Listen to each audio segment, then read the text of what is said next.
The bell has rung and we're all set to play. The pupils of the school Glamorgan are all ready. Good morning to our match umpires, Rob White and Alice Gandhi.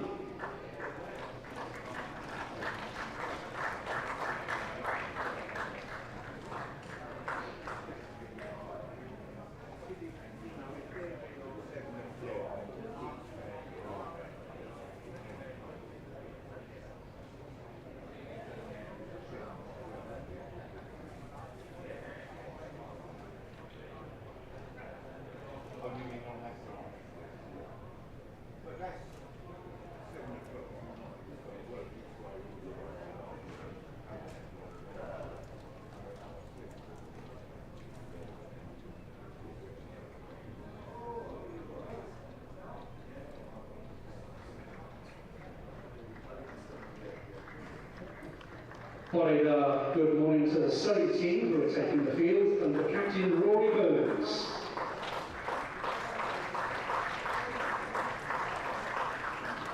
And good morning to the Glamorgan opening batters, number 7 Billy Root and 55 Asa Try.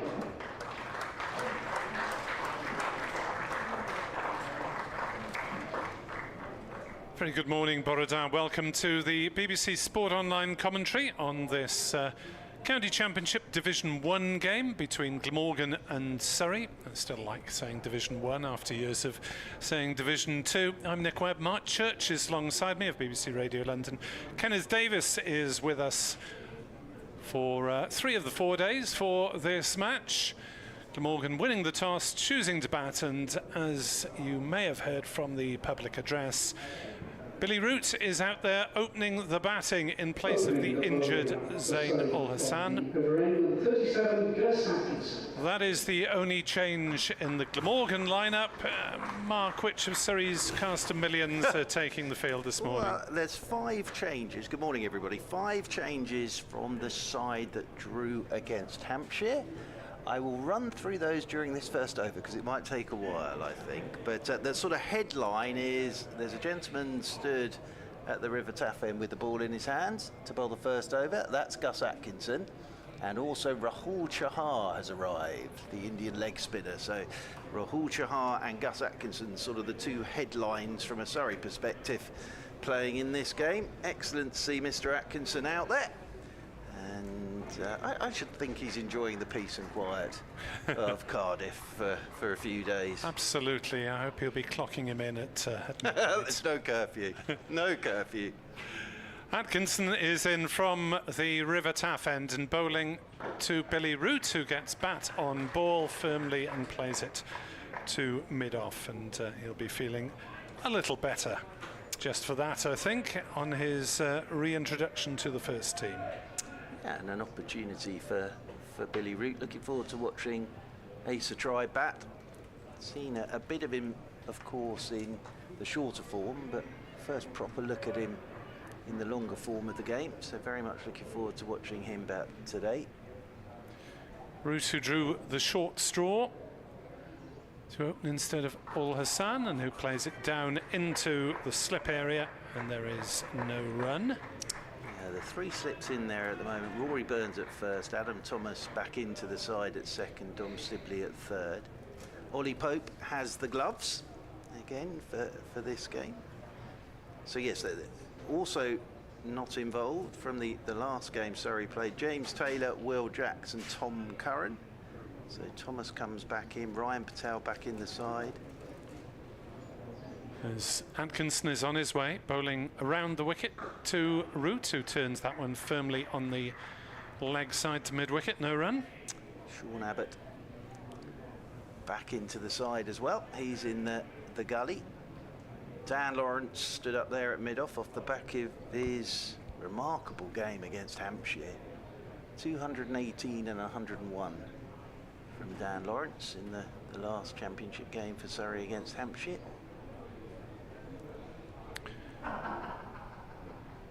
Three slips and a gully wait as Atkinson bowls and Root defends back to the bowler, and there is no run. In terms of geography for this game, the pitch is towards the pavilion side, so to our left as we look out from our usual perch in the media centre at the Cathedral Road end. It's maybe not quite as far as you can go towards the pavilion, but it's not a long boundary on that, what's currently the offside for the left-hander. As Root drives back to the bowler, fields well in his follow-through, does Atkinson. Root turns and makes his guard quickly in case he'd toppled forward. So the weather forecast, well, it's meant to be warming over the course of the weekend. It's reasonably pleasantly warm, but it's overcast at the moment. But certainly it's a far cry from last Friday when Glamorgan got shot out in 2 sessions down in Hove, when the lights were on all day and it seemed more like April or November. Atkinson in, bowls to Root, who again defends back to the bowler. Well, Atkinson has delivered an accurate opening over and Root has played all his deliveries, so both might be feeling a little better than they were 3 or 4 minutes ago. Yeah, good first over from Gus Atkinson. It's gone full of length and made Billy Root play every delivery, nothing to have a look at and let go. And it'll be Jordan Clark to get us started from the Cathedral Road end. Chahar stood up there at mid-on. As I say, Mr. Webb, it was due Rahul Chahar to be making his debut against Hampshire, but I think possibly he may have not quite got the right piece of paper to the right person at the right time. So you haven't done your paperwork. Yes, so it was one of those. But he is here, played 1 game for Surrey last year, the last game of the season against Hampshire. And I said to you, this could be a battle of the leg spinners, Crane and Chahar. I think the sun would have to come out a bit more and bake the pitch. So Asa Tribe, his first delivery, right-handed of course, and Jordan Clark is in and just nips away from Tribe off a goodish length, and he shoulders arms, and it's taken by Ollie Pope away to his right. Again, it's Rory Burns at first slip, Adam Thomas at second, Dom Sibley at third, Ryan Patel is away at backward point, Sean Abbott at cover, Dan Lawrence at mid-off, Chahar at mid-on, and then Gus Atkinson at mid-wicket. Sam Curran is all on his own down there at long leg. A few spectators behind Sam Curran. Jordan Clark right arm over the wicket to Tribe, and Tribe first runs, cuts this one away into the turf, and there was a dive from Ryan Patel at backward point, and that's nicely put away by Asa Tribe. Just a little short, bit of width on it, and Asa Tribe onto that back foot, cutting it into the ground, and it flying past the diving Patel. So Glamorgan winning the toss, batting first this morning, 4 without loss in this second over. Yes, I've been looking forward to watching Mr. Tribe. As I say, I've seen a bit of him in the short form. As Clark runs away from us, comes in over the wicket, Tribe's forward, turning this one off the stumps into the leg side. There is Chahar coming around to his right to do the fielding. Tribe will move on to 5, and the left-handed Billy Root comes on to strike to Jordan Clark for the first time. A few messages on X, Glammy Podcast, saying they're concerned about Root's lack of cricket recently. Well, he hasn't played first team cricket, but he's been fairly busy for the second team, captaining on occasion. Will he hit the ground running and find form? Well, we'll find out shortly.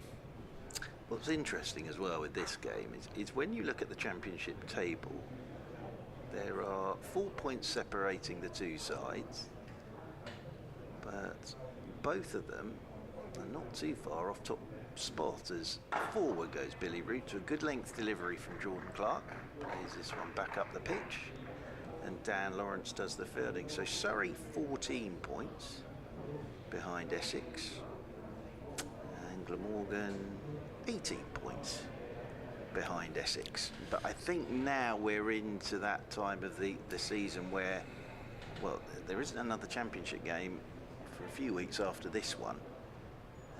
As over the wicket comes Jordan Clark, and this one's left alone by Billy Root outside his off stump. Yeah, it's quite important really, this game, because both sides will be looking to have some sort of feel-good factor to hold on to going into that last block, because as you say, there's a lot of white ball cricket to be played next. I think the key is when you hit September to be, even if you're not top, to be within touching distance, because that is where everything will really happen in September as Clark is into Root, and Root drives. Good looking shot. Fielding done by Sean Abbott, tumbling away to his right hand side. End of the over, 2 gone this morning. And Glamorgan winning the toss, batting first, 5 without loss. Yes, Glamorgan, in the more prosaic way of things, are 32 points clear of the relegation zone. Well, I have to say, Mr. Webb, Glamorgan were my sort of dark horses for the championship this season. I think they'll be there or thereabouts come September. From a Surrey perspective, though, a lot of draws this season. Yes. Mostly at the Oval, I take it? Yeah, it's been tough taking 20 wickets there this summer. They've left as much grass on as they can, and still sort of you get to day 3 and not a lot is going on, so they'll be hoping for a bit in this one. They'll probably get it. Atkinson is in to bowl, and Tribe is shouldering arms for the first ball of his over. Over the wicket, the right-hander. Certainly the last game here in the championship, a thrilling affair against Somerset, where Glamorgan crawled to victory with an awful lot of nerve jangling on the last day, chasing down 280, won by 2 wickets. Thrilling match. Atkinson in, bowls to Tribe, who's forward, defending back to the bowler. So no doubt about Atkinson's accuracy this weekend. Yeah, it's a good start this from Gus Atkinson. Just hitting a line and length, and he's brought 8 deliveries so far, and 7 of those deliveries the batters had to play. Yes, will he be back in England ranks for the 3rd test against New Zealand? One would hope so. Atkinson in bowls, and Tribe driving straight again back to the bowler. I was just delighted when cricket broke out, because I was getting very bored of hearing the same thing repeated in different ways by the same people for about 5 days, and then not really telling me anything I didn't already know. So I'm glad to see Atkinson playing in this. I think Stokes will be playing for Durham. Yep. Which is the way it should be, because they both need some cricket. Surprised they're not both rested. Well, I can imagine that conversation. Atkinson in bowls, and Tribe defends out on the offside, and there is no run. What you would say, though, is Gus Atkinson comes into this game with a bit of form behind him, having picked up another 5 in the first test at Lords.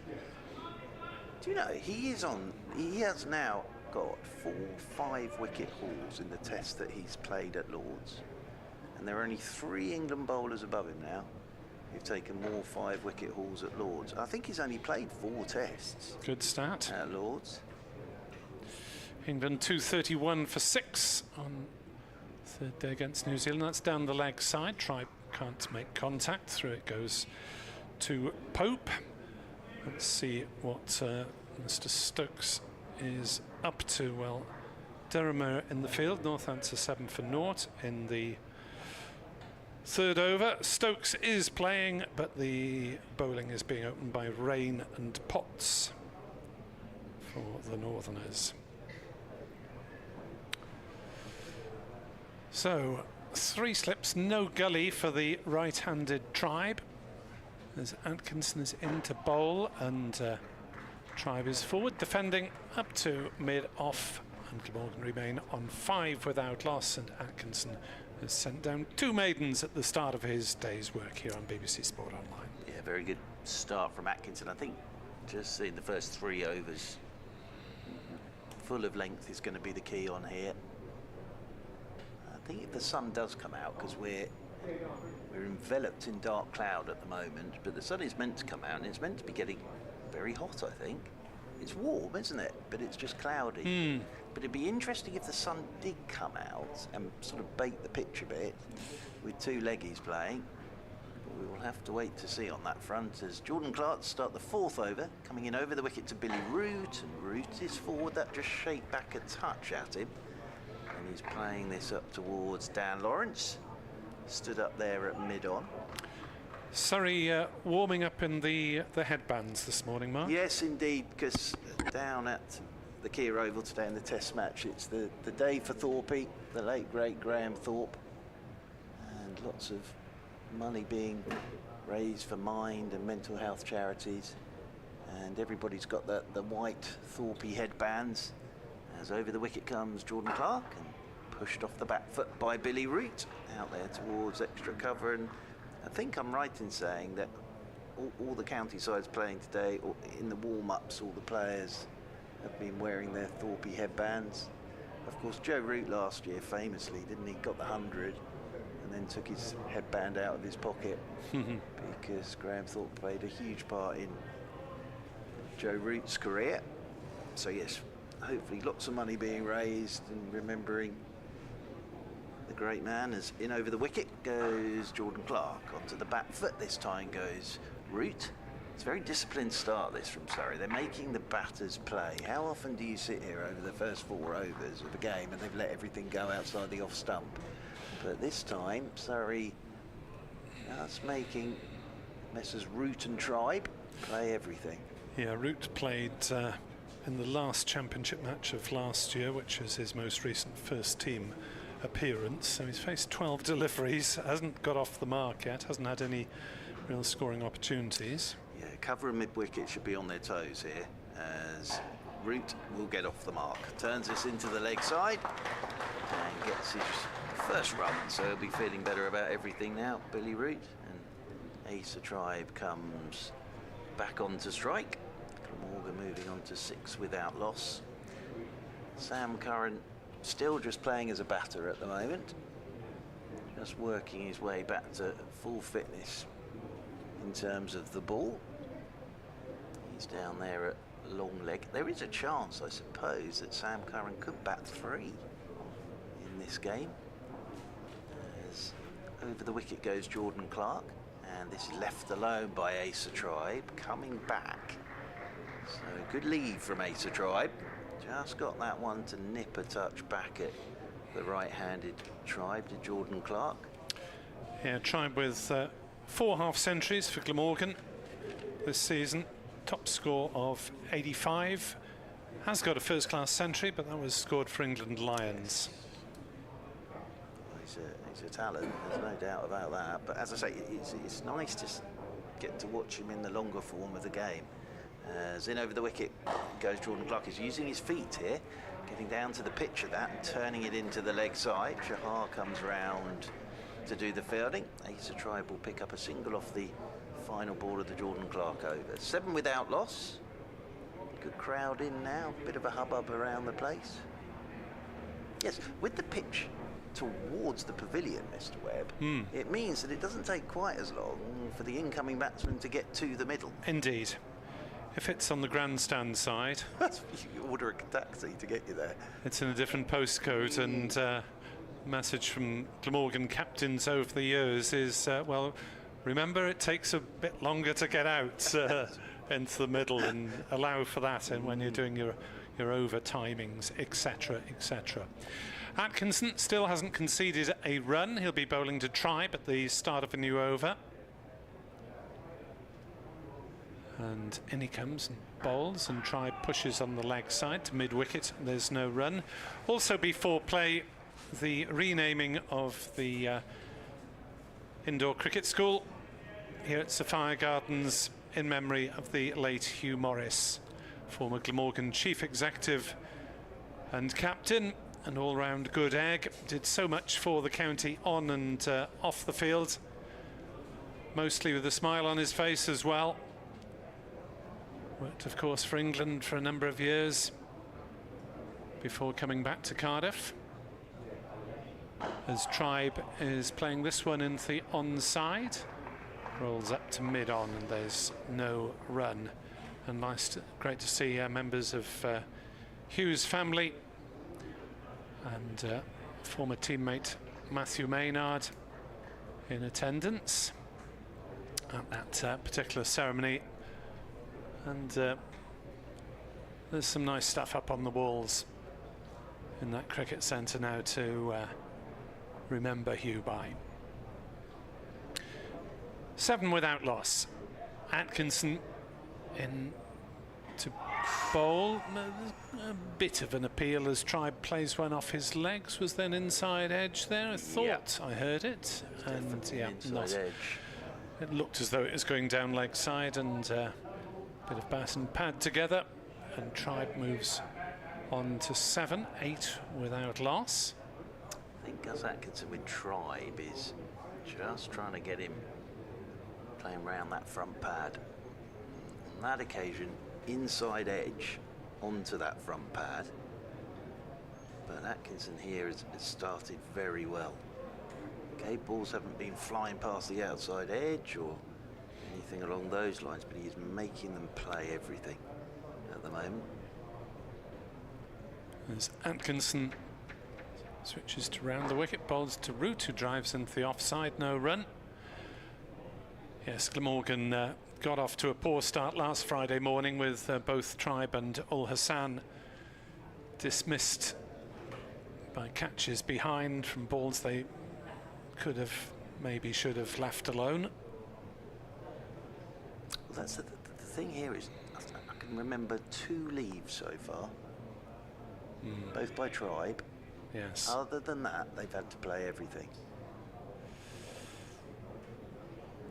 Certainly Root has had everything on the stumps as he faces up to Atkinson, and there's his first leave wide through outside off stump. The curse of the commentator strikes yet again. Doesn't produce a wicket, but just a slightly wider delivery from the England fast bowler. One of 5 changes for Surrey today. And 5 changes every week, Mark. Not every week. last week against Hampshire, I think it was 5 changes as well. But of course they've got some injuries knocking around the place.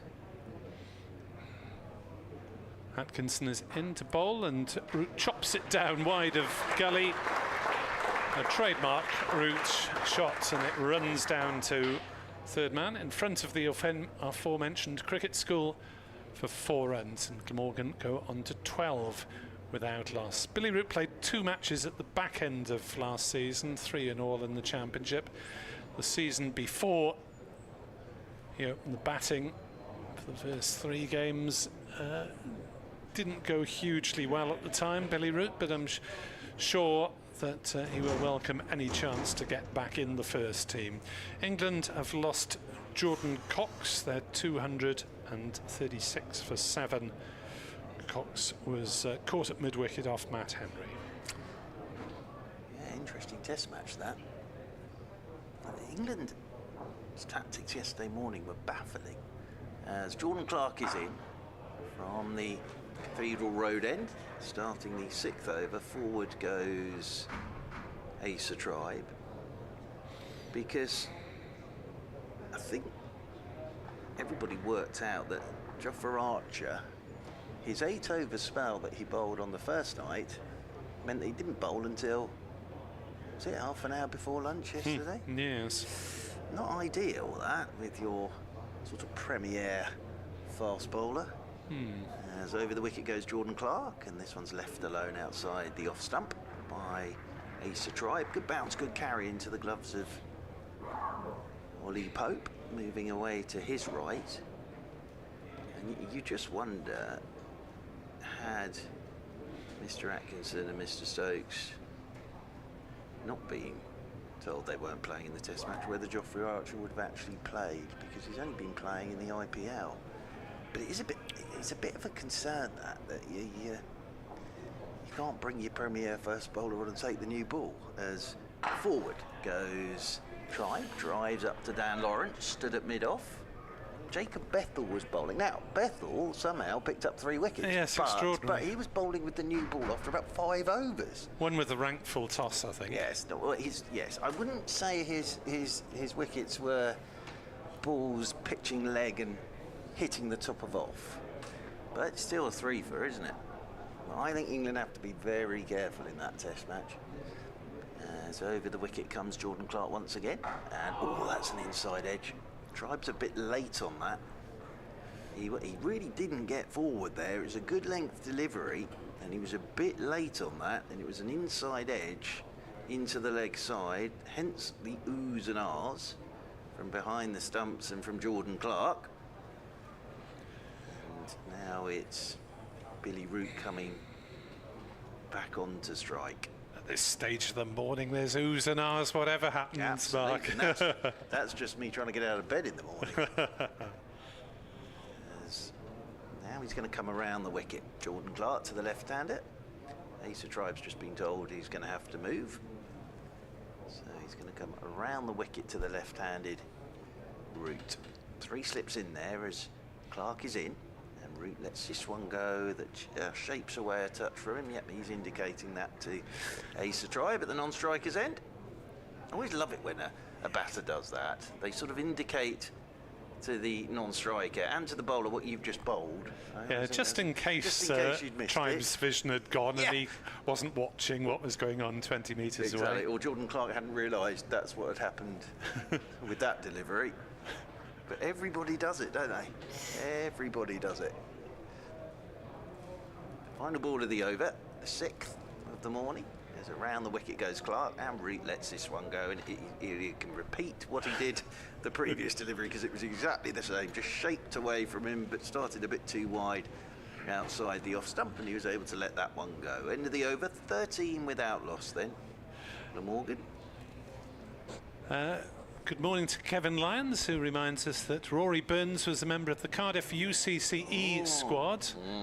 2012-2013 when he was coach, as was Jack Leach and Andrew Balbirnie. Yes, indeed.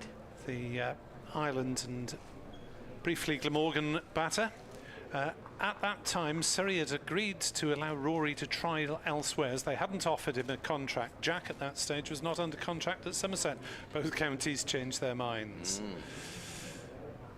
As Atkinson bowls and Tribe defends well out on the leg side, and there is no run. You can email us at glamorgancricket@bbc.co.uk.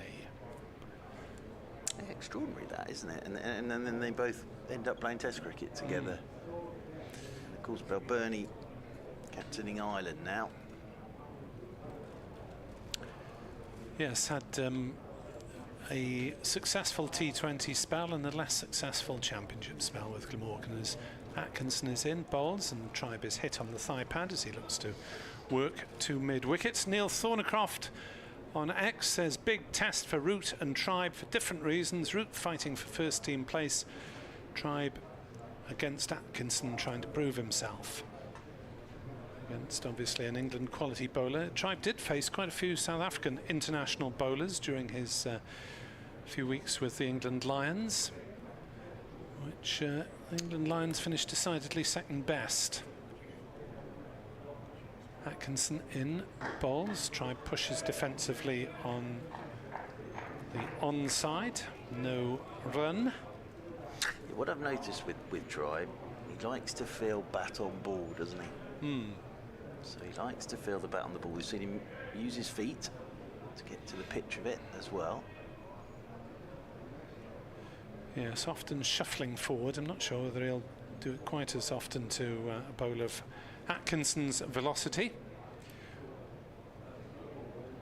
As in he comes from the River Taffet towards us. Bowls to Tribe, who works that one to leg side. Playing slightly across the line maybe, but it ended up at fine leg, and they go through for a single. Yeah, and again, Atkinson's just trying to blow his front pad off here. He's just trying to get that ball to nip back. To Tribe's credit, with that one, he kept the bat pretty much straight up the pitch, so it hit the inside edge. But if he's looking to work around that front pad, that's what Atkinson's working on with Tribe. Just trying to get the ball nipping back and smashing into that front pad.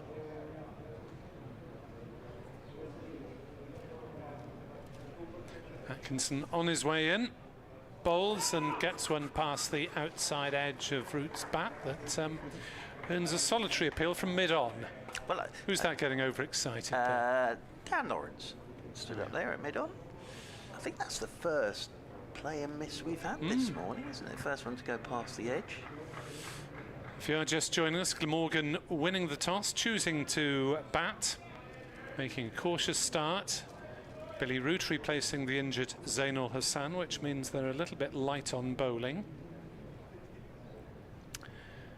As that one is again past the edge. Root may have played inside that one deliberately. 14 for naught at the end of 7 overs. Do you know, it's 11 years since Surrey have played a championship game here in Cardiff. 2015 was the last time Surrey played a championship game here in Cardiff. The last championship game between these two was a very long 4 days, if you remember, Mr. Webb. Oh, heck. Oh, my goodness. So Glamorgan batted first and made, this is back in South London, 672 for 6 declared, to which Surrey replied with 722 for 4. Yes, Eddie Byram claimed half the wickets to fall, which tells you what sort of game that was. And Pope batted for about 3 days. Yes, he got 274 not out. Cook got a double century, I think. We got a change in bowling. Sean Abbott into the attack for the first time from the Cathedral Road end, replacing Jordan Clark. In his first delivery, Tribe lets go outside the off stump. And actually, if you remember, Ricky Clark and Jay Dernbach retired at the end of that game. That was their last game. And Gareth Batty as a player as well. So well, it was enough to drive anyone to retire, it was, frankly. Absolutely. Surprised we didn't both retire. There were bowlers lining up to retire after that. So that was back in 2021. But yes, 11 years since Surrey had a championship game here in Cardiff. And Sean Abbott over the wicket he comes, and Tribe forward. Comes off the thick outside edge of the bat, rolls down to Ryan Patel, moving to his left at backward point. So full of length is the key on here. We haven't seen a short ball yet from Surrey, bar Jordan Clark's second delivery, which was nicely put away by Asa Tribe. Everything's been up to the bat so far from Messrs Atkinson, Clark and Abbott. Abbott operating with 3 slips as well, as he's over the wicket here to Tribe. Tribe is forward solidly, playing this one back up the pitch. A bespeckled batter is Asa Tribe. Not many of those around anymore. Bat in their specs. We've got loads of specky players here. Tom Norton wears glasses quite a lot of the time. Quite right too. Eddie Byram wore them opening the batting earlier this season with Tribe, possibly the first only bespectacled pair in the championship for maybe in world cricket ever. As over the wicket once again comes Abbott. Forward goes Tribe. And Jimmy Neesham wears them on occasion. He's one part of the Glamorgan T20 squad. Well, so 4 speckies. As long as they went, I had to buy an emergency pair of reading glasses yesterday. Number one, I think they're a female pair of glasses that I purchased, and number 2, they make Harry Potter look like he's seen better days, because they're sort of big round ones, but that was an emergency pair of reading glasses. So glad they're not wearing these out there. As in over the wicket goes Abbott. Oh my word, well, look to cut that, did Tribe. It came off the toe end of his bat, went into the turf, flew at Dom Sibley at third slip. That's a great stop from Dom Sibley. I shall give way to Kenneth Davis, and I'll be back to relieve you circa 1200 hours. Thank you very much indeed, Mr. Webb. So yeah, that was a really good bit of work from Dom Sibley, because Tribe threw the bat at that and it came straight off the toe end of the bat. Sibley wouldn't have been expecting it there at third slip. Final ball of the Abbott over, and And in behind this one goes Tribe, so a maiden over from Sean Abbott. It's been a very disciplined start, this from Surrey today. Kenneth, good morning to you, sir. Good morning, Mark. Welcome to Cardiff. Thank you very much indeed. The sunny Lovely to be back here. capital city. Well, I do spend quite a bit of time here because, of course, my daughter resides in this fair city of Cardiff. But I was saying it's 11 years since Surrey played a championship game Indeed. here. And to add to the stats, Glamorgan have never beaten Surrey at Sapphire Gardens. That is not that. I didn't know that. They haven't. The last win at Cardiff was when Glamorgan played at the Arms Park. There you go. I didn't know that. And that was back in 1960. Dear. Well, it is lovely to be back here for Championship cricket because obviously being down for T20s, but lovely to be back here for 4 days. So it will be Clark from the Taff end of the ground. So another change in the bowling department. As Mark was saying, there's been some good stuff from Surrey. Very disciplined line and length this morning. It does look a decent track. It should dry out in this weather on the track that is to the left of us from our vantage point at the media centre. So closer to the pavilion rather than the grandstand. Well, what's the fascinating thing is that Mason Crane is a very fine leg spinner, and of course Surrey have Rahul Chahar now as well. In comes Clark coming round, and that's off the thick outside edge to backward point, and there's no run. Billy Root, the only change, coming in for the injured Zain ul Hassan. Glamorgan winning the toss, selecting to bat, and numerous changes in the Surrey ranks. 5 in all from the team that drew at Hampshire. Surrey, of course, in 6th in the Division 1 table as Clark comes in from the tough end of the ground. Root plays that to the onside square of the wicket, and they take a single. Billy Root has been playing for the twos, although it probably is indicative of the fact there's a bit more depth in this Glamorgan squad these days. I was saying to Nick Webb that the fascinating thing about that championship table is, so Surrey in 6th, just 14 points off top spot. Glamorgan, I think, are just 19 points off top spot. Although they've dipped to 8th, which just shows the... But everyone's packed together, really, apart from the bottom two that are a little bit adrift at the moment. Clark starts his run up, coming over to the right-handed batter, Asa Tribe, who just leaves outside off stump. But there is daylight between Glamorgan and the two at the foot of the table. That is going to be key, because that would have been in the first thing in the in-tray at the start of the season would have been survival. Yes, absolutely. Having gone up, and they've had a very good first block, winning comfortably by an innings down at Southampton, and then they backed that up with well, what was a dramatic ending here with an unlikely Ryan Hadley. Has Mr. Hadley got the keys to the city now? Well, that was brilliant. Clark coming in, bowls, and forward is Tribe, and there is no run, and it's squeezed out to the offside. He held his bat, came in as night watchman on the night before when Glamorgan were up against it, and scored his maiden first-class half-century with the last boundary to win the game. Fairy tale stuff. He's a jovial character, very well liked, and of course he's extended his stay. It's a great signing with Glamorgan. Clark coming in to conclude the over, and that's just straying down leg, which they'll pick up easy 2 in the end, because that's gone out to deep mid-wicket. 2 runs to end the over. Glamorgan pushing on to 17 for none. Yeah, that's a theme. McAndrew, of course, has come in for Faz Faruqi, who's gone back to play for Afghanistan.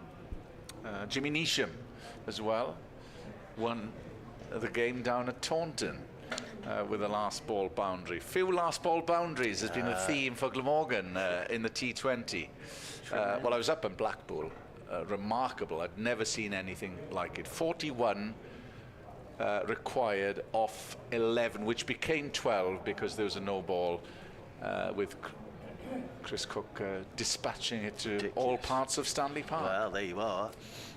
It's going to be Abbott again from the Cathedral Road end. He's coming around the wicket to Billy Root, and Root's up on his toes, nudges this one into the leg side. Atkinson does the fielding. Quite interesting as well that Atkinson's come out the attack. Clark switched round to bowl from the River Taff end now, but Sean Abbott missed the game against Hampshire, was just rested up for that one, so he'll be better for the break, I think. There's a lot of cricket, and the other thing is, I know the schedule's a bit better, but this madness of suddenly back into Championship cricket and then a bit of T20, as this one's left alone outside the off stump, just going away from Billy Root. He'll indicate that again to Ace Tribe, nicely bowled. It's the yearly debate that we have regarding the structure. Yeah. Well, it's not so much the structure for me. It's not rocket science, really. And at least we've got a bit of cricket, because normally we're not playing any Championship cricket this time of the year, so at least we're getting a bit of it now. But there is that immovable feast of the 100 in August, and nothing else is going to happen in August bar that. So in around the wicket goes Abbott, forward goes Root, plays this one down to Sam Curran. Talking of the 100, congratulations to Kieran Carlson, of course, has picked up a wild card with and we were debating, Nick, weren't we, that he deserves a chance in the 100. Of course, in that time, it's one-day cup duty, no disrespect, but he's won that with Glamorgan 2 seasons ago, a competition that you can play the players on the periphery to get a chance. Oh, I'm pleased for him. As around the wicket goes Abbott again. That did swing, that's out. Billy Root has driven that straight to backward point, and the catch is taken by Sam Curran, and it's just that build-up of pressure, and Abbott's just pushed it a little wider, and Billy Root couldn't resist and drove at that. Good sharp catch from Sam Curran at backward point in front of his face, but that's just the build-up of pressure, really, on Billy Root, and he's just seen a little bit of width, driven at that, swung, and taken by Sam Curran at backward point, who was A, very pleased to catch it, and B, very pleased it didn't smash him straight in the face. And Billy Root has the long walk back to the pavilion, and Glamorgan are 17 for 1. Yeah, Billy Root will be disappointed. It probably was there to be hit, but there was a lack of feet movement, probably hasn't had much first team cricket, and it was just a waft outside off stump, just put a bit of width on it, did the Australian international, and smart catch taken by Curran at backward point. Root departs then for 6. Yeah, I think if you see the replay again, it's just swung late as well, so he's just pushed it a little bit wider, but Root's feet really haven't got anywhere, and it's just swung. But it's a good catch from Sam Curran. I think he surprised himself as much as anybody, because that flew to him and he took it in front of his face at backward point. And I think there was as much delight and relief there that Sam Curran had hung on to that. Now here is the man we were just talking about, the skipper, making his way out to the middle. It was probably one of those should I, shouldn't I play at it, and because it was neither here nor there, if he'd have gone full throttle, it would have evaded Curran at backward point. But as it was, I think as well it is that build-up of pressure. Yeah. It's what we were talking about. Need to score, need to get some runs. And they haven't given him anything to get after. And then all of a sudden just won a little wider and fuller. And his eyes lit up, Billy Root, but wasn't in control of the drive. And Surrey have their first wicket of the morning. Very disciplined stuff from Surrey this morning. Which brings Kieran Carlson, the captain, on strike. With his wild card. Yes. Yes. So, settles himself down over his bat. Right-handed, of course, Kieran Carlson. As Abbott's into him. Oh, now, Carlson here He looked as if he was trying to duck that. It God, was that a was full-length very delivery. He's strange. completely lost that. He looked as if he was trying to duck this. See it again on the replay. Yeah, he was. And it wasn't that short. He's lucky that was going down the leg side. Yeah, and because- probably missing on height as well. But it wasn't that short. And he was looking to duck it. And in the end, didn't really offer anything there, Kieran Carlson. But final ball of the over. Coming in over the wicket to Carlson. And this is down the leg side. Carlson flicks at this. And it's buys. Didn't get any bat on it, but well, Ollie Pope was never getting near that. And it's away down to the boundary rope for 4. So, Abbott with the first wicket of the morning. I think what's happened there as well is Carlson has actually flicked his pad with his bat as he was trying to turn that down the leg side, because I thought it was leg buys because I saw the pad move, but oh dear, we've lost the ball yes, now. it's the Bermuda Triangle down there. It's the dreaded hovercraft. This will be good. Sam Curran. Look at this from Sam Curran. Just... Sam Curran now looks like he's floating on air. Oh, they've got it. Well, there we are. Oh, brilliant work. Takes the catch. That's then, not too bad, considering. Here he goes. He's sort of on his hands and knees on the hover cover, trying to get the ball back there, Sam Curran. He's had a busy 5 minutes, Sam Curran. We're just waiting for him to come back and rejoin the game now. So it will be Jordan Clark to continue from the River Taff end opposite us. Glorious picture postcard setting at Sophia Gardens. Butte Park behind, of course. And many things going on in Cardiff this weekend as Clark comes in. Bowls, that's left easily outside off stump by Tribe.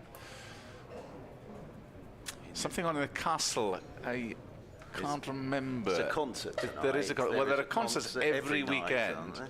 And then the Welsh Festival Tavoil is on at the castle tomorrow and Sunday, which I will be frequenting. Very nice.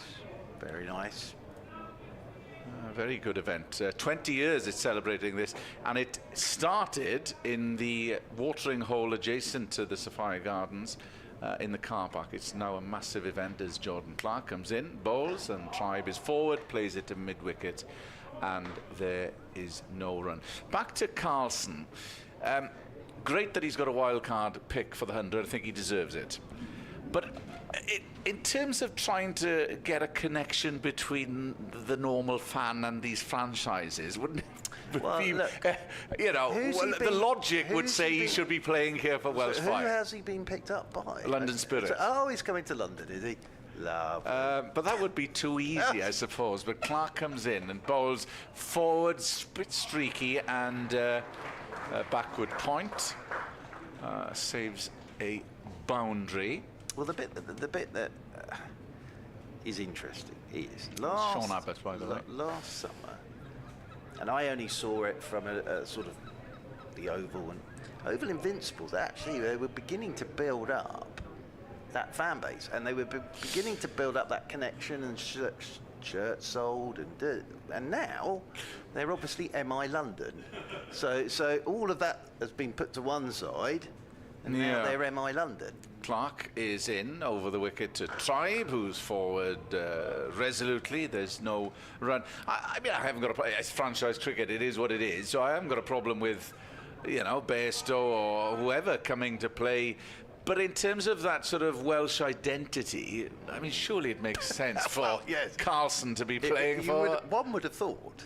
One would have thought. I mean, Kellaway played here last year. Crane was in and around the squad, although obviously not Welsh per se, but with the Welsh county as Clark comes in, bowls, and that's dabbed down in the offside. It's a dot ball off the bat of Asa Tribe. Yes, you would have thought that would have been common sense, but sort of that doesn't really happen very much anymore in cricket. No, it doesn't. So, it doesn't. But I'm pleased for him because I've always thought he's a good player, Carlson. Yes, played brilliantly in the two games against, well, certainly, sorry, the game here against Somerset, 109 as Jordan Clark, who's played for the once was Invincibles. What are they now, did you say? MI London. All right, okay. Oh, yes. Well, I think if you... I've been told it's My London, you see. Right. But of course, it's the Mumbai Indians. So we've got MI Cape Town, the Mumbai Indians, and now we've got MI London. They were always going to be MI London because the Mumbai Indians wanted London in the title, understandably. But all I'm saying is that you know, last summer I noticed that there was quite a build-up of over Invincibles and all that good stuff, and now they've got to start well, again. yes, with a whole new colour, new shirt. Oh, have they gone the whole? It's all the whole. I think it's a bit of a blue rather than the green now. Right. So yes, it's a complete change now. Complete change. As Sean Abbott to continue from the Cathedral Road end, coming into Ace of Tribe, and Tribe is forward. Really good start this from Abbott. He has been right on the money this morning. He's picked up the wicket of Billy Root for 6. He hasn't actually conceded a run yet off the bat. He's in his 3rd over. Sean Abbott. So very good from Surrey this morning. 12 overs into this, well, 11.1. 22 for 1. Glamorgan. So hard work for the batters this morning. And the key thing is they've made them play. As Abbott, right arm over the wicket, Tribe's down the pitch, trying to work this one into the leg side, gets nothing on it, and it's taken by a tumbling Ollie Pope. Just to say, England in a spot of bother. 248 for 9 now, England. So New Zealand, that is still trailing New Zealand by the small matter of 143. Yes, interesting. But they're having to play some proper cricket this week, rather than at Lords, where didn't really learn a great deal about England. No. At Lords. Yes. Abbott in over the wicket he comes, short. First one we've seen today, and it's pulled by Tribe. Off the front foot, really. He's not going to get to that mid-wicket boundary rope because Chahar is giving chase, so they should get 3 here. I think it was more off the top half of the bat there, and it was a no ball as well. So Sean Abbott has bowled a no ball as well, so that'll be 5 more to the total. But that is the first short ball we've seen this morning. It'll bring Carlson back onto strike. So yes, Matt Fisher's 12 not out, and Sonny Baker on his debut has got 6, I think. So yes, there's a bit of cricket to be played there. As over the wicket goes Abbott, and Carlson's letting this one go outside his off stump. Do I make it 8 internationals in this 11 that are played in some form of international cricket? Let me have a look. 1, 2, 3, 4, 5, 6, 7, 8. Spot on, sir. Spot on. I suppose we've got Mr. Chahar now as well. Yes. I'm looking forward to watching him bowl. He is very good, and he's a bit of a rock and roll cricketer as well. That's what I like about him. As over the wicket once again, here's Abbott short. Carlson ducking underneath this one. Effort ball that from Sean Abbott. And when you think there's no Folks, Worrell, and so on. Well, that's the other thing. So Worrell injured. Still not quite sure what the injury is. I've got a feeling. Jacks, of course. Yeah, he's getting ready for white ball stuff at the moment. Folks injured himself whilst bowling, ironically. Did he? Yes. Right. Yes. Who else? Tom Laws. Tom Laws, Got yes, a bit is of an another. injury Yeah. at the moment, coming back from injury.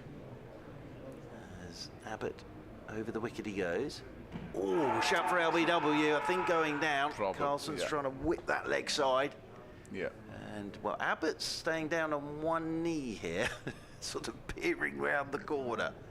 Interestingly, our 2 umpires today, Rob White and then Ules Gandhi, who I'm wondering whether they normally sort of have an exchange, don't they? And I'm wondering whether this might be his game for the exchange. And that one just going down the leg side, but sort of ended up like an opera singer there, Abbott, didn't he? Down on one knee with that appeal. Over the wicket he comes once more.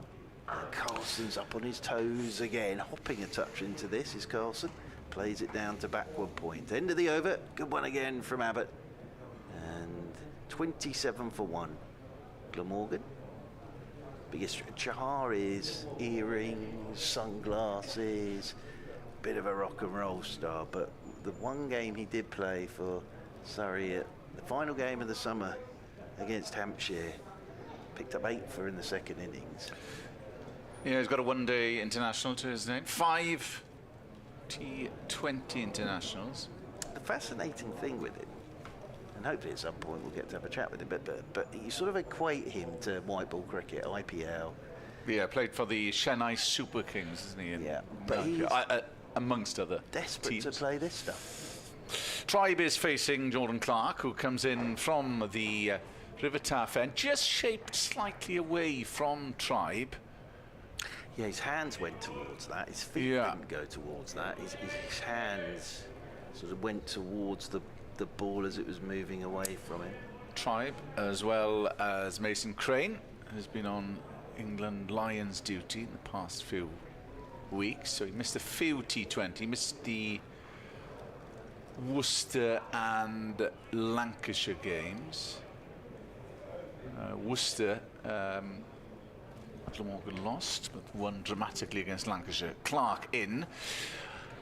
The light at Worcester, well, they can't have floodlights. well, it is a big problem. I mean, they have to start earlier, but it's a problem because they want Friday evening cricket, but the light, by the time Dixon was bowled by Finch, it was nigh on impossible to pick anything out. Let's just say the air was blue because I was near Richard Dawson at the end. Yes. Who didn't partake in an interview because of that very reason. Yes. Kieran Carlson was unhappy, but diplomatically unhappy. Yes. Diplomatically unhappy. Yeah. Yes. Richard Dawson less so.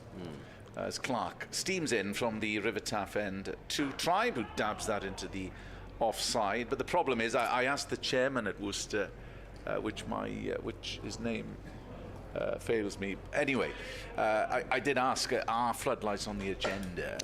They're not. Well, for various reasons. The cathedral, and of course the age-old problem at New Road. It will flood every year. It's a big problem. So. It is not on the agenda at Worcestershire County Cricket Club for the foreseeable, as Tribe whips that into the onside. There is a man at deep backward square, so only a single there for Ace at Tribe, who moves to 16. Yeah, Tribe's made the angle for that, and then he's taken that off the stumps. But as I say, they're keeping him very honest here, Surrey Tribe. 16 or 44 Very good deliveries. start. No gimmies at all. I think I'm right in saying as well, with the land is owned by the cathedral.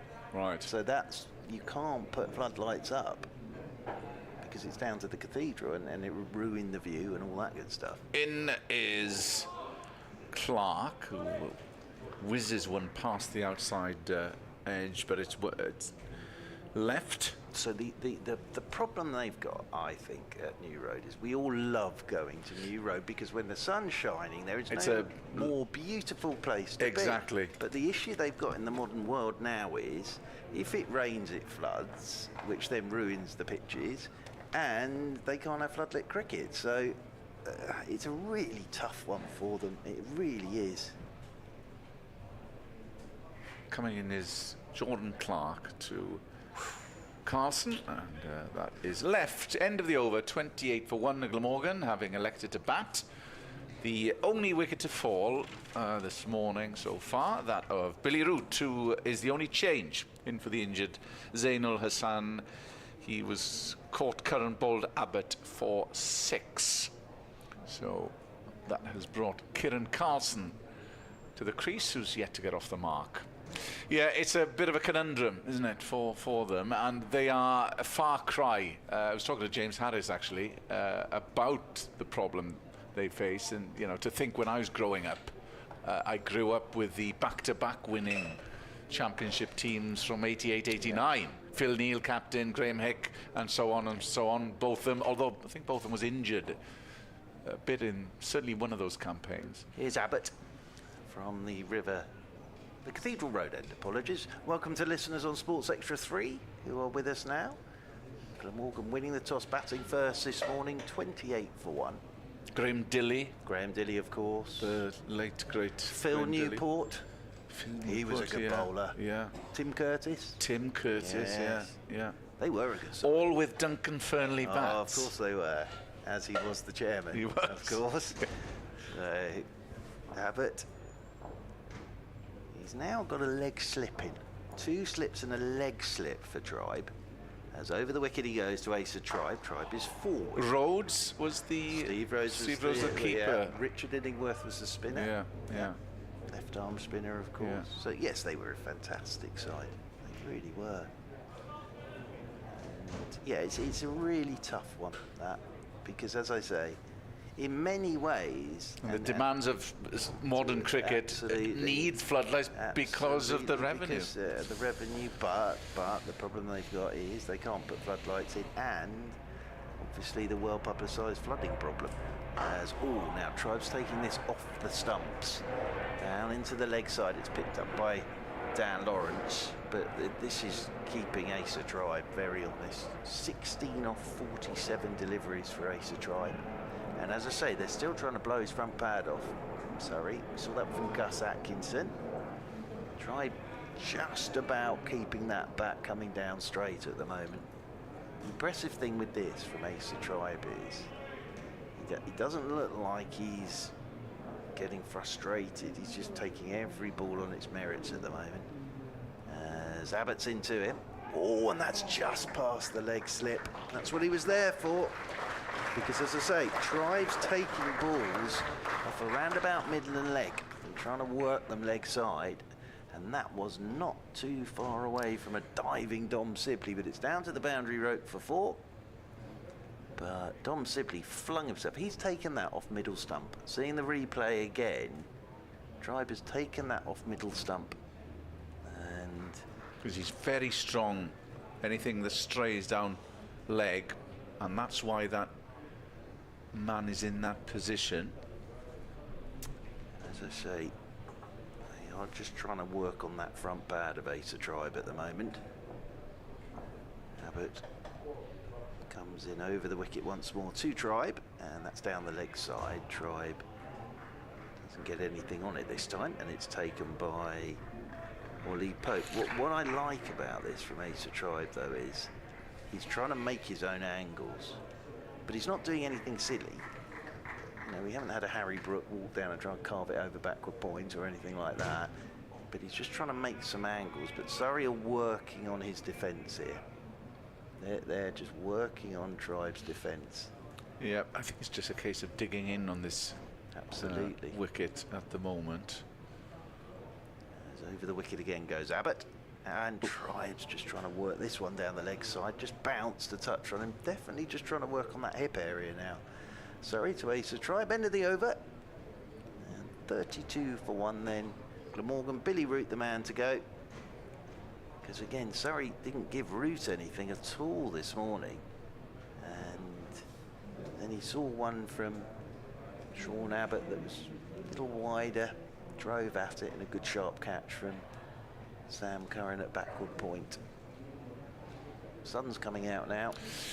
Well, we've got a brilliant weekend in store here. Yeah. Heatwave on the way. Change at the river end, and it is in the shape of Gus Atkinson. Very tight in his first 4 overs, Atkinson. Opening the bowling from the river taff end. Comes on in place of Jordan Clark. 3 slips in for Atkinson. Might be called back, you would think, for England duty for the 3rd test. In he comes, steaming in, and that's dabbed down, soft hands by Carlson. There's no run. 32 for 1. We speak about Surrey's depth, and Nick will remember the one-day fixture at the Oval 2 seasons ago. It was the the victorious campaign for Glamorgan, I think I'm right in saying there were as many as 17 not available either through England duty or on the 100. Yeah. And they still had Ben folks in the side. I know. Probably Dom Sibley played as well. In comes Atkinson, and that's clipped on the onside of the bat of Carlson for a single, which gets him off the mark. Yeah, and he's had to wait till his 10th delivery, the captain. Yeah, that was in the sunshine as well at the Oval. I think Glamorgan, off top of not from memory, won quite easily in the end. Yeah, it's tricky. That was the game. Apologies, Mark. Nick will confirm that Kellaway took a wicket with his left hand, as he's an ambidextrous bowler. Oh, he's unbelievable. I'm so looking forward to watching him as well. Atkinson, right arm over, coming in from the River Taff end. Oh, and Tribe tried to pull, thought better of it, and he's been whacked on the grid.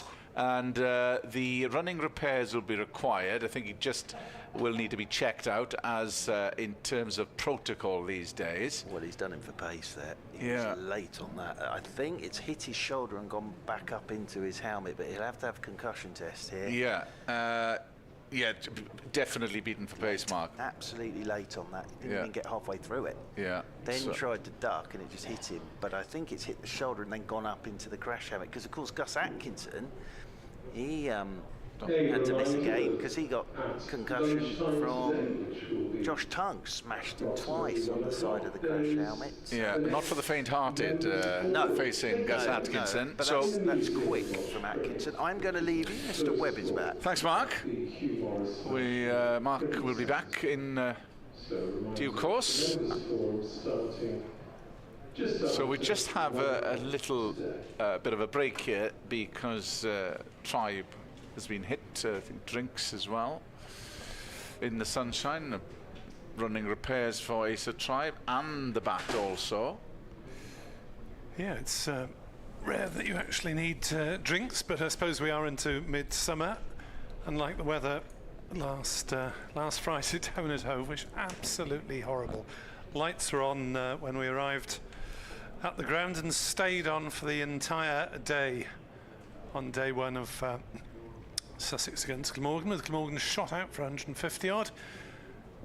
Hence maybe a little bit more caution in their approach. It's also a very high quality bowling attack this morning from Surrey, with 8 internationals in their 11-man team. 5 changes.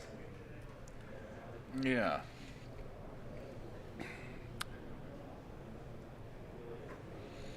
So this is an extended break in which Surrey having a chat. Tribe is having some attention to his helmet, and they waved the dressing room, and I think he's going to need a new helmet because obviously something has. I presume that was the wave to the dressing room. Kieran Carlson still trying to keep limbers, trying to stop seizing up while that takes place. And while Tribe's head it may be all right, I don't think his helmet is. No, I think that's done for the helmet. Big game though, Nick. You mentioned Hove. Glamorgan easily swept aside. Good toss to win. So this is important just to try and regain a bit of momentum after a promising first block. Yeah, were they to lose this one, it would be not doom and gloom, because they will be clear of the 32 points, clear of the bottom 2, the relegation zone as it were, but they need to get some sort of positivity out of this game before returning to T20, where they have 3 wins out of 6, 4 last ball finishes out of the 6. It's absolutely remarkable. Incredible. You were witness to all goings on down at Taunton, lights failing, Douthwaite smacking it out to the ground, and Jimmy Neesham with the boundary to win the game, and then I was up at Stanley Park, never ever seen anything quite like it. Cook hitting 44-15, 41 needed off 11. Yes, thankfully I made the late decision to tune in because I was reporting on the women's game that day, and I looked at the scorecard when the women's game finished. I thought, oh, 40-2, they're not going to win that. So, right, might as well listen, see, make sure Kenneth's in good voice, and indeed you were by the end of it. Yeah, so it went against them up at Wantage Road, of course, in the first game. Northants, God, going great guns, 6 out of 6. So Glamorgan need to stick in there to get one of the places. Just to reiterate, changing format, of course, to T20 cricket this year, 3 groups of 6 rather than the 2 groups of 9. So top 2 going through of the 3 groups, as well as 2 of the best third placed finish. Yeah, that's going to be a mathematical nightmare, isn't it, on the closing weekend? So Glamorgan on 12 points so far, but they have got 4 games now here. Yeah. Middlesex, Warwickshire, Worcestershire, and what's the other one? Northants is the other one. Yeah, Surrey's next game in T20 is down the coast at Hove on Friday the 26th. And then at Chelmsford the following Wednesday. Because Middlesex, of course, is the cross-group game, the second cross-group game. Random one. For Glamorgan. Right, we're back in action here. So it will be Gus Atkinson to resume. This will be the 4th ball of the over.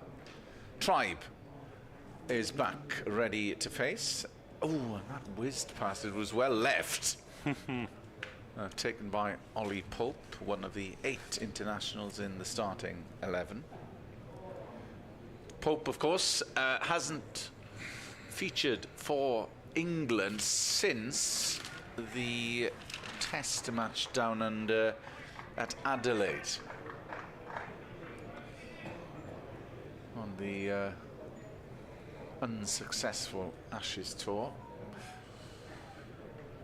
Atkinson, penultimate ball of the over, coming in to Tribe, who whips that to fine leg. Don't know what you mean by unsuccessful. The only day that I turned up, they won. Yeah, the 2-day test at Melbourne. Yeah, I was there for the second day. Oh, just as well. That was by accident in the end. Were you? I was due to go on the 3rd day, and then which you thought, okay. I looked at the close of play on the 1st day and thought there ain't going to be a 3rd day. Yeah. I managed to scrap a last-minute ticket. Oh yeah, I still crossed it off the to-do list. Nick. Gus Atkinson with a bouncer to conclude the over with Glamorgan 34 for 1. Carlson is 1. Tribe is 21. Not out. England at 258 for 9 against New Zealand, losing today. Cox for 27, Archer for 8, and Tongue for a single. All of those to Matt Henry, who has a 5 for. Surrey's Matt Fisher is on 21, not out. And Sonny Baker yet to score 258 for 9 in the test match. Ben Stokes is back into the bowling attack for Surrey. Northants 53 for 0.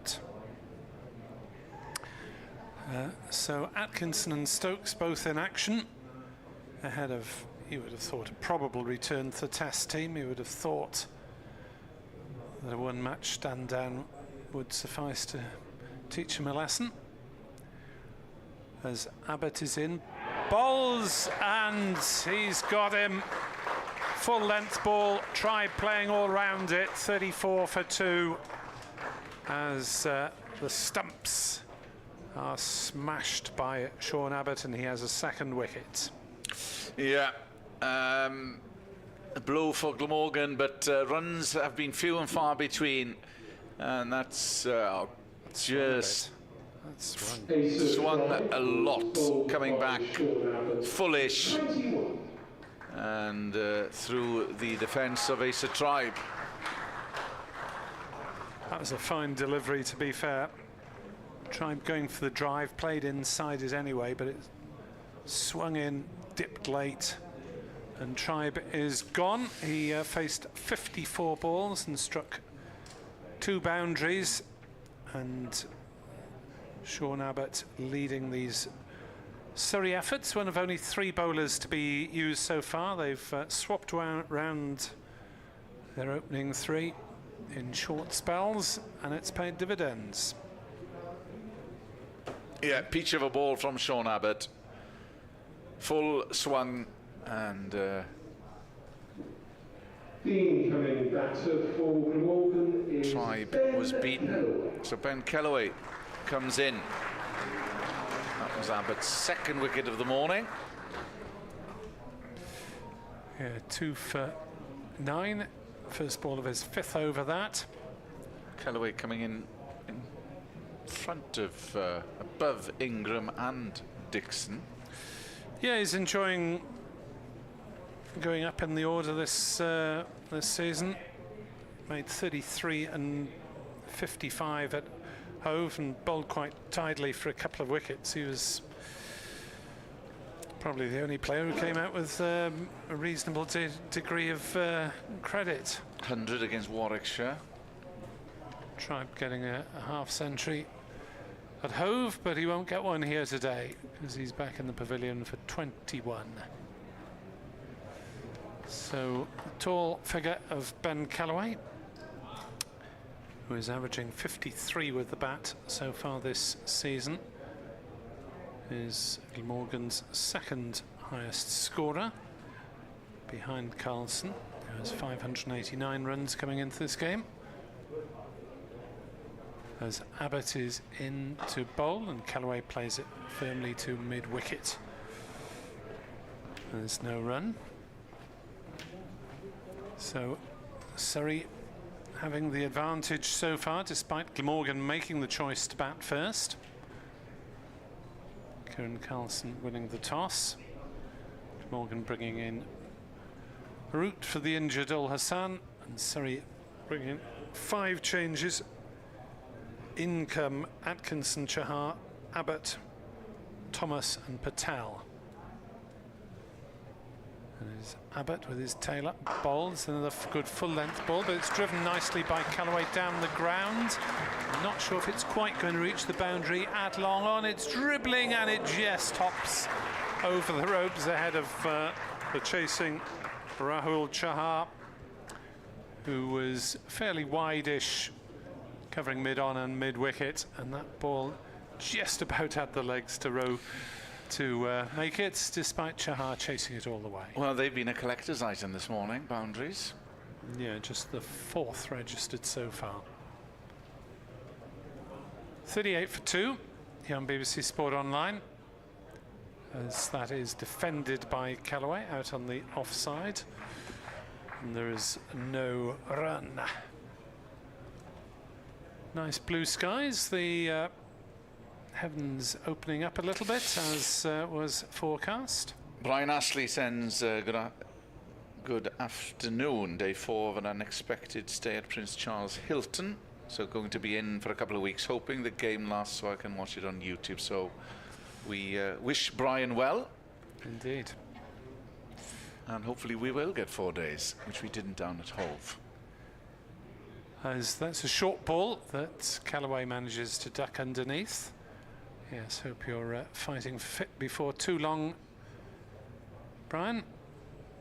And if you want to drop us an email on any cricketing subject, morgancricket@bbc.co.uk. Kenneth and myself both on X. Churchy is at Back and Across. Kenneth is the only Kenneth Davis on Twitter, as far as we know. Around, tall. As that's defended by Calloway.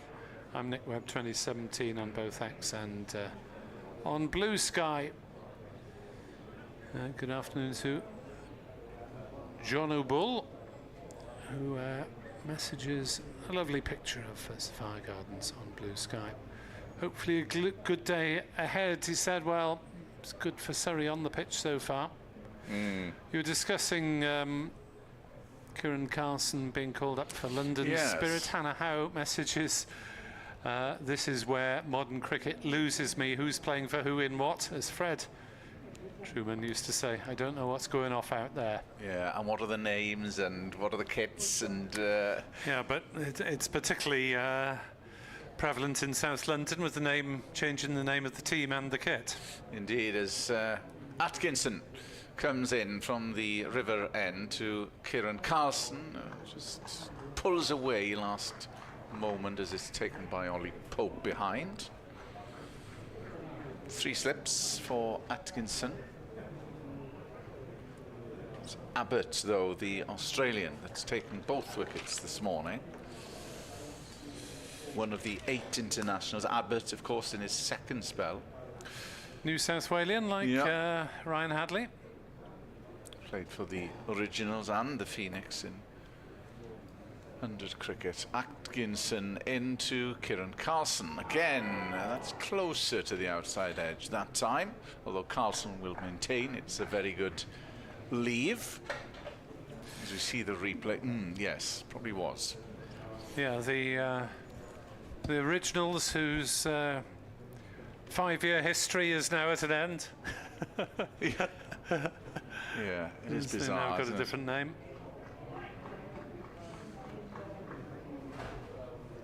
Wheeling round is the England fast bowler Gus Atkinson, past the umpire, right arm over to Carlson, jabs that down to backward point, but it is fielded.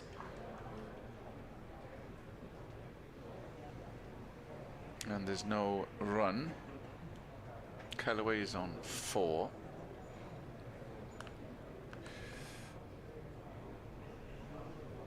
Three slips, backward point. Extra cover. Mid-wicket. Deep backward square, and there is a long on as well. Coming in is Atkinson. Bowls. That is left comfortably outside off stump by Carlson. Dixon has been picked up as well, hasn't he? Yeah, he's off to Brum. That's no Phoenix. surprise, given his white ball batting prowess, and has played well. Well, played well in the long form as well this year.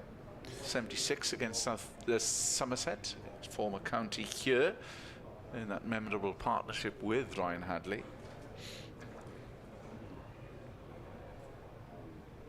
In is Atkinson, and that is taken by Pope. Very good over.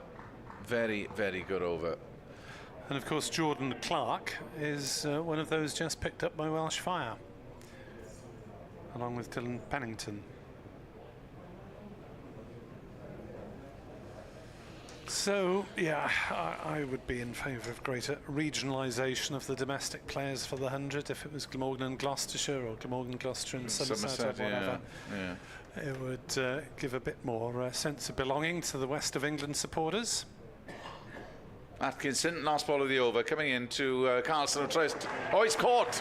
He had wafted it. There was a nick, a feather off the bat of Kieran Carlson. He trudges off in disappointment, taken behind by Pope, and that is 3 down for Glamorgan, and they are in trouble on the first morning here at Sapphire Gardens. 38 for 3. Yeah, Carlson trying to flick it away over the slips or over gully, but it was a ball that in another life I'm sure he'll have left behind. Looking for the scoring shot, tied down. That was the 17th ball he'd faced. And Glamorgan now deep in the mire despite winning the toss. Yeah, that was coming again because of pressure built by both bowlers. They've given nothing away. There have been no freebies at all this morning. Atkinson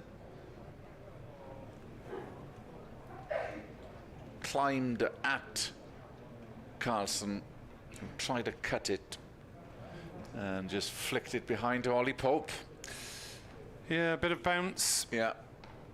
Which you'd expect from a bowler of Atkinson's pace. The incoming batter for Glamorgan is Colin Ingram. Colin Ingram comes in off the back of a pair at Hove. Yeah. Hasn't been playing T20 cricket either of late. Played the first 2 against Northants and Gloucestershire. Did he play against? Can't remember. It all goes in a whirl, doesn't it? Has played. No, he just played the first one. Actually. First one. Injured at Northampton, and then there we are. Yeah. sat out the home defeat here against the Gloucesters.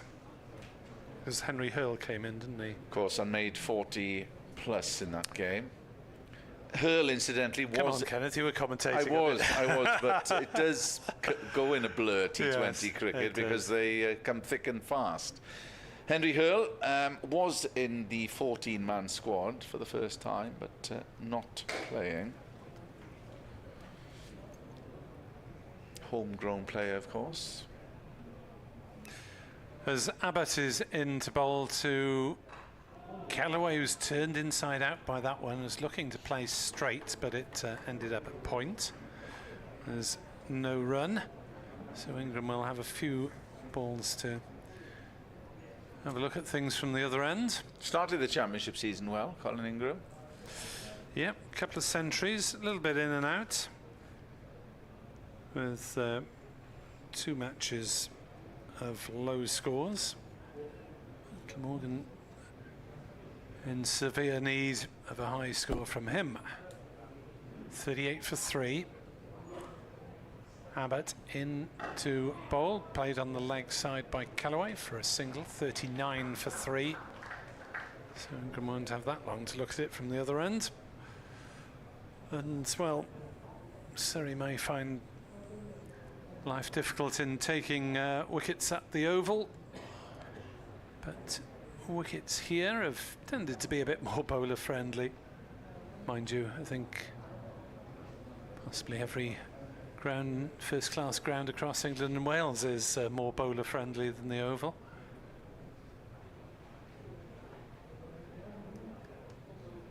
As Ingram scratches away, makes his guard. Abbott is waiting, raring to go. And Abbott coming around the wicket, bowls to Ingram, who was he beaten or did he play inside the line? Bit of both. Batter will say the latter.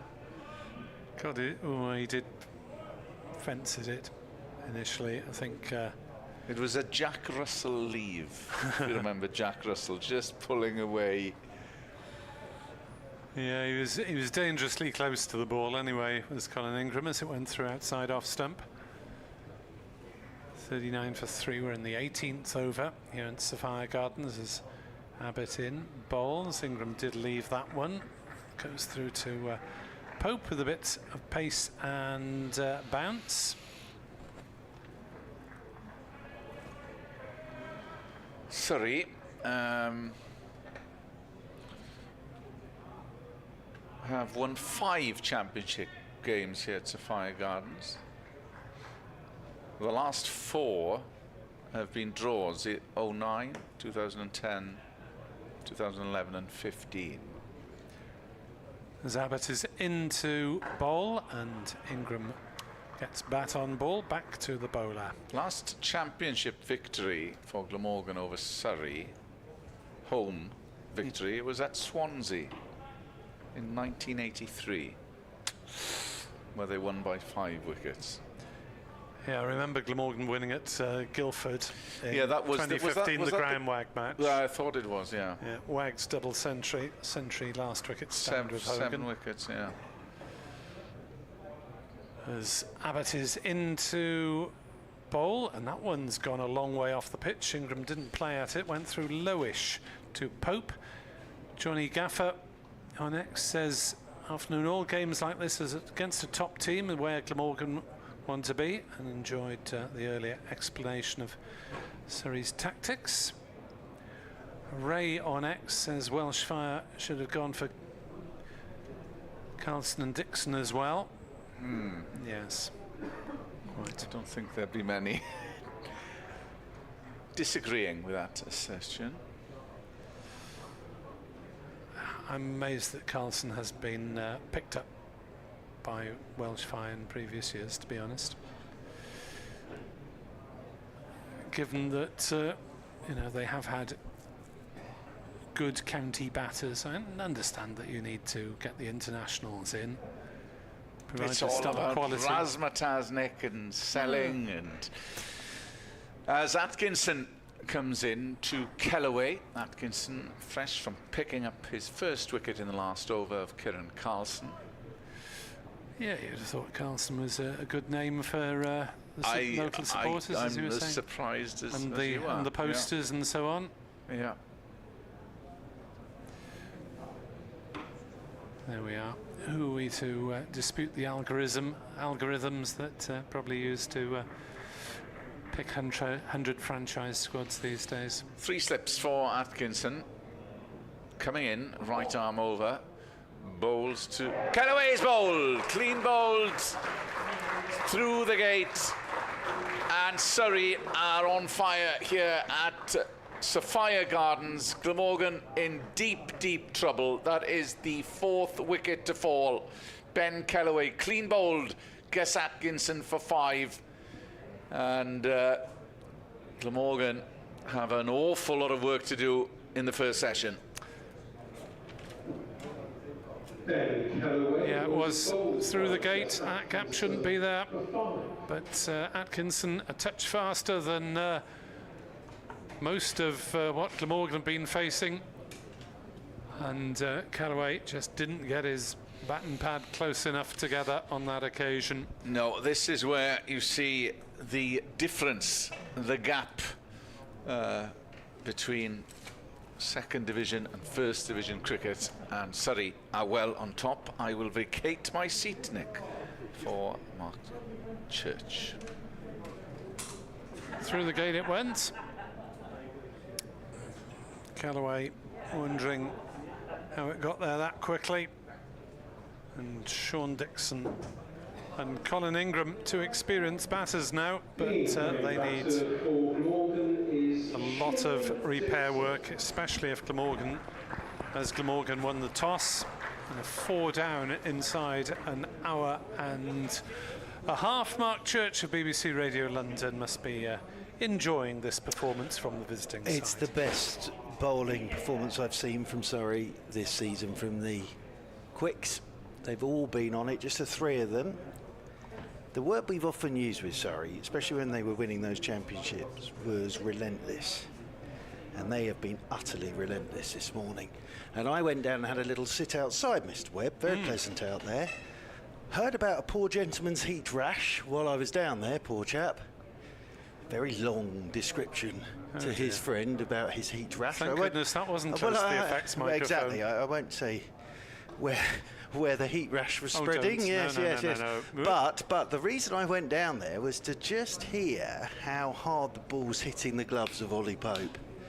And it is smashing into his gloves off Atkinson. He's bowling genuinely quick here. And Kellaway there late on that. The Carson shot was just an instinct shot, and just because of the pace as much as anything. So this is very good from Surrey at the moment. Got a slight delay in that Gus Atkinson's bootlaces have come undone. So we're just waiting for Gus to remember how to tie his bootlaces up. But no, very good from Surrey this morning. And as I say, the 3 of them, they've got the three-man pace attack with Chahar with his leggies, possibly a bit of Dan Lawrence. You could bowl a little bit of Adam Thomas, but the 3 quicks this morning have been right on the money.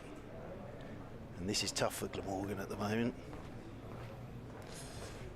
In comes Atkinson from the River Taff end and bowls, and Sean Dixon plays no shot. And Rory Burns will be pleased with this as well. Because I know Chahar's a world-class leg spinner, but you're going in with just 3 quicks. So you often see a side 4 quicks and a spinner. 3 quicks and a spinner for this one. And all 3 of these quick bowlers have just been complementing each other perfectly at the moment. Atkinson on his way. Bowls to Dixon, a short pitch ball that Dixon ducks underneath. Have you seen at the Test match there's a last wicket stand between Sonny Baker and Matt Fisher? Yeah, it was worth about 20 or 30 last time I looked. Fisher's worked very hard on his batting over the winter. 271 for 9, pounded 30 odd. England still 120 runs in arrears at the Oval.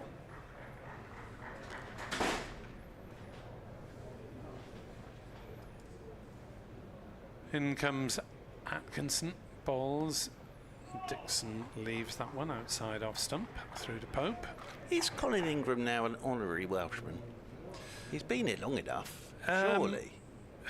No.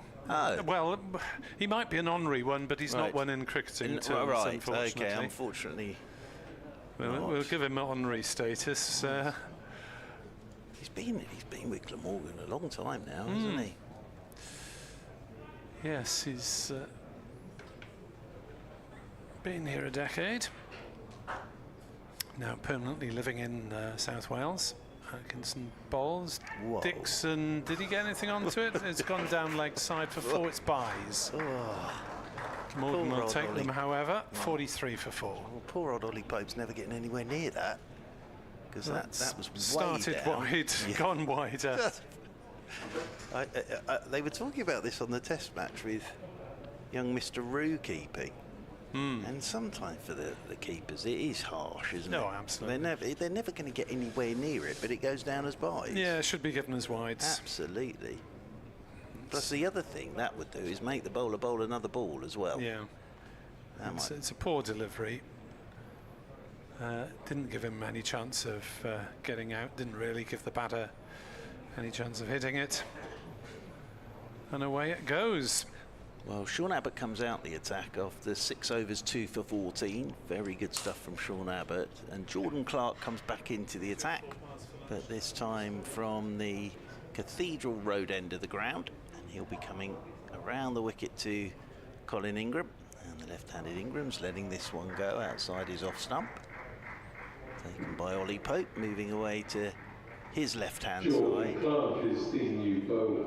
And probably worth reminding everybody, Glamorgan winning the toss and batting first this morning.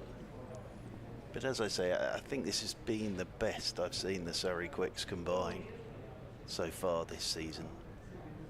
It's reminding me a little bit of sort of winning those championships, and it was the thing that everybody spoke about, was how they were on you the whole time, the bowlers, as Clark is in. And Ingram's playing this very late. That did swing again for Jordan Clark. Ingram getting the bat on that, rolling down to Dominic Sibley in there at third slip. Jordan Clark sporting the ponytail on this occasion, Mr. Webb. There's been much discussion. Sometimes it's the man bun. Today, I believe that is the ponytail that he is sporting, not the man bun. Today, man bun is more on top of his head. As around the wicket comes Clark, Ingram covers up, pushes in behind this, plays it into the offside, and there's no run.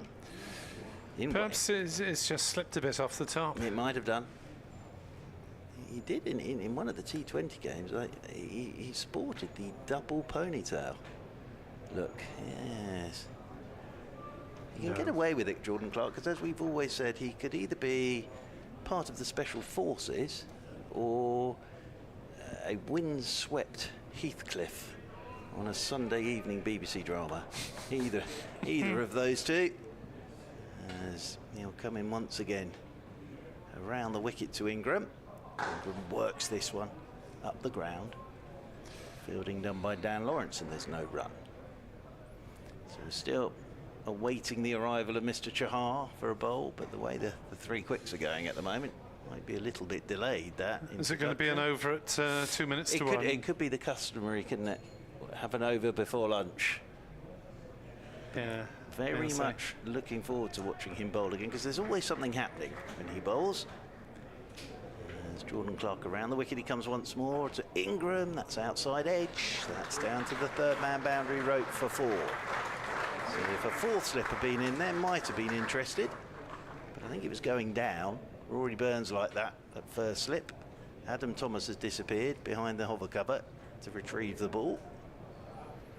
They're not long boundaries straight here. They are long boundaries square of the wicket, but they're not long boundaries straight. So that flew off down to the third man boundary rope for 4. Good crowd as well. When I was sat down there, a lot of people dotted around the place today. That beats the edge. Ingram, I think, was in 2 minds whether to defend that or drive it. And in the end, he didn't do either. Just sort of hung the bat out there. Good bit of bowling from Jordan Clark. Beats the outside edge. Final ball of the over. And yeah, this has been tough this morning for Glamorgan. 47 for 4 they are. I thought Gareth Batty and Jade Dernbach pretty happy with the way this morning has gone. It's one of those days where you're not expecting to make plans to come down here on Monday. May be wrong, things may change, of course. But 4 wickets in the first session does not bode well for a long game. Atkinson 2 for 8 in his 7 overs so far. As he's on his way from the River Taff end to bowl to Dixon, who gets something on it. It'll go away to the boundary. It's off the pad. So 4 byes in the last over. 4 leg byes there as Dixon looked to work it away. He remains yet to get off the mark. Ingram has 4 and the Glamorgan 50 is up, albeit in the 21st over and with 4 wickets down. Atkinson in to bowl. Dixon drives on the bounce back to the Bolo Fields in his follow through. Elsewhere, Mr. Webb. 6 and Nottinghamshire on day 1. 81 for 2 Essex. Leicestershire and Yorkshire. Yorkshire 62 for 4 against Leicestershire. And Somerset and Warwickshire. Somerset 79 for 3. And Hampshire and Sussex. Hampshire are 62 for 1. So Surrey still with 3 slips as Dixon plays that one defensively on the leg side.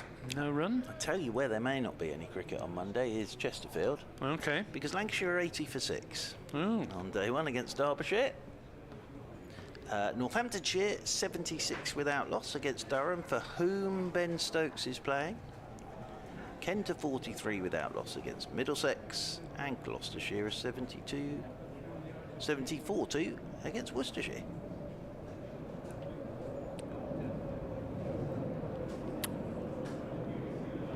Here is Atkinson charging in.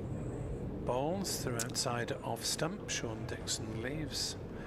It's about time Gus Atkinson was due to be rested for the rest of the match, I think. Glamorgan would argue. Well, You can't have him over-tiring himself if he's going to play for England too. yes. Again, I think I know what the response, if anybody from England rang the director of cricket at Surrey to tell him that. I think I know what the response would be. Would you like to know what happened between the Texas Super Kings and the Seattle Orcas overnight, Mr. Webb, in the Major League of Cricket? Oh, they're cricket in teams, USA. As Atkinson bowls and Dixon is forward. We're all Washington, whatever they are, fans round here. Oh, well, yes. Same initials as Welsh Fire. Exactly. And So co-owned. Washington Freedom. Yeah, that's them. Yes. Well, the Texas Super Kings beat the Seattle Orcas. Oh, okay. That's another result there. And in the Test match, England now 281 for 9, trail by 110. Oh, Matt Fisher's on 40.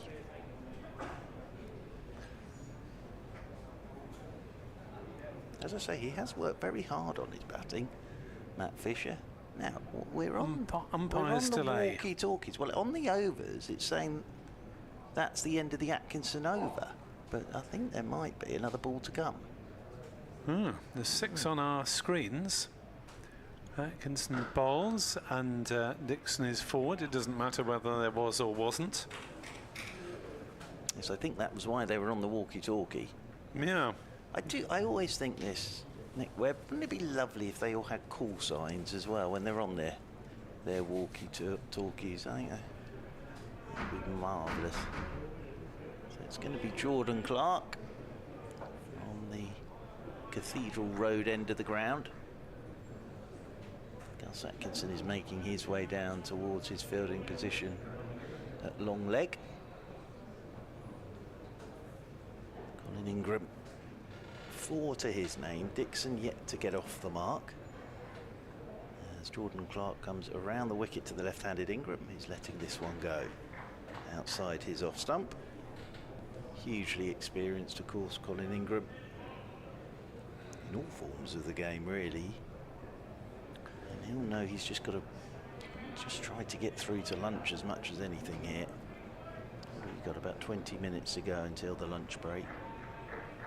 But those 4 to have already gone. Billy Root caught at backward point off Sean Abbott for 6. An ace to drive bowled by Abbott for 21.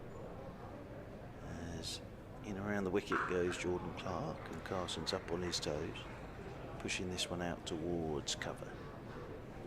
And Asa Tribe had the concussion test and was okay to carry on, but it must have just shaken him up a touch, because it wasn't too long after that he was bowled by Abbott. And then Kieran Carson had a bit of a flash at one outside his off stump and was caught behind off Atkinson for 1, and then Kellaway bowled by Atkinson for 5. Atkinson has 2 for 8. Abbott has 2 for 14. In around the wicket goes Jordan Clark, and Ingram's up on his toes, just trying to work this leg side. I think it hit the thigh guard. Potters away into the leg side, and up comes Ryan Patel to do the fielding. So yes, I think with this Surrey bowling attack, three-man pace attack with Chahar, and then you might find a bit of, if needed, a bit of Dan Lawrence, of course, who's a very fine off spinner, and Adam Thomas as well, who bowls his medium paces very tidily. But the bulk of the work this morning, of course, being done by these 3 pacers. They've done very well so far, as Clark is in and Ingram's letting this one go outside his off stump, taken by Ollie Pope, who's been busy this morning as Ollie Pope, with the gloves again, with no Folkes and no Smith, of course. Ollie Pope having to do the keeping in terms of championship cricket. Yeah, it's the last time they let Ben Folkes have a bowl, isn't it? Yes, it was all fun until he injured himself, really. Jordan Clark was keeping wicket in a helmet and a short sleeve shirt. He looked, I think that the description was village, as around the wicket once again goes Clark. Good shot from Ingram, just slightly over pitch by Jordan Clark, and he's just punched this off the front foot out towards the grandstand. Chahar's got a long way to go to retrieve the ball, because the rope is in from the grandstand. So Chahar's in a different part of Cardiff now, getting the ball back.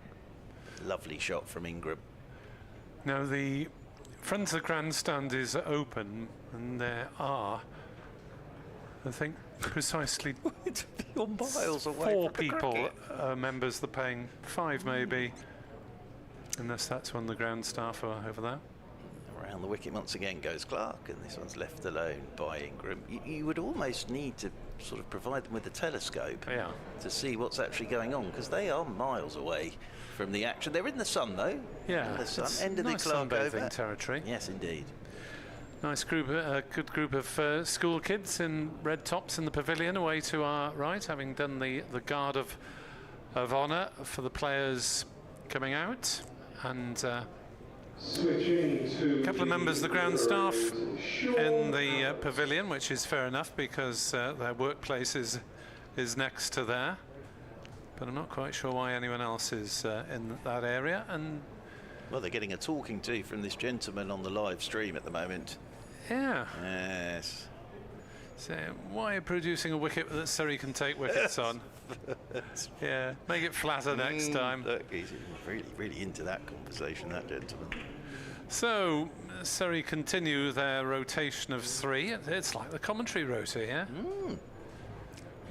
Just take it in turns. Abbott, 2 for 14 from the River Taff end, is Into bowl to Dixon, who plays it to point, fielded by Chahar, no run. So if you're just joining us, Glamorgan losing Root for 6, Tribe for 21, Carlson for 1 and Callaway for 5, 2 apiece to Abbott and Atkinson. Surrey have only used the 3 bowlers, with Abbott, Atkinson and Clark rotating, swapping ends. Abbott is in to bowl, worked away on the leg side by Dixon, single down to backward square, and Dixon gets off the mark off the 12th ball that he has received. And that's been another issue for the Glamorgan batters, is that Surrey have kept things so tight, even the non-wicket taking balls. There's been precious little that's available to score off, as Colin Ingram takes his guard.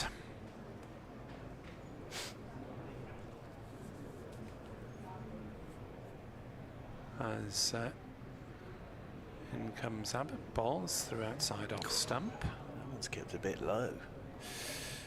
Ollie Pope was taking that on the half volley, and Ingram was coming down to have a little look. I make that the 116th delivery. There hasn't been a run scored, but the thing is, there haven't been.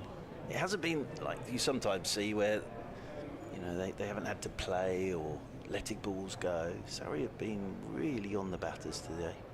Abbott in, bowls, and Ingram shoulders arms to that one. Good afternoon to Chris Drew, who reminds us that yesterday was the anniversary of the passing of Tom Maynard, who of course played for both these teams. Such a promising young man. His life sadly cut short, marked by both clubs. As Ingram plays that one on the offside to cover, and there is no run. 56 for 4, Glamorgan. Batting to come, and I seem to be saying this far too early in proceedings in the last couple of weeks. Cook, Van der Hoogten, Crane, Norton and Hadley. Cook got a couple of 20s down at Hove. There's a 50 for Callaway and a 50 for Tribe in the second innings. As that's pulled away by Ingram. That was a rare loose ball from Abbott, and Ingram swivelling, dispatching it down to fine leg, off the meat of the bat for 4 runs. 60 for 4. Yeah, just on his hip. And Ingram just helped it off his hip and down to the long leg boundary rope. Now, here we go. Mr. Chahar is coming into the attack. What have we got till lunch? 10 minutes till lunch, so you could get a couple in here. And Rahul Chahar, of course, played that final game against Hampshire last summer. Picked up 10 in the game and an 8 for in the second innings. Mason Crane will be having a little look at this as well, I'm sure. So Chahar into the attack, and he's a fascinating bowler, Rahul Chahar. And as I say, he is a bit of a rock star. You know, he's got look at this here. He's got the big sunnies on, earring glinting in the sun, but he can't half bowl. So this will be very interesting. Surrey Pacers have picked up the 4 wickets to fall. Yeah, 10 wickets on debut, yeah, I see. That was an 8 for in the second innings against Hampshire last year, in the final game of the summer, down at the Utilita Bowl. So what's this field going to be? There's going to be a short leg and a slip. There's going to be a deep backward square. The short mid-wicket is Gus Atkinson. There's going to be mid-on, mid-off, short extra cover, a cover and a backward point. And it'll be Sean Dixon on strike. 60 for 4. There's Chahar with his leggies. His first delivery to Dixon. Dixon's sweeping straight away, paddle sweeping. Nicely played. Down towards the fine leg boundary rope for 4. So very nicely played by Sean Dixon. And Adam Thomas has to go running down there in all his pads and with his helmet on, doing the short leg duties. Yeah, I suppose Glamorgan batters have the slight advantage of facing Mason Crane quite regularly in the nets, so they're used to decent quality leg spin. Absolutely. He's a bit taller than Mason Crane, is Chahar. That's the other thing he gets, is bounce. I remember from the utility bowl. So now, leg slip instead of short leg. So Dixon will have to do something a little different this time. On outside the off stump and just left alone by Dixon. He of the 100, of course, Sean Dixon. So he can bat for a very long time. Chahar is in over the wicket to him. He's playing this one off the back foot, and there are oohs and ahs from the slip cordon. It came off the middle of the bat. It's always part of it, though, with a leg spinner, isn't it? As Chahar is in once again. Oh, now, hello. That one has come back. So googly. That's his googly, and it has spun back, and it was quick as well. Nicely bowled by Chahar. Dixon was hurried up there. Chahar's in again. Dixon goes across his stumps, works this one into the leg side. Round goes Gus Atkinson to do the fielding. He's got changes of pace. And you've seen his googly now as well. And as I say, he's tall, so he gets bounce. He's in again, and Dixon's forward. It's a very tidy first over that from Rahul Chahar. That paddle sweep from Dixon, but then his googly and changes of pace, so he's into his work straight away. And Glamorgan 64 for 4. Played one game in the IPL as a sub. Come on, it's the end of the cricket world, isn't it? Well, can I be honest? Have they got them in the Big Bash as well? I think, as well as the IPL. I think they have as well. Yeah, I would quite like to be the technical sub when you can just bat and then you don't have to bowl or field. Who was it? Mitchell Marsh did it. And when he was injured and said, this is great. All I have to do is bat. And then I get technically subbed. And I don't have to field or bowl. Ingram facing up to Abbott then, as he's defended that back to the bowler. I think it's always a bit harsh, because you can now, if someone's struggling to get it off the square, pull them out and send someone else on. So that Maybe tactically sub mid-innings then? Yeah. These comps. Oh, absolutely. Oh, yes. It won't be long now until the 100 or the blast. Rolling subs it'll be soon, won't it? Leave it out. As Abbott is in to bowl and Ingram defends. Rolling subs in the field for a village match on a Sunday afternoon when you've got a couple of keen kids and Grandad fancies putting his feet up for a cup of tea mid-innings. Doesn't want to field their whole 3 hours or whatever. Yeah. Get the kids on. That's where tactical subs are needed. Not in professional cricket. For heaven's sake, man. What's going on? But bowls, Ingram blocks back to him again. Well, of course, now in the jolly old IPL, and I think also in the Big Bash, if a bowler bowls a no ball, a big alarm goes off around the ground. I don't think we've quite had that in our T20 yet. But one thing I have noticed with T20 this year is it's even more noisy than last year, and that's just the PA announcements and the DJs. Abbott in. Bowls, Ingram leaves, wideish outside off stump. I don't mind a bit of that. I don't mind the noise. Oh, no, I don't mind the fireworks. I don't mind the noise, the but music. It's when it's during the over. Yeah. Yes. There've been once or twice I've seen this season where the batter's actually pulled away because we're being asked to Oasis make some is still noise being belted out or whatever. Something along those lines. 64 for 4, Glamorgan. Here in the rather quieter environs of the county championship, don't you know? As Ingram works one off his legs, down to fine leg for a single. Chahar is the fielder, 65 for 4. Oh, Matt Fisher's got a Test match 50. Oh, well played. Well played, but England are all out, Okay. I think, for 291. Oh, that's neat. Well Is played, that Matt. exactly Yeah. 100 behind? Yep, and Matt Fisher a 50. First Test 50 in his second Test match for Matt Fisher. As I say, he has worked so hard on his batting over the winter, Matt Fisher. But yeah, so England all out. Now, one of the slips in the form of Sibley is switched over to leg slip. Is this a cunning plan by Surrey to strangle Dixon down the leg side? His head on the pad, trying to work on the leg side. The ball flicks away to backward square. In fact, there was some element of bat or glove in it as well.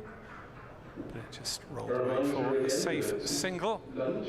There is the members' forum. My members' forum at lunch. Ah, It's on the first floor. so yes, Baker and Fisher put on 53 there for the last wicket. Yeah, well done. Very valuable runs, those. Well played to Matt Fisher. A maiden Test match 50. Please don't walk across the used one. And then he will be looking to take a maiden fifer as well to add to his maiden Test match 50. So Rahul Chahar is going to continue. Had a tactical sub of the PA announcer. Oh, All right, really? Lawrence started it off, and when Higgers was out in the middle. So Chahar coming in over the wicket to Dixon, and Dixon just pushes this one down towards backward point, and Jordan Clark does the fielding.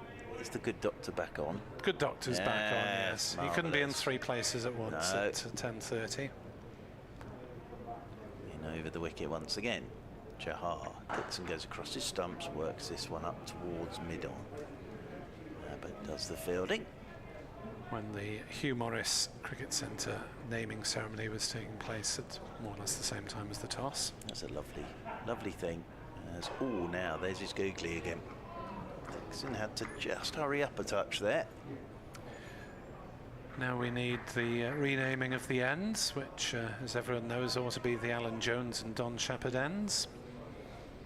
As over the wicket once again goes Chahar, and he's looking to work this one that goes straight on. He's trying to work against the turn. That will be because of the googly. And that's just a leading edge going along the carpet to Dom Sibley. This is nice stuff from Chahar. Over the wicket he comes again, and Dixon's having to hop in behind this one. Plays it back up the pitch. But this is the thing, Chahar is on it straight away. And his changes of pace does make life very tricky. He's in again. Thought that did turn, but it was a bit too wide outside the off stump. Spun away from Dixon. He lets it go, but nice over from Chahar. Maiden over. And Glamorgan, as we approach lunch on this opening day here in Cardiff, 66 for 4. Yes, we may get an update for BBC Radio Wales in the next few minutes if play is going on past 1300, which it is. The umpires are now in place, and it's 12:59 on the scoreboard. Surrey have only bowled 27 overs, but allowance is made for the loss of wickets, of course, so they might be -1. We had that big delay as well for Oh yes, there's the Racer the Tribe as well, the Tribe didn't we? Yeah. concussion check, so probably won't be -1. Abbott to bowl his 9th over of the morning session is in to bowl to Ingram, leaves that go through, and it's lowish outside off stump to Ollie Pope. 66 for 4. Yeah, and it's been a tough morning for Glamorgan, but what I would say is the 3 Surrey pace bowlers have been excellent this morning. Yeah, low scoring rate, 2.5 and over. Very little off target to be able to put away. As Abbott balls edged by Ingram past the slips. That'll run down for 4 to the third man boundary, away to our left, in front of the members area. Yeah, but that's okay from Ingram, playing it with very soft hands. So it was going down all the while to that third man boundary rope. 70 for 4. Starts to look a little less disastrous as far as Glamorgan are concerned, having been 39 for 4 at 1 point. 3 slips still posted by Surrey as Ingram plays that one defensively on the offside, trickles out towards point, and there's no run. Sam Curran is the fielder, Curran having taken the opening catch as Billy Root got out in the most Billy Root-esque fashion you can imagine, caught at gully. Yeah, and seeing the tribe delivery again from Abbott, it did swing a lot. He was trying to whip it through the leg side, wasn't he? Yeah, Tribe does play predominantly through mid-wicket, as Surrey had a 4th slip to the cordon. Abbott's bowls, and Ingram gets everything behind that one. Bowling over the wicket to the left-hander, having mostly bowled around the wicket. To the lefties, Root and Ingram. Notice that Mr. Abbott as well has removed moustache. Okay. He's been sporting a moustache. Right. It seems to be removed for this game. In comes the next delivery, which is blocked on the offside by Colin Ingram. So 17 not out. Acer Tribe 21 is the highest score of the morning, which is very low for the highest score of a session.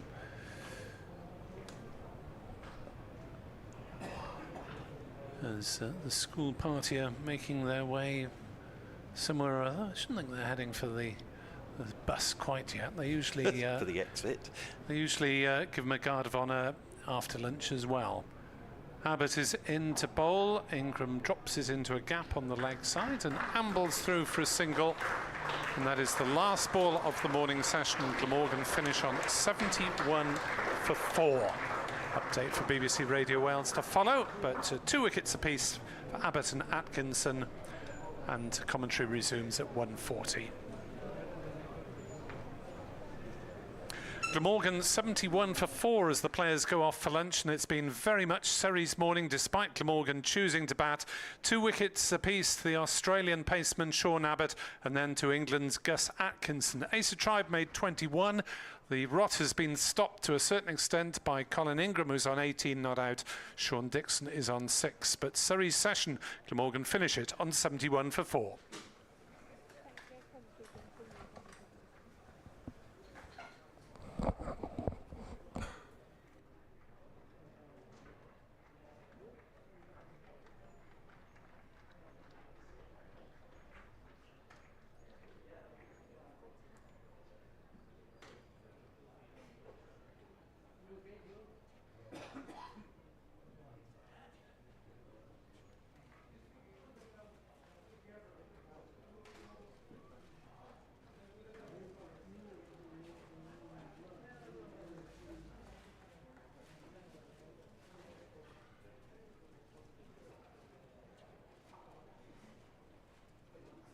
I've got some latest scores from around the country. We'll start first of all on the 3rd day of the test at the Kia Oval, where England have been dismissed by New Zealand for 291. New Zealand lead by 100 runs, and they're currently at lunch, and play will be restarting shortly. In the Rothesay County Championship, it's lunchtime at Taunton, where Somerset have moved on to 94 for 5 after electing to bat first against Warwickshire. At Chesterley Street, Durham asked Northamptonshire to bat first. Northampton 91 without loss at the interval. At Hove, Hampshire, are 83 for 3 after batting first against Sussex. At Chelmsford, Essex are 87 for 3 after opting to bat Lancashire. At New Road in Worcester, Gloucestershire, 78 for 2, also after opting to bat first against Worcestershire. It's lunch at Grace Road, where Yorkshire also won the toss and batted. They're 90 for 5. And at Chesterfield, lunchtime there sees Lancashire 106 for 6 after being put into bat by Derbyshire. The other game is at the St Lawrence Ground in Canterbury, where Kent currently are 69 without loss, batting first against Middlesex. We're delighted to see on the outfield, together with the community coaches, boys and girls from Uscol Glamorgan. They're here for a watch and play activity today, and as well as forming today's Guard of Honour, they're playing on the pitch and giving us a demonstration of their quick cricketing skills during the lunch interval. Girls and boys, we hope you are enjoying your day here at the home of Glamorgan County Cricket Club. We look forward to seeing you here again very soon. If you're seeking a score sheet for this match, they're available free of charge from reception, situated on the ground floor of the Thatcher's Pavilion. That's where you can also purchase a copy of the 2026 Glamorgan Yearbook, as well as the special memorial brochure called Hugh Morris, A Life in Cricket. It's available, as I say, for purchase from reception. It costs £10 with all proceeds going to the Lindra Cancer Hospital. The Glamorgan Club shop run by Missouri Sports is also open. It's situated opposite Gate 2 and is selling a wide range of cricket equipment and other Glamorgan items. Now, as far as refreshments are concerned, a full range of food and drink can be purchased in the Pyramid Lounge, which is situated on the ground floor of the Thatcher's Pavilion. Don't forget, there's a 10% discount for Glamorgan members on all food sales. Hot and cold drinks and snacks can also be purchased from the mobile unit situated beneath the Castell Howell stand at the Cathedral Road end of the stadium. Now, with warm weather forecast for the next few days, don't forget to hydrate. You can use the free of charge water refill points at various locations around the stadium. There's also the multi-faith prayer and reflection room situated in the undercroft below the pavilion seating. Finally, a reminder that we stand against all forms of discrimination, and there is no place for it in our sport. We will embrace and celebrate differences everywhere, knowing that with diversity, together we are stronger. Here at Glamorgan County Cricket Club, we are dedicated to racing the game, so if you witness any form of discrimination, you can challenge it and call it out by contacting in strictest confidence your nearest steward. Thank you very much. Diolch yn fawr.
Better than I thought they would be.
they look like down there?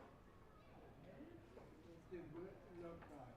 I was surprised they will be on. Why did we get the reason being?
seen some of them on the old. And we were allowed to go right onto the pitch.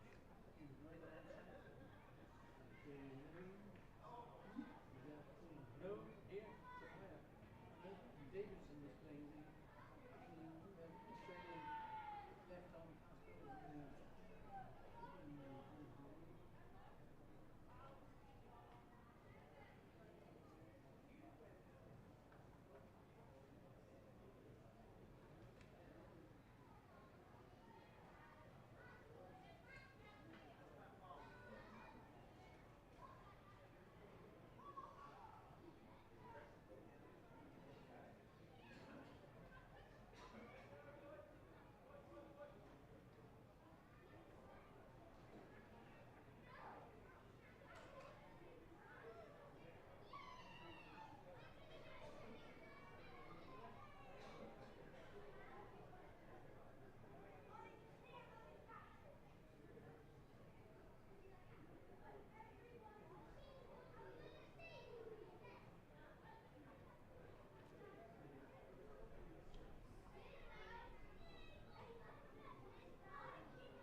Bowled well, don't you, sorry?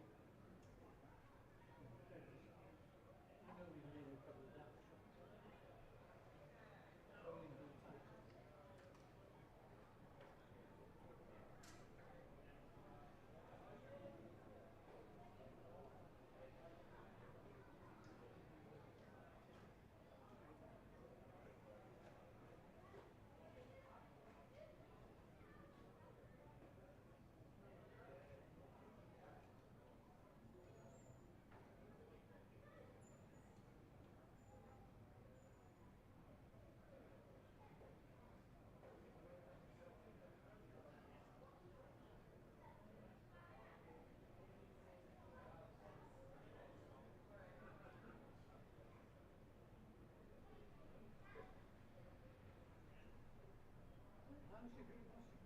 How's your grandson in California?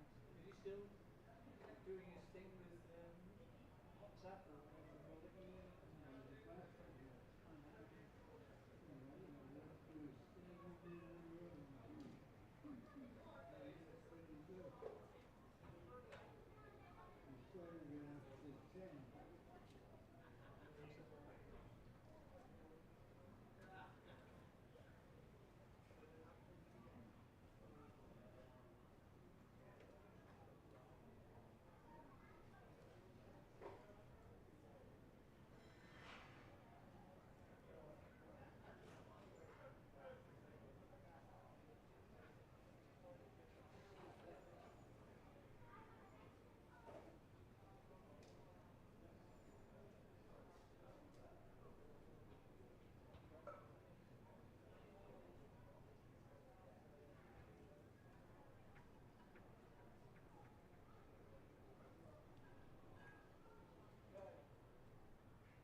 Jeff's come back from war.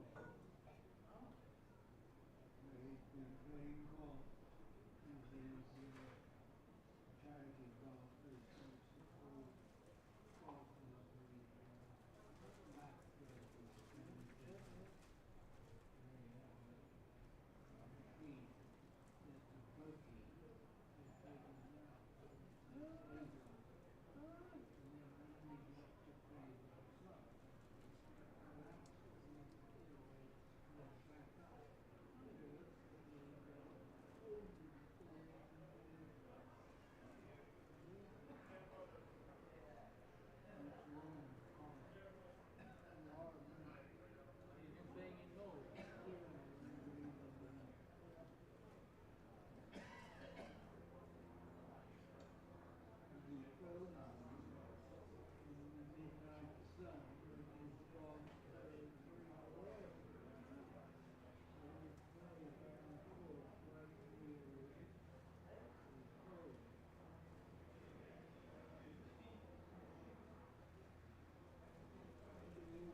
mentioned earlier, we're delighted to welcome pupils from our school Glamorgan here to Surrey Gardens for a watch and play activities. You can see in front of the pavilion, together with Mandy and Heather from the tour guides.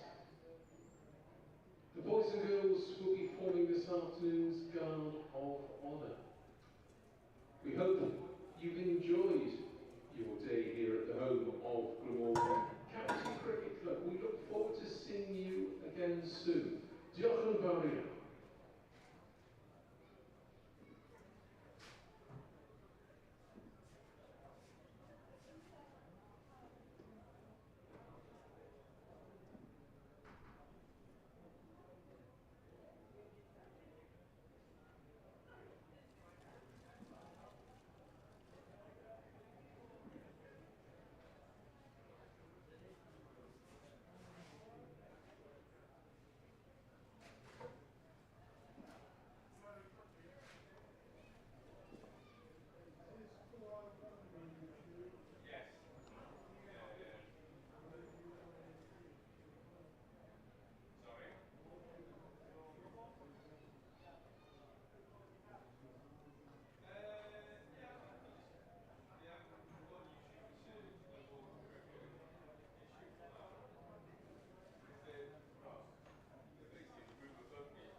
Very warm welcome back to a sunny Surrey Gardens here on BBC Sport Online, BBC London.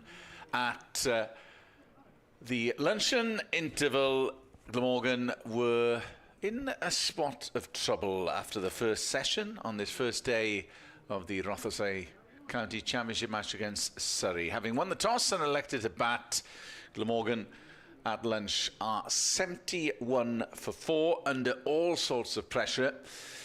And it really has been a prime morning of bowling by the visitors. Very disciplined in terms of line and length. No freebies at all.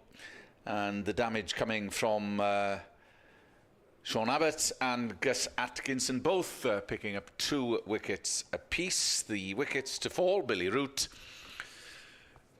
Bowled Abbott, caught Curran. Tribe was bowled by Abbott. Kieran Carlson caught Ollie Pope.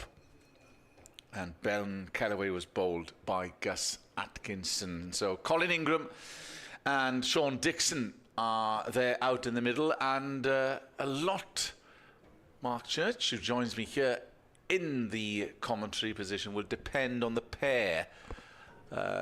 They needed to dig in prior to lunch. They did so. But they need an awful lot more if they're going to post a competitive first innings total. Yes, I think you've summed it up perfectly there. I think Surrey were excellent with the ball this morning. The 3-man pace attack with a couple of overs of Rahul Chahar just before lunch, but I thought Clark, Atkinson and Abbott were outstanding this morning. And there was nothing nothing for Glamorgan to work with. You know, they made them play everything. There weren't that many balls they could let go, and they picked up their 4 wickets. So I would have thought the team talk from a Surrey perspective was, same again please, after lunch. From a Glamorgan point of view, exactly what you're saying. They just need a partnership from somewhere.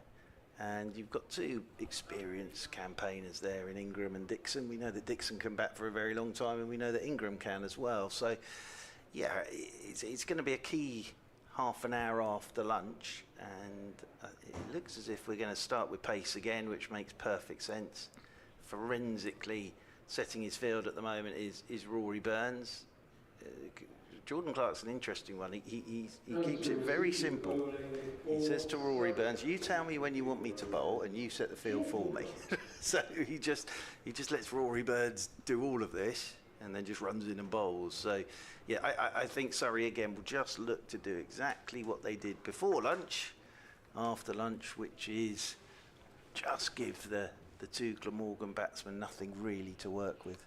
There was just slight, and I mentioned that it was slight optimism prior to lunch in that Glamorgan just started to play more disciplined with the bat, put away the barred ball. There was just some wayward bowling, not much, as Clark comes in from the Cathedral Road end, coming around, and that's paddled away. And it'll be the first boundary and the first ball of the afternoon session off the bat of Colin Ingram. Yeah, a little bit of a loosener that from Jordan Clark, and Ingram just stood up straight and really just short arm jabbed it through the leg side for 4. The other thing that interested me was Chahar's 2 overs. Now Dixon paddle swept the first ball for 4, but after that he didn't look comfy with Chahar. Changes of pace, was getting a bit of turn. Wary of the googly, yeah. One big googly he bowled. As Jordan Clark comes in to Colin Ingram, full that time, and Ingram leaves, taken by Ollie Pope. Yeah, and had to rock back on his stumps a few times prior to lunch. The thing with Chahar is he's a very different leg spinner to Mason Crane in that he's tall, very tall Chahar, and he bowls it quite quick. So he can toss it up, but he bowls it quite quickly, and he changes his pace, he gets bounce, he uses the crease as well. So he's, I doubt you ever feel completely comfy against him. Clark is coming around to Ingram, just straying down leg side. Was that leg buys? No, it wasn't. Completely off the bat, so a single taken. 76 for 4. Jordan Clark, of course, former Lancashire player, played for the Invincibles over 100 first-class games. Yeah, and having another solid season for Surrey is Jordan Clark. I don't think it was any, well, surprise is the wrong word, but there is a correlation about the fact that he missed that crucial game against Nottinghamshire, penultimate game of the season last year, which Surrey eventually lost, of course, and Nottinghamshire winning the championship. He's so important to this Surrey side. He sort of locks the whole side together, really, Jordan Clark. Bowls his overs, scores his runs, runs around like a maniac in the field.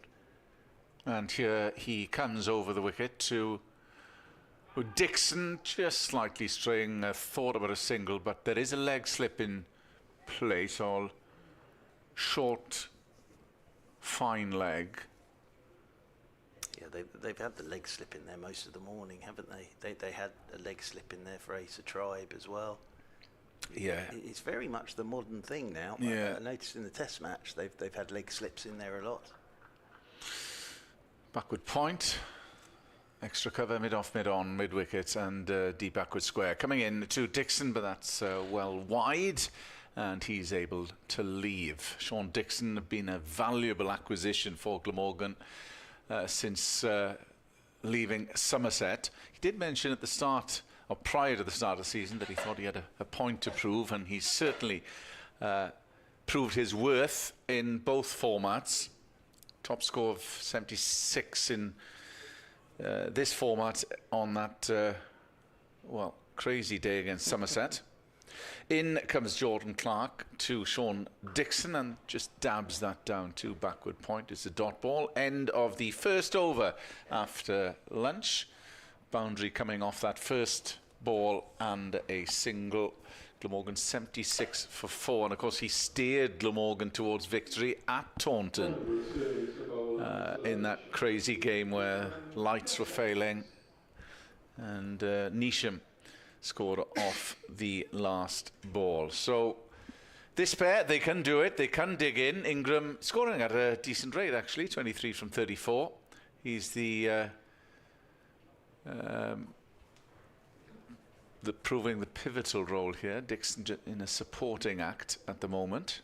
Well, Dixon's opened the batting a lot during his career. He'll be wary of Gus Atkinson, because I was thinking during the lunch break that Gus Atkinson, I think he broke his finger last year very early in the Somerset game, and with a ball that just reared up and hit Dixon on the hand, playing for Somerset. So, but he's used to opening the batting, is Dixon. So he's almost doing that role at the moment, really, with where he's come in. And Colin Ingram is just a very good player. So Surrey will be desperately keen to try and part these two quickly after lunch. So it's Ingram on strike. It will be Gus Atkinson again. Outstanding figures of 2 for 8 this morning off his 8 overs. He's coming in from the River Taff end of the ground. He will come around the wicket to the left-handed Ingram to start. They've got a deep backward square in as well. And Ingram's up on his toes. Short delivery first up from Atkinson. And pushing this one down to backward point. England have picked up a wicket in the Test match. Have you been bleary-eyed given the World Cup? Have you been staying up? Not really, no. I fell asleep during England's game. Because they played well. Well, they did, and I slept through the whole thing. Well, Wow. I watched the first half and then fell asleep for the second half, which was a little disappointing, I have to say. No, I've not been getting up in the early hours to watch New Zealand There's play so many whoever. games, aren't Oh, there? it's ridiculous. As in around the wicket once again comes Gus Atkinson. Forward goes Ingram.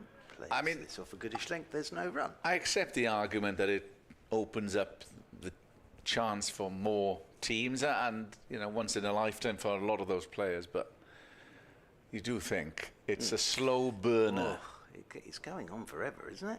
Well, the final is on the 19th, and I base it. I got kids at school. School would have broken up by then, so it's 5 weeks. I know. It's a very, very long tournament. As Atkinson around the wicket he comes again to Ingram, and Ingram's forward and playing this one out into the offside, and there is no run. But there is part of me, I have to say, that ever since I was little, I always equate hot sunny weather with World Cups. For some reason, I know it's when it's played, but I always sort of think back to when I was watching when I was little, and it was always, the weather always looked amazing. So they're certainly getting that, but of course now we have hydration breaks. Well, yeah, that's been a point of debate. Which are like sort of the timeout, aren't they, in sort of IPL or something, as in around the wicket goes Atkinson. This one's left alone. Good pace from Atkinson. Well, I can understand that. I can understand the hydration breaks for obvious reasons, because the climate out there and some of the games have been played in extremely hot weather. However, Virgil van Dijk made the point that they should be on a game-to-game basis, because if it's tipping down with rain, as it has been in cities such as Vancouver and Toronto, then why are they having a hydration break? I also know, and it does make a difference, obviously, tactically. Well, that was the bit that surprised me. As in around the wicket comes Gus Atkinson, and that's gone the other way. That's a beautiful bit of bowling. So the one that came back into Ingram, the previous delivery let go. This one has just gone away from him. Nicely bowled by Gus Atkinson. And good pace again from Atkinson. Ollie Pope's taking that above waist height. Nicely bowled by Atkinson. So yes, I'm all for hydration breaks, but the other thing is then all these people run out with laptops and... Exactly, it's a chance to reaffirm your message as a coach. Around the wicket once again comes Atkinson and beats Ingram once more on the outside edge. Lovely bowling. Great over. From Gus Atkinson. End of it. And Glamorgan a 76 for 4.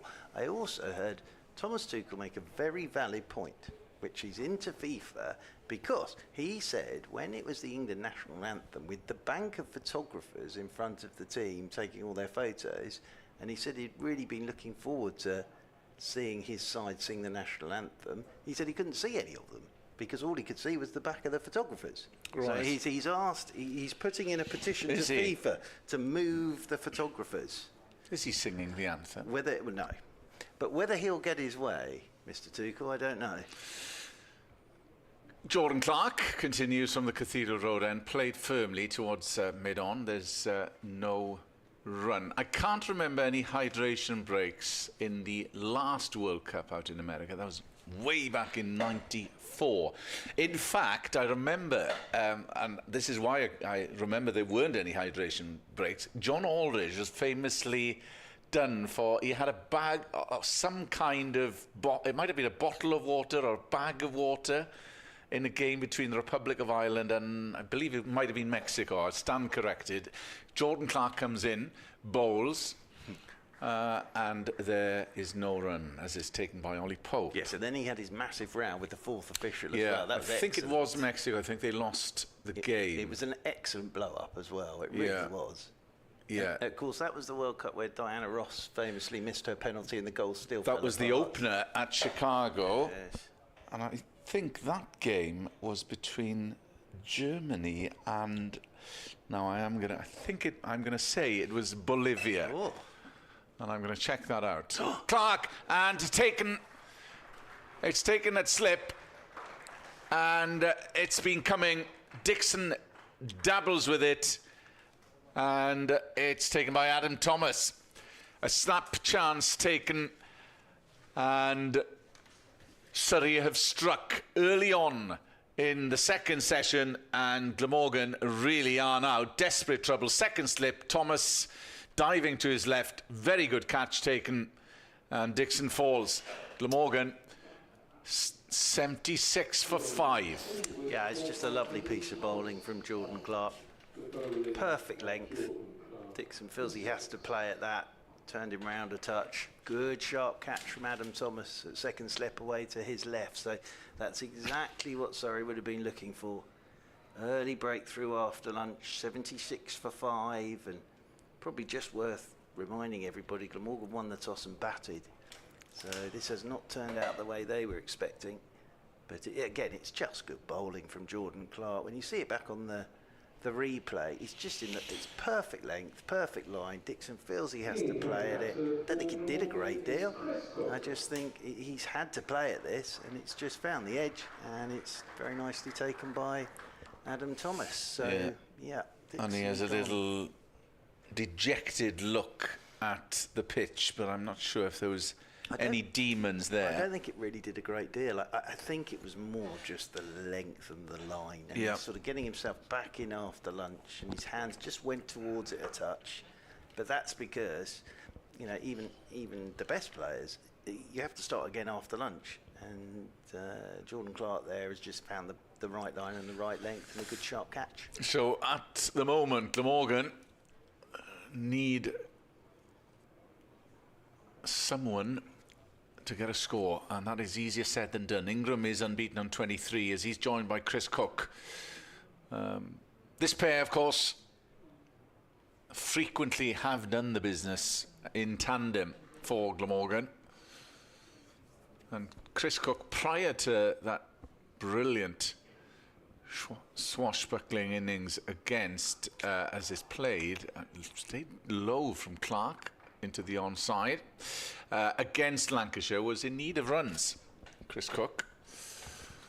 So he's not been in the best of form for Glamorgan in the first block. Well, I think this will test him, because Atkins is bowling quick from one end, and Jordan Clark just banging away at a good line and a good length. Clark comes in from the Cathedral Road end, right arm over, full, and it's played firmly defensively by Cook. It's out to point. Well, this is the difference that Glamorgan would have been expecting, of course, having gained promotion last season. Every weekend is a challenge. Surrey, of course, champions, 3 on the bounce in the past few seasons as Clark comes in, bowls, and that's gone down to the vacant third man area. Might not run all the way, and it won't. And they settle for 2. Yeah, I've got to say the running there's a bit lazy. Yeah, there was 3 definitely on there. Yeah. End of a wicket taking over for Clark. Glamorgan struggling, 78 for 5. Yeah, Surrey won it in... They win 3 on the bounce. Yeah, 22, 23, 3 and 24, yeah. And then last year it all came down to that game against Nottinghamshire. Yeah. And it was a fantastic game of cricket. Lots of tension around the place, but then Josh Tongue bowled one of the quickest spells you could ever wish to see. And knocked Surrey over. So, of course, Nottinghamshire winning it last year. And then they won it in 2018 as well, Surrey. So they've had quite a bit of success in the Championship in recent years. There's Gus Atkinson around the wicket to Ingram. Again, that's quick. Ingram, I think, has played the line of that. So he's played it pretty well, but that is rattling into the gloves of Ollie Pope. And the lovely thing with Gus Atkinson is, again, it's no great surprise this. A bit of he's movement as well. getting better the more he bowls. So that's no great surprise. And also, there's no discernible change in anything Gus Atkinson does. He'll turn around, wander back to the top of his mark. He's got the same demeanour when he's doing everything. Gus Atkinson, lovely fella. And I was saying to Nick that he's on the honours board at Lords now 4 times for 5 wicket hauls, and there's only 3 bowlers above him now, England bowlers: Anderson, Lord Botham and Fred Truman. Well, he's in fine company there. He's also got a Test match 100 at Lords as well, of course. Yes, they should just put a board up for Gus, really. He seems every time he plays a Test match he does something. In around the wicket he comes to Ingram, and that's hopping at Ingram, turns it into the leg side. Let's just hope he can sort of park whatever has happened and carry on. At the end of the day, and I said this, right, okay, they shouldn't have been out. If there is a curfew, Gus said he didn't know about it, so there you go. But if there is a curfew, they should have been back. But actually, at the end of the day, it's been going on since time immemorial. The problem is what happened during the winter. Well, that is the problem. That is the big issue. So, and let's be honest, if England were winning... Yeah, no one will give them, that's my only thing with it. They just won a Test match. Now, really, what's interesting with that is, this I don't know when this curfew, I know it was during the Test match, or it's during the series, isn't it? A curfew for the series, they've said. Now, what does that mean? That in between tests, that when they go home, that they're not allowed out in the I don't know. Now, Colin Ingram, that ball did hit him on the bottom hand, so there's going to be a bit of physio on his thumb here, I think. Just seeing the replay now. Yep. Just all jagged back, didn't it? Yeah. Yep, it's a good bit of bowling from Gus Atkinson. But at the end of the day, it's a culmination of and incidents with Noosa, and that is the problem, isn't it? But just move on, I've read so much about it, and I've heard so much about it, and you can only say the same thing the same way so many times. So thankfully cricket started again, which I think was the key thing. I like the fact that Atkinson and Stokes are both playing. Ooh, that really has cut his head. You can see the blood there on Ingram's hand.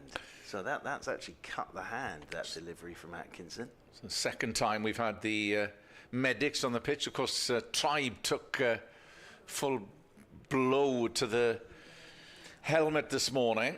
Yeah, and I wonder, any player that would have shaken him up a touch. And it wasn't too long after that he got bowled by Sean Abbott. Cracking delivery from Sean Abbott, but it would shake you up. So, look, the only thing I would say is, from an England management point of view, I haven't heard one person back their players up, including the captain. I haven't heard that yet from them. So, if I'm Ben Stokes, I'm playing for Durham. I'm seriously thinking about this now, because I haven't heard one person back up from the England management, back up the skipper or Gus Atkinson. But look, at the end of the day, Gus will play here, Stokes will play at Durham. And they'll be back for the next test. Well, I think possibly. Gus definitely will be. Stokes, it's down to Stokes now, really, isn't it? I think it's down to him as much as anything. Now, this is a lengthy delay for Colin Ingram, and as I say, when we saw that on the live stream, it looked as if he's cut something on that bottom hand. So there's a bit of running repairs for Colin Ingram here. Bit of worry here, because the last thing Glamorgan need is for him to possibly retire hurt. It was a quick delivery again from Atkinson. Just bounced on Ingram. Played it really well.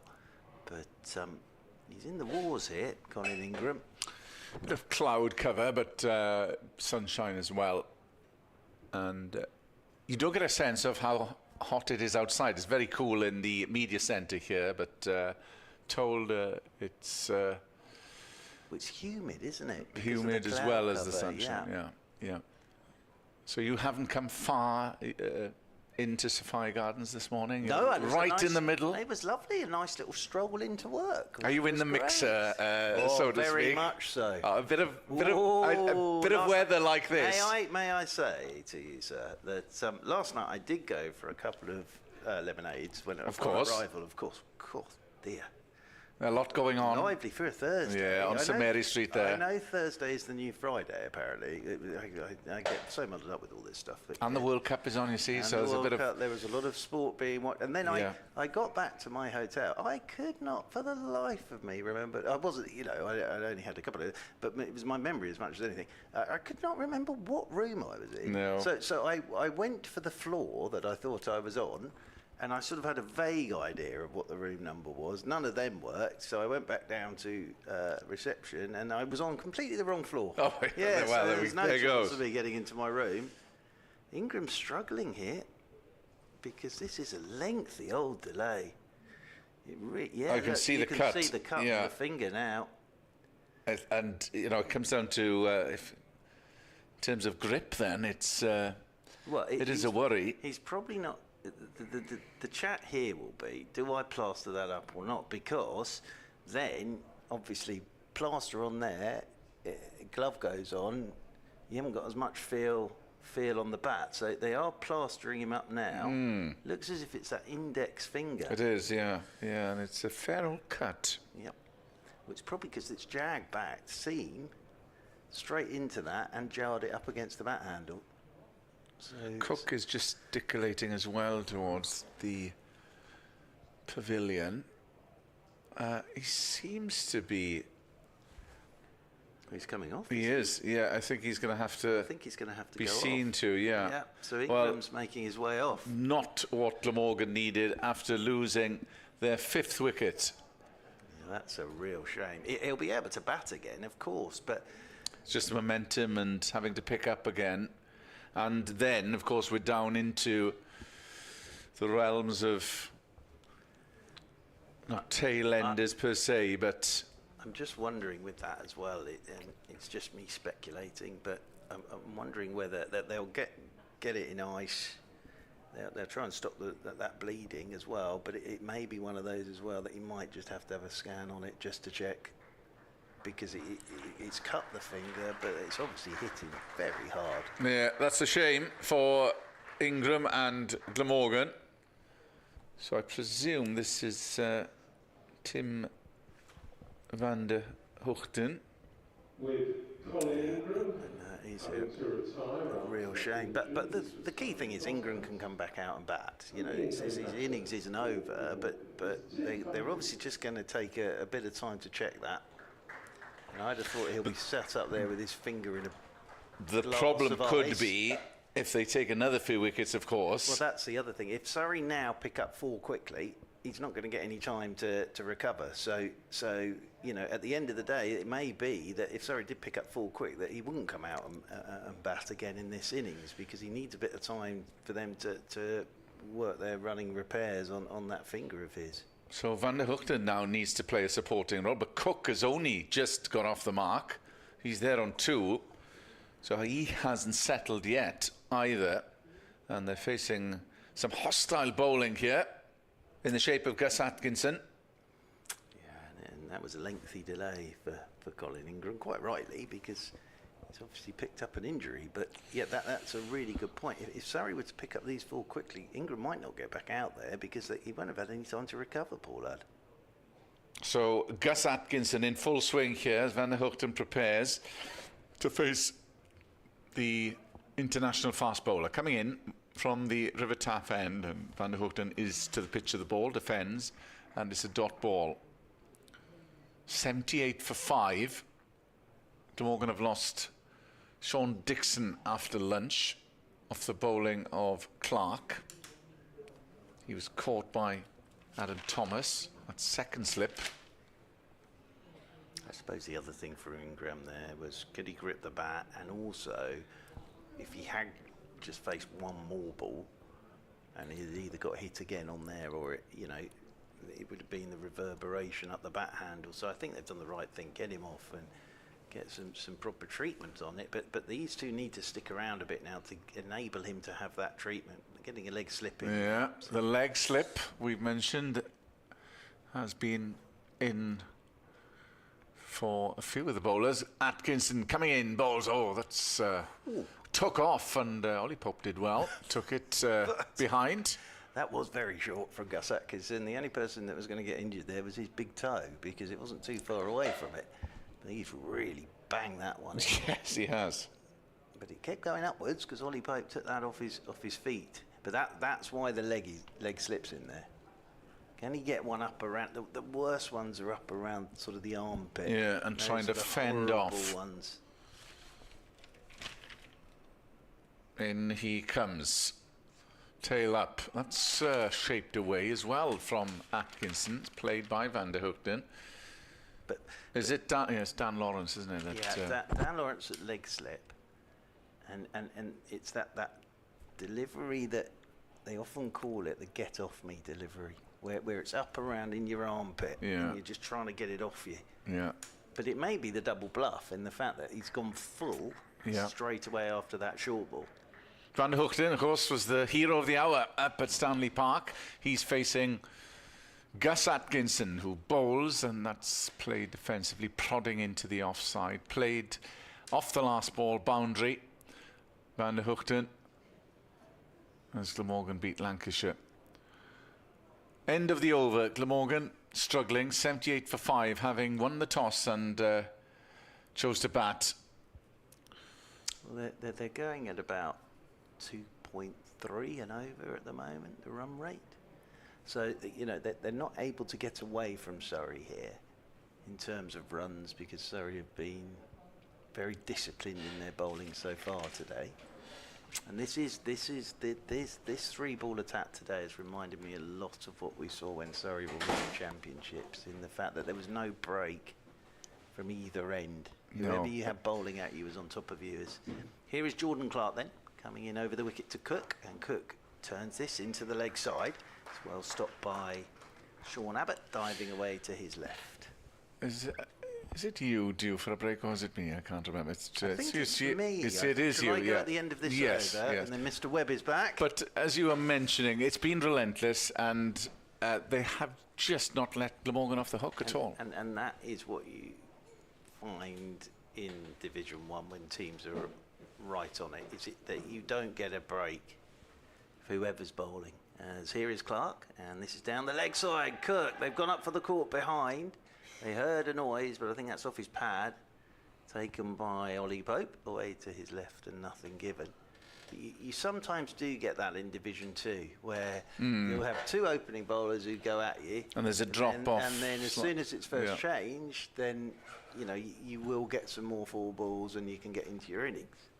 Division 1, you tend to find that when they're on it, you don't get a break from either end, really. As here is Clark, Cook's up on his toes, pushes this one away into the offside. Will pick up a single, and Cook moves on to 3, and that will bring Van der Hoogten on to strike for the first time here to Jordan Clark. But Clark again, 1 for 29 in his 11th over now. Abbott and Atkinson taking the 4 wickets this morning, and then Clark's come up with a wicket straight away after lunch. So they've been very good today so far, Surrey. As Van der Hutten will settle himself down over his bat, and he's forward, pushing a full-length delivery out to Ryan Patel at cover. Yeah, we'll wait to see the severity of Colin Ingram's injured finger. Well, we could see it on the live stream. There was blood, so he's cut it, definitely. But as I say, he'll probably be sat with it in a big old glass of ice at the moment to try and get some of the swelling down. As Clark is over the wicket, and that's left alone as that comes back again, taken by Ollie Pope. But really, the job as well here, I know runs are important, all that is time as well, because to give Ingram that opportunity to try and get that finger sorted so he can come back out and bat. They make them tough these days, though. The old cricketers. What we've always said with Jordan Clark, you know, he'd run through a wall if you let him to bowl. As you know, over the wicket he comes once more. Oh, now this must be tight. Shout for LBW given. Played round that front pad. Van der Hutten, and now Clark has a second wicket. And this is not good for Glamorgan. 79 for 6, having won the toss and batted first this morning. It's very good from Surrey.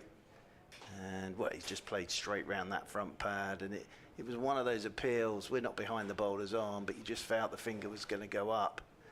Yeah, I think. Hit the knee roll, and yeah, I think he knew as well, because Van der Hutten sort of turned round and wouldn't look at the umpire. Didn't even see the finger go up. I think he just saw the celebration. So again, and this plays into this Ingram equation as well, because another wicket down now. Ingram needs a bit of time to get that finger sorted. Anyway, end of Van der Hutten, end of me. I get a vacay to Mr. Nick Webwood. Thank you very much, Mark. So Mark will be back as he takes a breather. That was the end of the over. So Glamorgan, it's going from bad to worse. 79 for 6, but in essence, we'll see if it's 79 for 7, dependent on Colin Ingram's fitness after he took a blow to the index finger. So you would have thought that given the fact they haven't got that many wickets left, that makes it more likely that they will sub him and get Henry Hurl in. The only question would have been if it was going down past leg stump, which it wasn't. Played across the line, would have hit middle and leg. Middle. So there's no point in Glamorgan wasting a wicket. They either have to get Ingram back out there or get the sub in. Well, having elected to bat, Glamorgan in serious trouble here. 79 for 6 as Mason Crane comes out. It was the end of the over, so Chris Cook now will face Gus Atkinson. Coming in, right arm over to Cook. That's just straying down leg. Plays that on the onside. It might go the way, no, it wanted to be cut off, but they could get a second, which they do. As deep fine leg came around. 81 for 6. Glamorgan have never got going in this innings. Surrey have been all over them as a rash.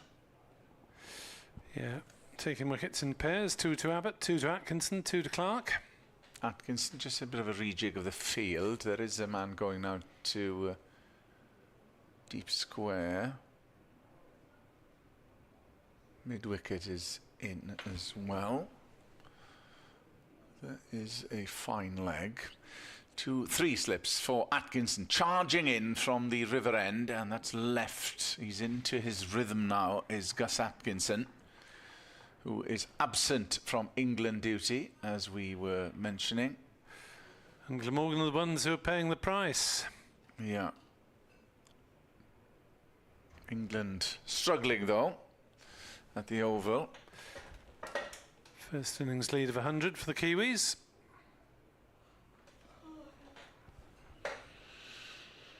Atkinson wheeling round, coming in. Facing is Chris Cook. Bowls, and that's played firmly but not timed. It will be a chase. It won't go all the way as the dive comes in. No, stopped right on the boundary, so they take 3. And this good bit of fielding. Didn't catch the number on the back, but it stopped a boundary anyway. It was Lawrence who completed the throw. Doing the toe end of the bat for Cook. It wasn't completely timed. It's Chahar. It is Chahar, yeah. Good piece of fielding right on the perimeter. And Dan Lawrence completed the work. And Lawrence is certainly not going to get sunburnt today. He's got a vast amount of sun cream spread all around his chops. I haven't been out yet. It's pleasantly warm. Yeah. Bit airless. Not much breeze at all.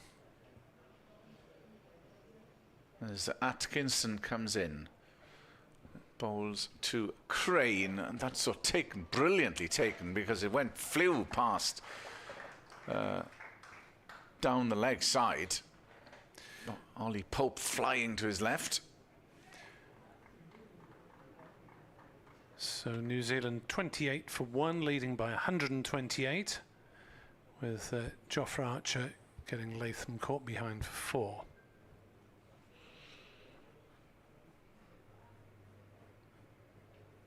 Gus Atkinson with 3 slips. On the attack are Surrey to Crane, who prods that to backward point, and there's no run. It was out there for the toss earlier, and I came back, and Nick quite rightly pointed out and said, isn't that your ECB pass from last season? I had no idea. I just grabbed I have a set of passes right by the front door, and I just grabbed one that had ECB on it, and lo and behold, it's the pink one from last year with 2025 on it. Atkinson is in, last ball of the over, and that's just lands right in front of Mason Crane's bat. There's no damage, so it is 84 for 6. Nobody batted an eyelid at the pass. They know you're here. And I was allowed in. They know you're here. 84 for 6 then. Glamorgan having taken lunch at 71 for 4. Going nowhere fast after the interval, with Jordan Clark striking twice and Gus Atkinson striking the hand of Colin Ingram. Yeah, did you see that on your lap around? I haven't been for a lap on the ground. I was just sitting above the side screens, got more or less the same view as you did. Yeah. As Clark is in to bowl, worked on the leg side by Cook, takes a single. Yes, it's just a ball that I think Jagged back, up a little bit. Ingram did well to get on top of it, but more is on the hand. And, well, they did their best to keep him out there, didn't they? Had a long period of treatment, but decided it was too painful, obviously, to continue. And, well, Glamorgan may, for the second time in this season, have to use a substitute as Clark is in to bowl, and a flick of the bat from Crane, and he'll pick up a couple of runs down to wide fine leg. Way to our right on the grandstand side of the ground.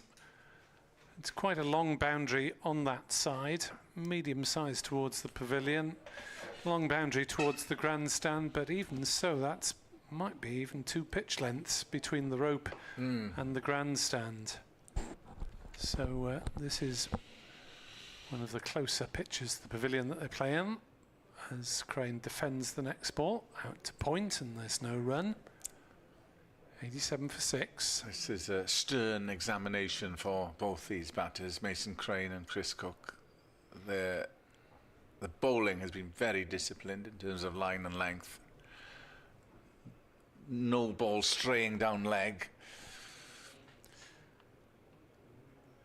Yeah, in terms of the personnel, you'd think that they'd need to try and get Ingram out at the fall of the next wicket or sub him, as that's past the outside edge of Crane's bat, and that nearly was the next wicket as he pushed rather uncertainly at that one. Henry Hurl was in the 14-man squad. Yeah, I presume that if they do make a replacement, it will be Hurl's championship debut. He's featured in the T20 campaign. Scored 40 plus in defeat against Gloucestershire. As Clark is into bowl, and that's driven back to him by Crane, and there's no run. Features in the One Day Cup last season. Hurl got 1 half century. A couple of lower scores in the last weekend of the T20. But very promising young batter. Definitely some promise there, and good to see a few homegrown players getting the chance to play in the first 11. As Clark bowls down leg side, no contact made by Crane. End the over, 87 for 6, Cook 9, Crane 2. And good to see Glamorgan with both Tom Norton and Harry Wallace winning selection for the England under-19s in some one-dayers at the end of the month, and Jack Hope Bell and Jacob Blades both playing for the Shadow England side. They'll provide warm-ups for both the first team and for the South Africa A. I believe those are at Loughborough at the end of the month. There's been a second wicket, Nick, in the test match. 28 for 2 are New Zealand. As Atkinson comes in, and that stayed slightly low but defended by Chris Cook. That second wicket, that of Devon Conway, caught Brooke bowled tongue for 11. That could be interesting if they pick up another few quick wickets. Half century for Surrey's Matt Fisher, if you weren't listening earlier.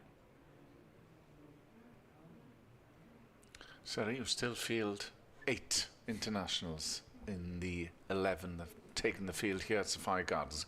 Atkinson coming in, charging in to Cook. Oh, that played uppishly and it's gone fine.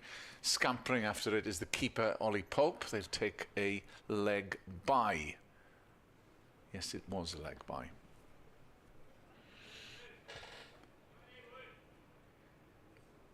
All welcome for Glamorgan. Yeah.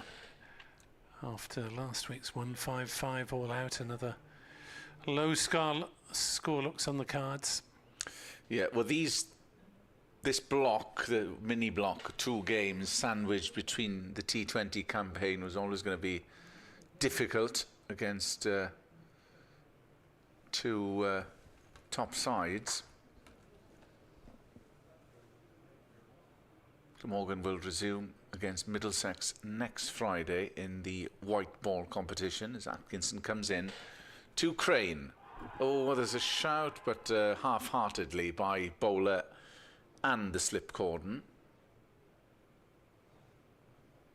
Crane, who's been on England Lions duty alongside Asa Tribe.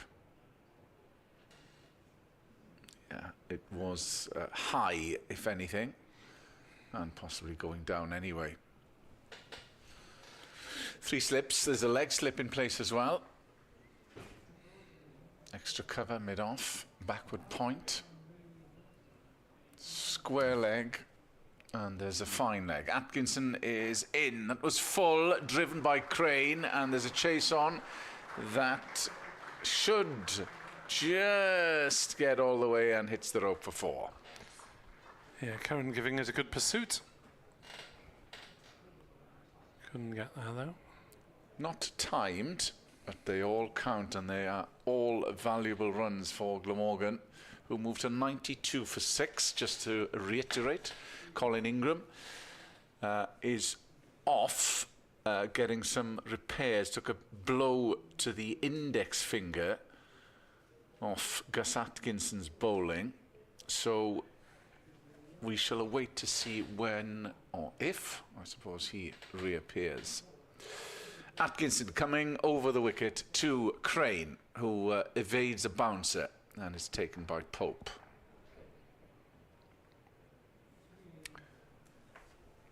Could you believe that stat? It is fact that the last win at Cardiff for Glamorgan was 1960 over Surrey. Yes, I suppose they've been in different divisions that is true, for a long period yeah. of the and that was at the Arms Park. a century. That was before even my time. That was before Edward Bevan's time. Edward's listening to us. Edward will be here on Sunday as part of our commentary team. There was a victory in 1968, that was at Neath by 10 wickets, and a certain Majid Khan made 68 for Glamorgan. He was a very stylish player, key part of the championship side the following year. And of course, were you at Guildford, Nick, for Graham Wagg's double 100? It was a very memorable game. Yeah, Glamorgan came from a long way behind in the game to win it. That was in 2015. So they've never beaten Surrey at Sophia Gardens. Abbott then continues in this rotation of the three Surrey frontline seamers. Haven't had to use Adam Thomas as yet. And Abbott runs away from us and bowls.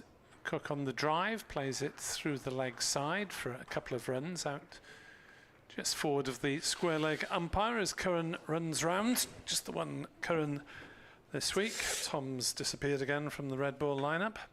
Stephen Killick says Glammy are showing their frailties against top quality opposition. Next two games against Hampshire and Leicestershire will determine whether they will survive. Well, that is true, possibly. However, there's still a healthy gap at present. If they lose this one, there won't be. No, things change quickly. Abbott bowls. Slightly over pitch, nice square drive on the offside from Chris Cook, will run away to the pavilion ropes for 4 runs. It probably was going to be ever thus, and you have to say Glamorgan were above par. Yeah, I think they overachieved in that first block. So 2 wins and 3 draws, just the one defeat up at Trent Bridge.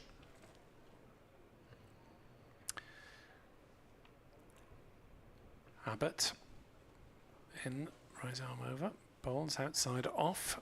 Cook plays no shot. Talking about potential substitutes, there have been, someone posted a useful list on social media the other day, 26 substitutions in the first half of the season that were under the new laws, plus 5 that would have been made under the old laws for concussion and England call-ups, but 26 for injuries.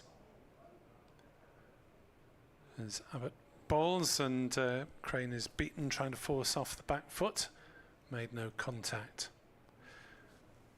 And just one of those substitutions made by Glamorgan, where Ben Callaway was replaced by Sean Dixon at Trent Bridge. Couple against Glamorgan. As far as Surrey are concerned, just one substitution, and that would have been allowed anyway for concussion, with Atkinson replaced by Topley against Notts. Through outside off stump, keeps a bit low, well claimed by Pope. So it's certainly been a dramatic change in the amount of substitutes used. Previously, of course, it was just concussion, COVID, or England calls, or players released by England, conversely. these days any injury sustained during the match. Abbott in, bowls, blocked by Cook. Bowler might have got a finger on it, it just dribbles back past him up to mid-off. End of the over, Glamorgan 98 for 6 with Crane on 6 and Cook on 15 here on BBC Sport Online. Yeah, a lot of work still to be done as Glamorgan have lost 6 wickets, 2 in the afternoon session. Sean Dixon, the first, caught Thomas off the bowling of Clark. And then Tim van der Hoogten, LBW, Clark without troubling the scorers. Steve West wondering if Glamorgan had chosen to bowl, would Surrey be 6 down by now? I doubt it, to be honest. It really has been a very on-point bowling performance from the visitors, and Glamorgan were not on point down at Hove. Obviously they might have taken 6, but they are a bowler down with Ul Hassan replaced by Root, and Surrey go back to spin for a bit more of Chahar with his 3rd over. Yeah, Chahar, he had bowled prior to lunch from this side, the Cathedral Road end. He's now coming from the tough end of the ground. And he did trouble Sean Dixon, who's since departed, with the googly. Crane is on strike. Oh, and that's swing and a miss outside off stump. Does tend to bowl at a fair speed He for a does. leg spinner, He goes doesn't a he? fair lick, Chahar. Here he comes to Crane, bowls. Oh, and that stayed slightly low as well, but defended well by Crane. Yeah, that one didn't turn much either way. There's a slip, there's a short leg for Chahar, who comes in, bowls, fast action, and Crane is to the pitch of the ball. Crane, who scored 99 against Leicestershire, desperately unlucky not to get his maiden first-class century. In is Chahar, bowls to Crane. Oh, just prods that at and misses, and it's taken by Pope outside off stump. Got over this from Chahar, the spinner who's on from the tough end of the ground. In, and bowls, and that would have been interesting had there been no bat involved, because he walked across his stumps, did Mason Crane. Chahar, of course, won ODI, 5 T20 internationals. This is his first game. He's been playing IPL, of course, for the Chennai Super Kings. In he comes, 71 on his back, and that just turned away. And Mason Crane, relieved to get through that over unscathed. It was a maiden. Glamorgan 98 for 6. Yeah, just the one substitute appearance for Chennai Super Kings, so presumably earning a reasonable amount of money for doing not very much, Rahul Chahar. I'm sure he'll be worked a bit harder in this game at some point. Not as yet, because the seamers are doing so well. Abbott, one of those with 2 wickets to his name apiece, as have Atkinson and Clark. Atkinson's wickets have been the cheapest so far. Leg slip and 2 slips as Abbott sets off. Is in bowls, and Cook jabs down on that one. It trickles out on the offside. To oohs and ahs, Clark picks it up.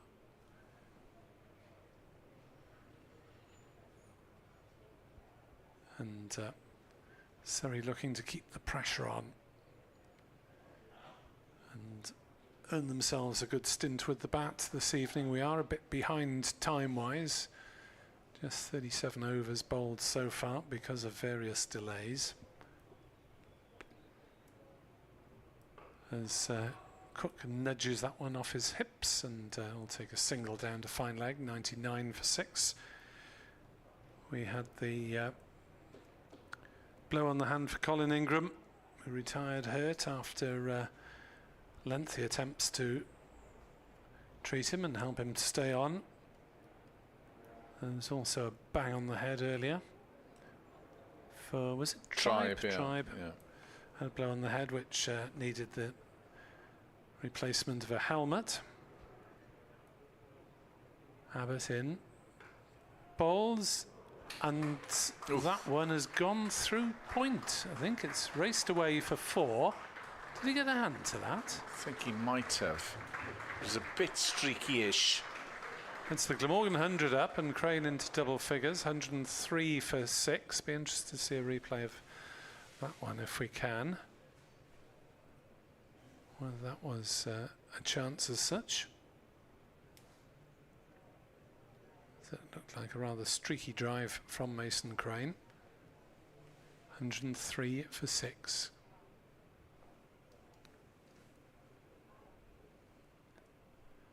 As Abbott bowls, and he goes for it again and gets that one past point again. And this will be a couple of runs as it's hauled up just inside the boundary by Atkinson.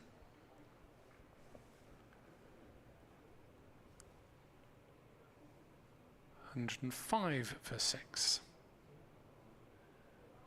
Morgan with a very long way to go before it gets anywhere near respectable. Been a bit of inconsistent bounce, but really it's been the excellence of the bowlers that has put them in trouble.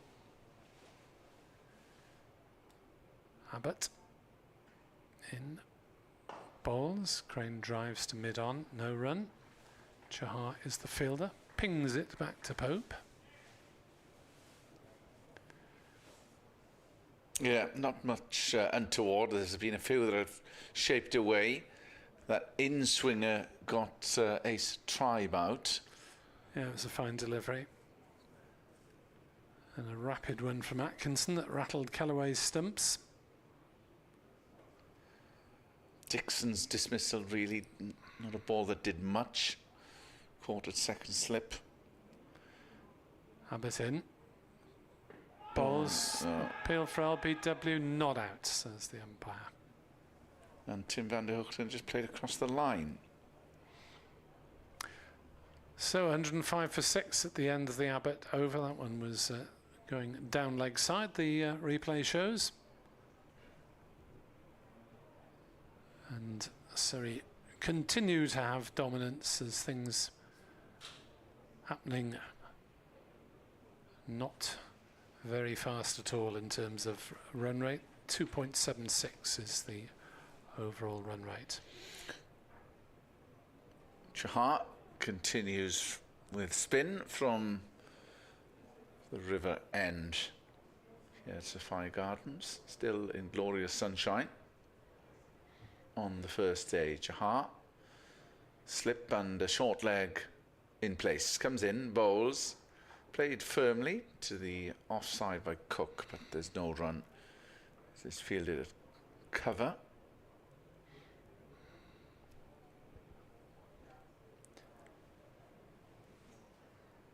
Chahar is in, that's pulled just a bit wayward, and it evades deep backward square for 4. Some welcome relief for Glamorgan and Chris Cook. That was a bad ball. Haven't been many from Surrey at all on the first day. Cook moves to 20. Chahar in, better ball that time, full, and played, watched well by Chris Cook into the offside. Dot ball.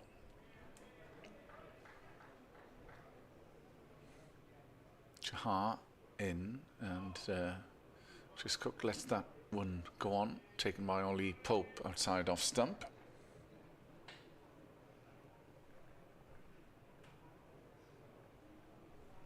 Penultimate ball of the over. Chahar full again, and that's a fine shot by Chris Cook on the half volley through the covers for 4.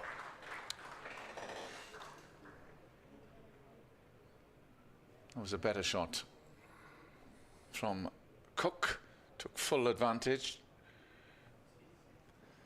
Yeah, Cook's going at a good rate, almost a run a ball. Maybe he's decided that getting on with it is... I was telling Mark, in need of some runs in red ball cricket. Yep, definitely. Top score 39 this season. Chahar in, last ball of the over. And he tried to whip that in the onside. Didn't get the full connection he would have desired. End of the over. Glamorgan 113 for 6. With Crane on 12. Chris Cook has moved to 24. Various points coming up from the members forum. Oh, the members forum, yes. Not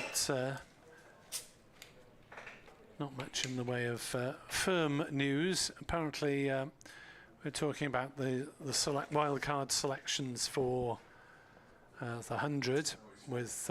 we spoke about that earlier, didn't we, yes. in terms of Kieran Carlson? Yeah, apparently he had been taken by London before the Welsh Fire turn in this particular round of selections, although obviously there were quite a lot of selections made pre-season.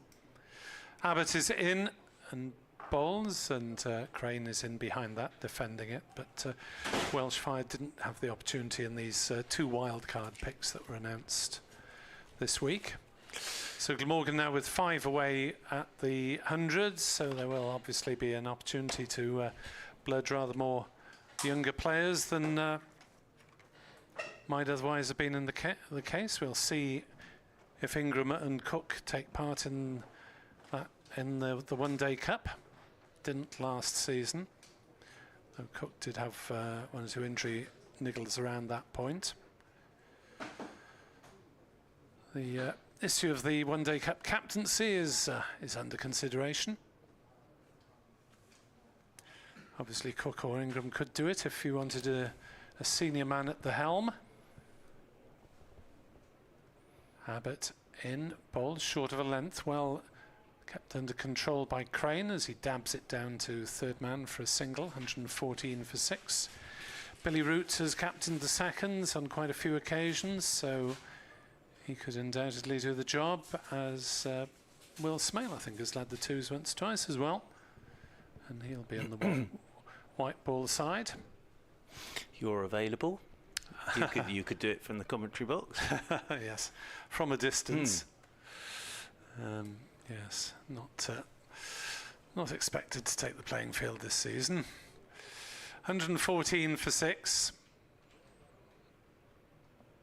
As Abbott is in, bowls down leg side and flicked away nicely by Cook. Will they go back for a second? No, they won't, as the throw comes in from deep fine leg. 115 for 6.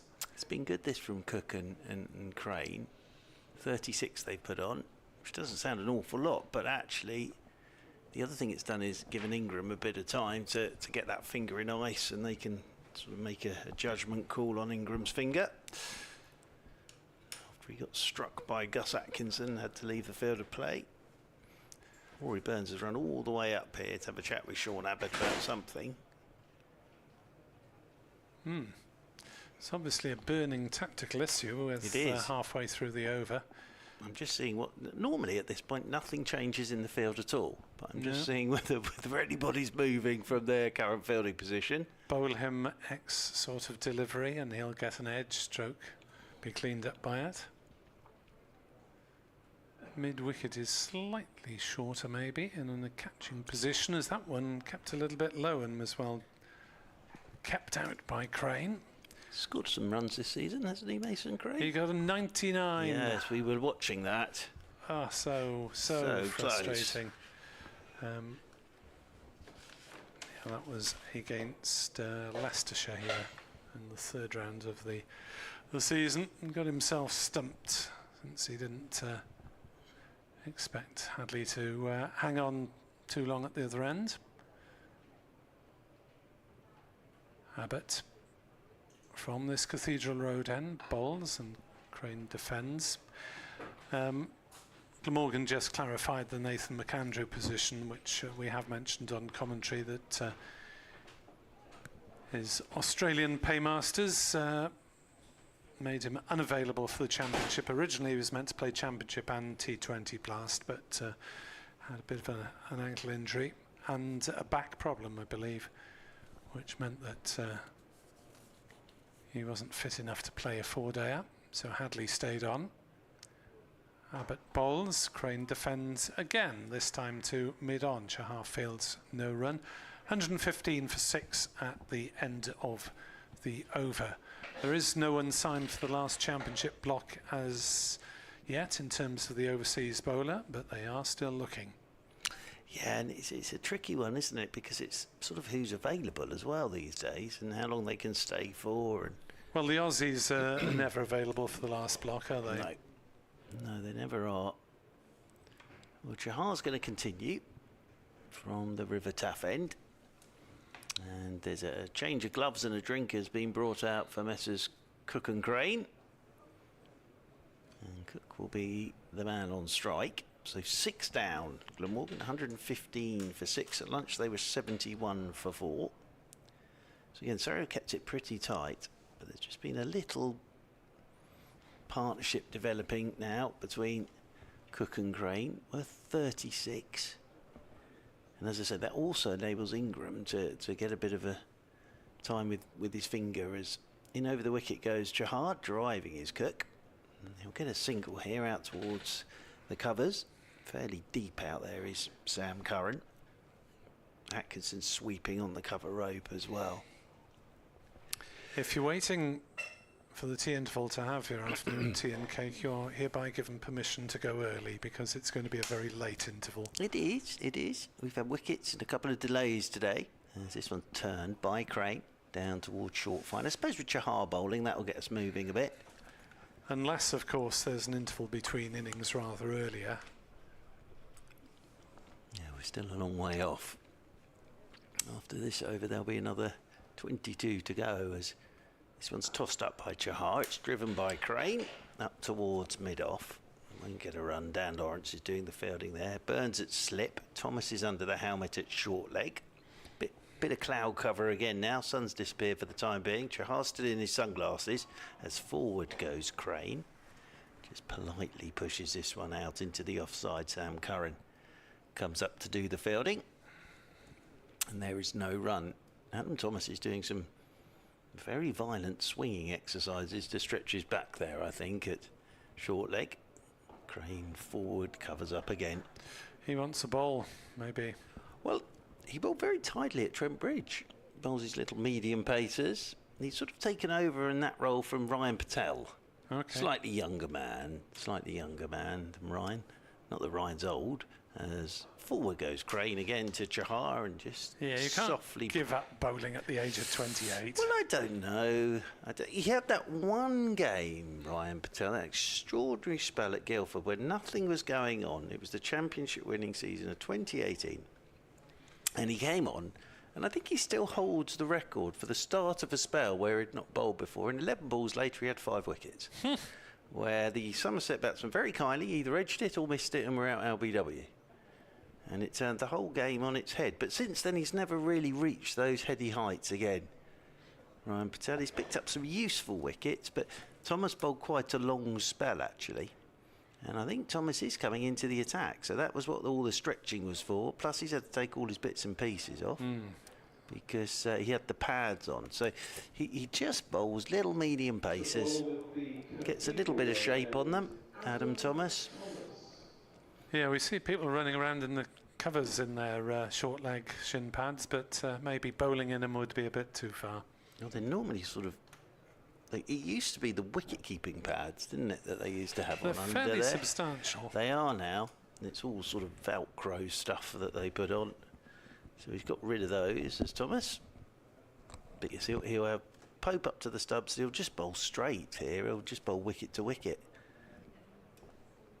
I've seen a bit of this in the test match with the keeper coming up, Blundell. It did for Harry Brook yesterday in the test. New Zealand are 46 for 2.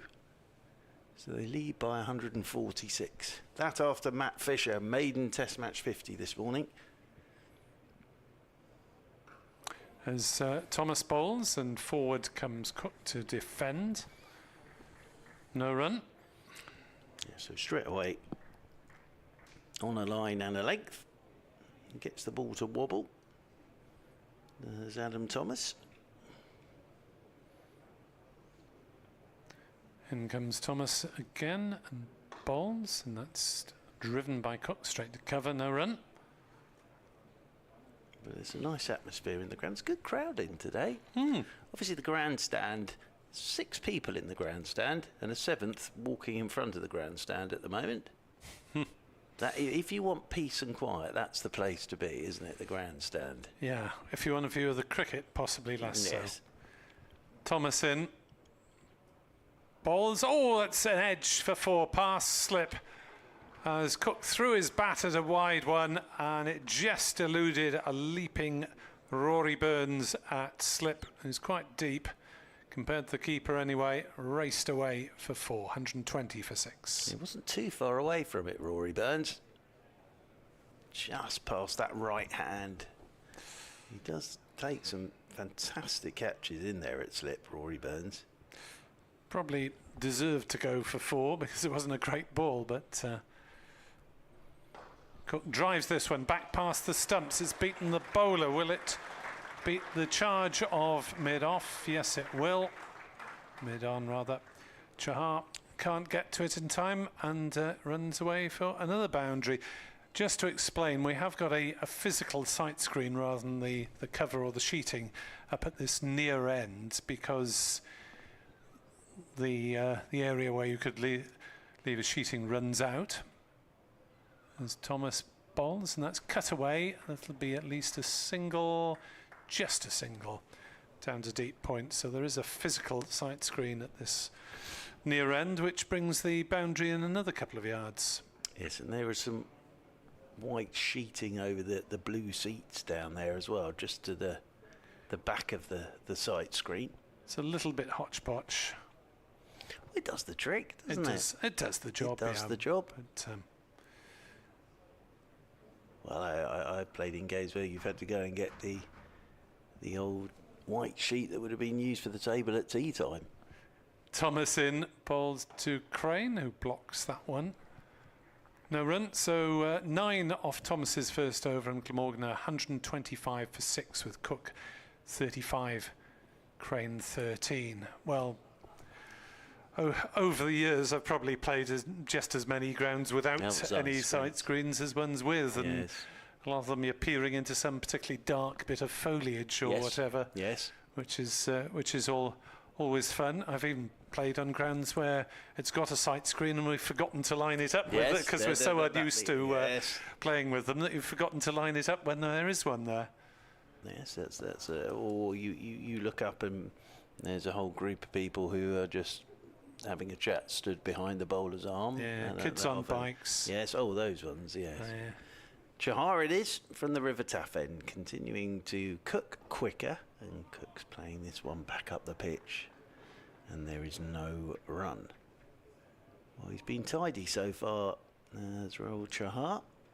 Hasn't taken a wicket as yet, still bowling in his big sunglasses.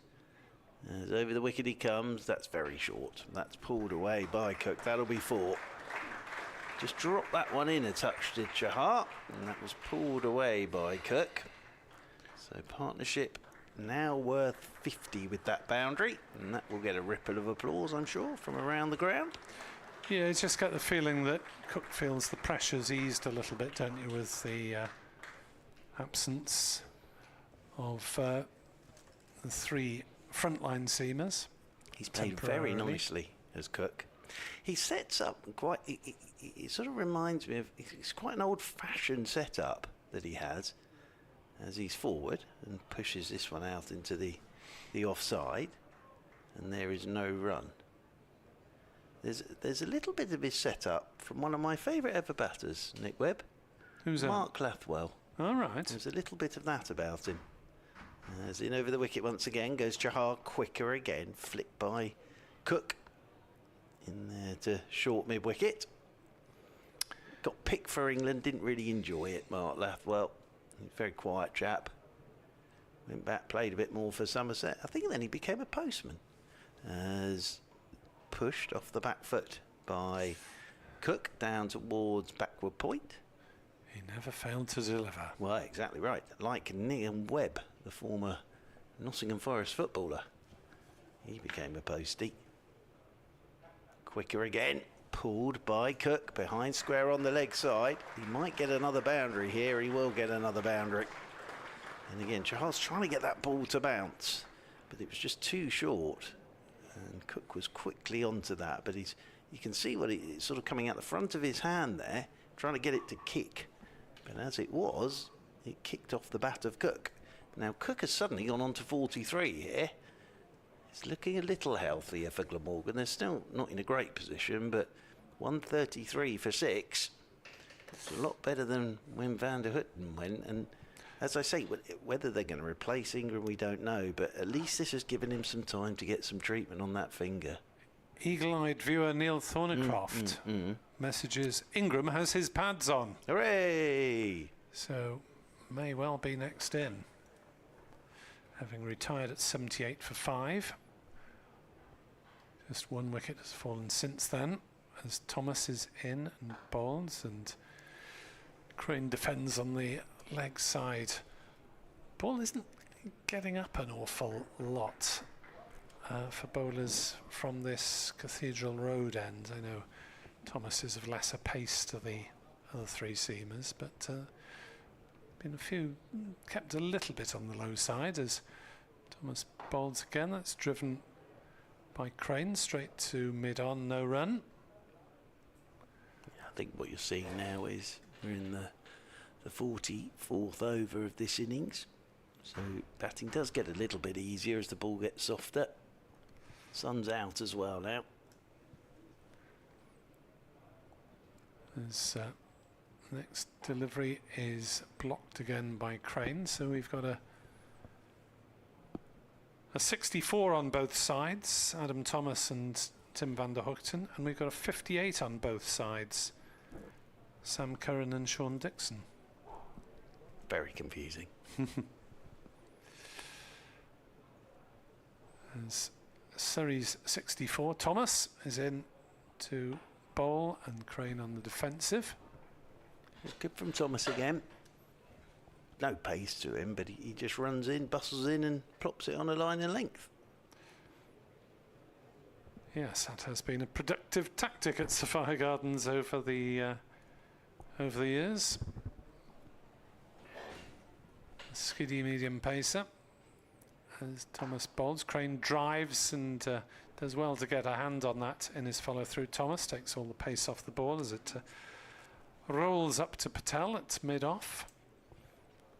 Well, the thing here now is that, you know, the straight boundaries are fairly short, aren't they? But they're big old boundaries square of the wicket here. Thomas in. Balls, oh, that's a filthy ball. It's gone down leg side for 4 somethings. Buys.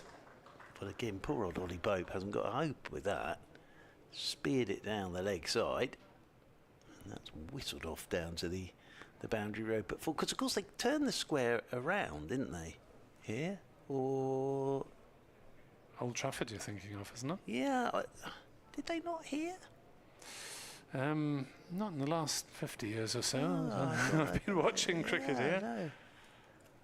I do remember when... Derby, possibly you're thinking of. I remember when, in the old days with the press box down they've done all the sorts other of end, things. Yeah, with the ground. Yeah, all sorts of things Yes. are turned round. The pavilion used to be where the grandstand That's now is. right, I The remember commentary box used to be down at the River Taff end, away to our right. There was a rickety old stand at the River Taff end, and a lot of rather rickety seating up at this this end of the ground. Yeah, I do remember the old press box down there. And sort of commentating from there. You could almost tap the players on the head, or lean out the window and have a chat with whoever was fielding. Yeah, it's still, for spectators down at that far end, it's still one of the closest places that you can watch county cricket from. Certainly that you can watch international cricket from. Chahar hasn't lasted long. Nope. Sean Abbott's back into the attack from the River Taff end. Coming in to Cook, who's pushing this one firmly off the back foot down to Chahar, who does the fielding, tumbling away to his right. This is Cook's highest championship score of the season. He's played very nicely.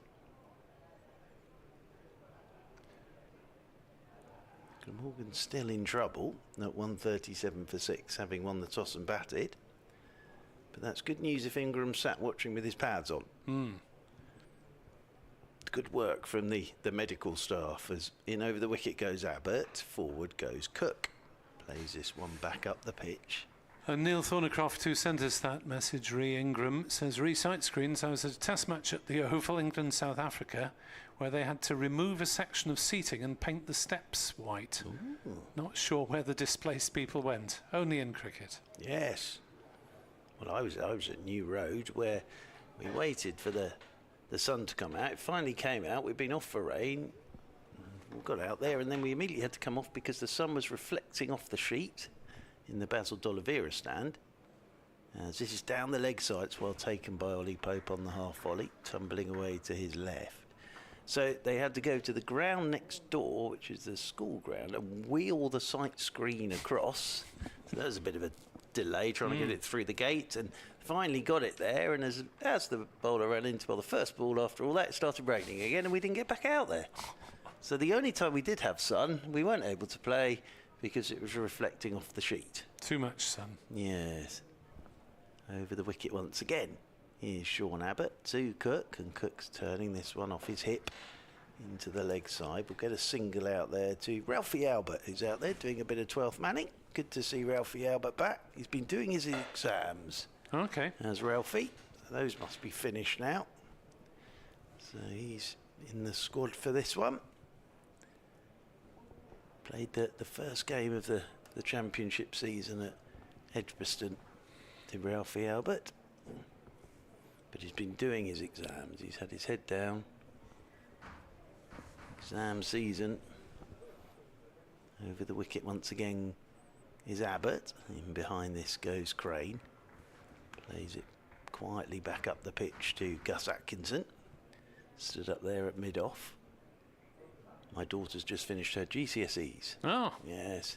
So she's now free, it seems, to do whatever she wishes for the next few weeks until results day, of course. Nick Webb, and then it will be the tension will be palpable. Over the wicket once again comes Abbott, and this is down the leg side. Crane has nothing to do with that whatsoever. So batting does look easier now. 138 for 6. Crane 13, Cook 44. It's not quite such a big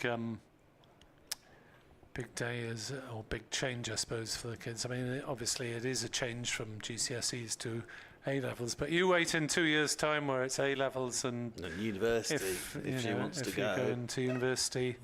Yes. And then the summer before, of course, which will be next summer, you'll probably be driving her around various establishments for open days. Yes.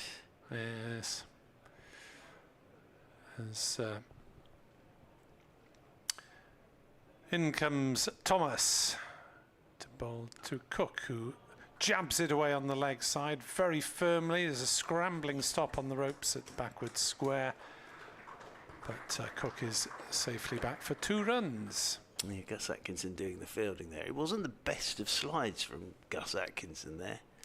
And I hate to see the fast bowlers when they put those slides in, and you always remember what happened to Simon Jones, of course, in that Ashes series, but he's okay.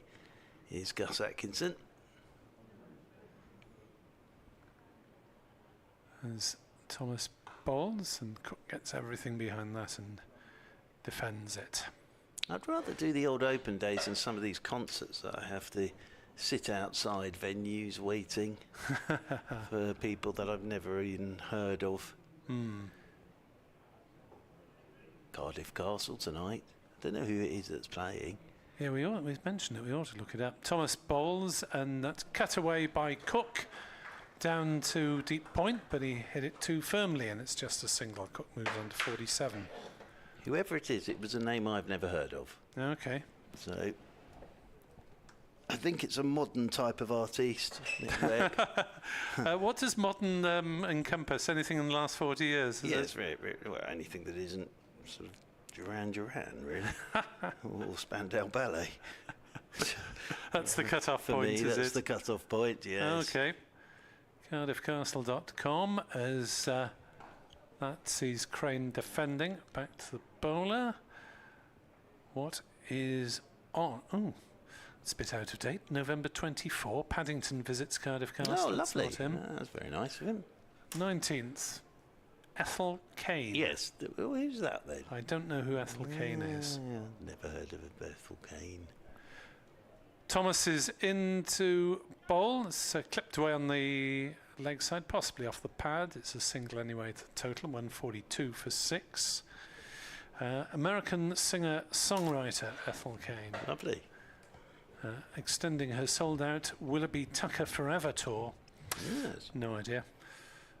Yeah, so Obviously popular among the younger people. amongst the younger generation.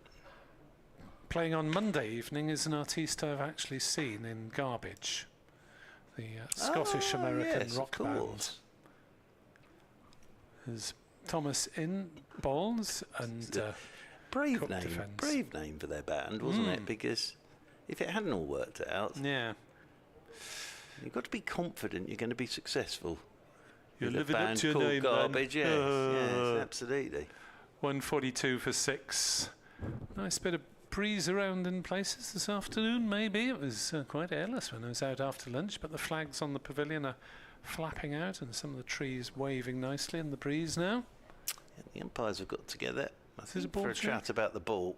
Well, I think Rory Benz has asked them to have a chat about the ball because he's not really doing anything at the moment. So he'll be hoping it's gone square. Where is the box no, of it's balls? back now. Yeah, they've had a look at it, but they're going to have another look at it. Is it going through the handcuffs? Ah, well, here we go. This is the big moment. Will it go through the handcuffs? The Welsh flag is fluttering proudly on the flagpole there in the pavilion. Oh, are they getting umpires their are heading way? They towards are. that Now, this will be a pavilion. delay because it takes a while to get back to the pavilion. But they very sensibly left the attaché case of balls. It's the box of balls on the boundary. There it is. This is a nice little briefcase, isn't it, with the balls in? I like the stainless steel one that they have at the test matches, which we always think looks like the nuclear codes box briefcase. So, well, Surrey won't mind this because, as I say, that ball wasn't really doing a huge amount. So they're getting the ball changed after 46 overs. Yeah, they have usually at least a ball to cover every 10 overs, don't they? And they've all got little writing on them now. Right. Yeah, with the number of overs that Oh, have okay. been used. Yeah. So That's fair enough. that's sort of quite a good idea, isn't it? Well, of course, still at Hove, it's dear old Daphne. Still brings the balls out. She's been supporting Sussex for many years. Are you sure it's Daphne? Yeah, is it Daphne? Thought it was Brenda. Brenda, that's it, Brenda. Yes. But she still is in charge of the balls. I knew it was alliterative. Yes. Brenda of the balls. Brenda of the balls. But she's been supporting Sussex for many years. But she's now got that responsibility of bringing the balls out. So, it's going to be Sean Abbott with a ball that's been changed in his hands. And the right-handed Crane on 13 on strike as Abbott over the wicket to Crane. Oh, now that's done something because Crane's pushed at that, beat his inside edge. So that's encouraging for Sean Abbott. Definite bit of movement there for Sean Abbott. Gentleman arriving with his cricket bag there, you can see on the live stream, marching towards the indoor school, I think, with his big cricket bag on his back. Yes. The Hugh Morris Well, yes, of course. National Cricket Centre. Turns again, does Abbott. Over the wicket he comes to Crane. Crane's just pushing this to the left to backward point. Chahar gets round to do the fielding. So the partnership's now worth 64 with that single. Crane moves on to 14. Yeah, this is a genuine partnership because Tim van Hoogten was out just after Colin Ingram retired hurt. So I thought for a moment it might be a three-man partnership, but it isn't. Well, yes, and the other thing we were saying is Ingram, if the wickets had kept going, Ingram wouldn't have had much time to get treatment on that finger. Cook comes back onto strike on 47 as Abbott's into him, and Cook pushes off the back foot out into the offside. And goes Sam Curran to do the fielding. Yeah, it was Cook who was largely responsible for that late blitz up at Blackpool that Kenneth was alluding to earlier in the T20 game. 44 off 15 deliveries, 3 sixes in a row in the penultimate over, which changed the game somewhat. The only time I've ever been to Blackpool, no, I've been twice to Blackpool, as in over the wicket comes Abbott and forward goes Cook. No, I've only been to once to Blackpool, actually. I'm thinking of somewhere else. I didn't see a ball bowled for 4 days, and the sun shone for the entirety of the game. I played a lot of golf, a bit of tennis. I visited the Blackpool Pleasure Beach, or whatever it's called. But the problem was, it rained heavily the day before. Oh. And then every time anybody put their foot down on the bowler's run-ups, all this water bubbled up. So that was it. As in over the wicket once again. It's Abbott. Oh, shout for LBW, I think, going down the leg side. Shake of the head by umpire White. Yep, he's just indicated that's going down the leg side. Interesting, though, the ball change, and now doesn't look quite as comfy as it did. But just going down the leg side. Yes, the last time I went to Blackpool was in the late 80s to cover a Labour Party conference. Ball by ball commentary, was it, from you? No, session by session. Session by session, with a good summariser, I hope, as well. As in comes Abbott once more, and Cook is forward, plays this one back up the pitch, and there is no run. End of the over, 143 for 6 then Glamorgan, with Crane on 14 and Cook on 47. Yeah, I'll do one more before giving way to Kenneth. As yeah, it was. I was working for independent radio at the time, and it was me against the hordes of the BBC staff. Yes, very good. Trying to grab politicians before they did. I've done a few sort of local election counts. Those are long old days. Oh yes, Kenneth did one recently for the Senedd in. Where was it, Kenneth? Chepstow? Chepstow. Yeah, the... long days.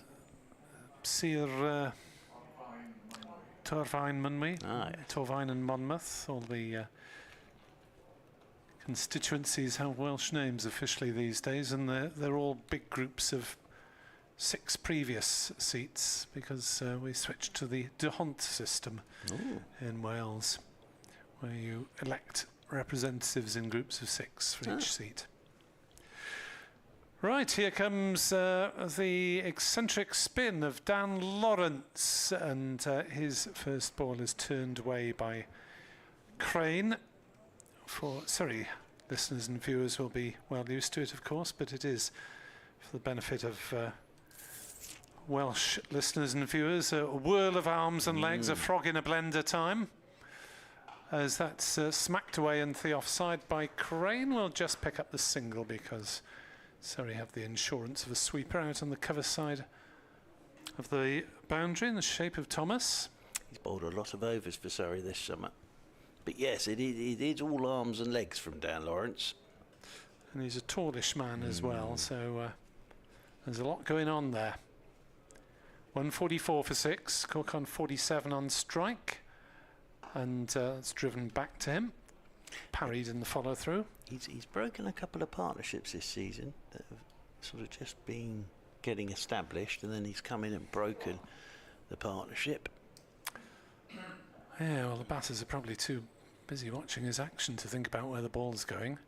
That's short and noodled by Cook around the corner, down to fine leg for a single, as Lawrence decides that the excitement of sending down 4 balls has sent his shoelaces awry. Yeah, I've always thought it must be difficult to get set up to Dan Lawrence, because just as you think the ball is coming, then his arm hasn't quite come over yet. And he comes, as that is driven into the offside by Crane. He's struck that one quite sweetly, but he's picked out Thomas at deep extra cover, and just a single ensues. So Cook slightly less than a runner ball now. He was more than a runner ball at one point. As Crane drives, thinks about the single, bowler gets half a hand to it. Chahar finishes the job. As I'll give way to Kenneth Davis and see if he's heard of Ethel Kane. Well, I haven't, but that is who is performing tonight at the Castle. So that's very exciting. So we've got Ethel Kane, 16 overs until the tea break. And since lunch, Glamorgan are 75 for 2. So 75 for 2 since lunch, and a good partnership of 67 between Crane and Cook. Crane will be on strike here to Sean Abbott. 2 slips and a leg slipper in there.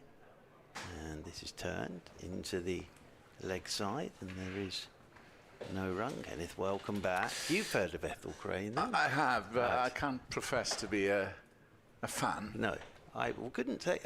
Ethel Crane could walk into this room now, and I would have no idea who Ethel Crane was. But Kane, Ethel, you see, that's how bad it is. I don't even know the surname. Mason Crane. Ethel Crane, and Kane James is the other one who plays in the Welsh squad. As over the wicket comes Abbott, a little inside edge from Mason Crane, just trying to push this on the angle down towards third man and getting a little inside edge onto his back pad, and it rolls away. This is a more profitable session, definitely. That wasn't difficult after a long, tough slog this morning. 71 for 4 at lunch, 2 wickets to fall. But Cook is still there and is important to the Glamorgan cause. He's played nicely for his 48. Crane on 16. Abbott's into him. That's very short. And Crane just watches that go into the gloves of Ollie Pope, moving away to his left-hand side. We'll await to see if Ingram is an option for Glamorgan to return after he injured his index finger off the bowling of Gus Atkinson after lunch. Can you have an eagle-eyed listener? Because a listener with correspondence has said that they've spotted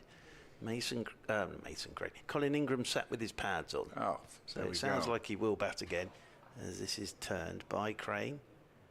Into the leg side, round comes Ryan Patel to do the fielding. So yeah, it's sounding like Ingram's ready to come and bat again. Obviously, well, you made a really good point that, you know, when those wickets went quick, it was almost, if Glamorgan get all out here, then he's not going to get any time to get treatment on that finger. Yeah. But he's had it now, so that's good news from a Glamorgan perspective. Abbott running towards us from the River Taff end is over the wicket to Crane, who lets this one go. It didn't really bounce on him. He was sort of taking evasive action there for a second, and then it didn't really bounce a great deal. Taken low down by Ollie Pope.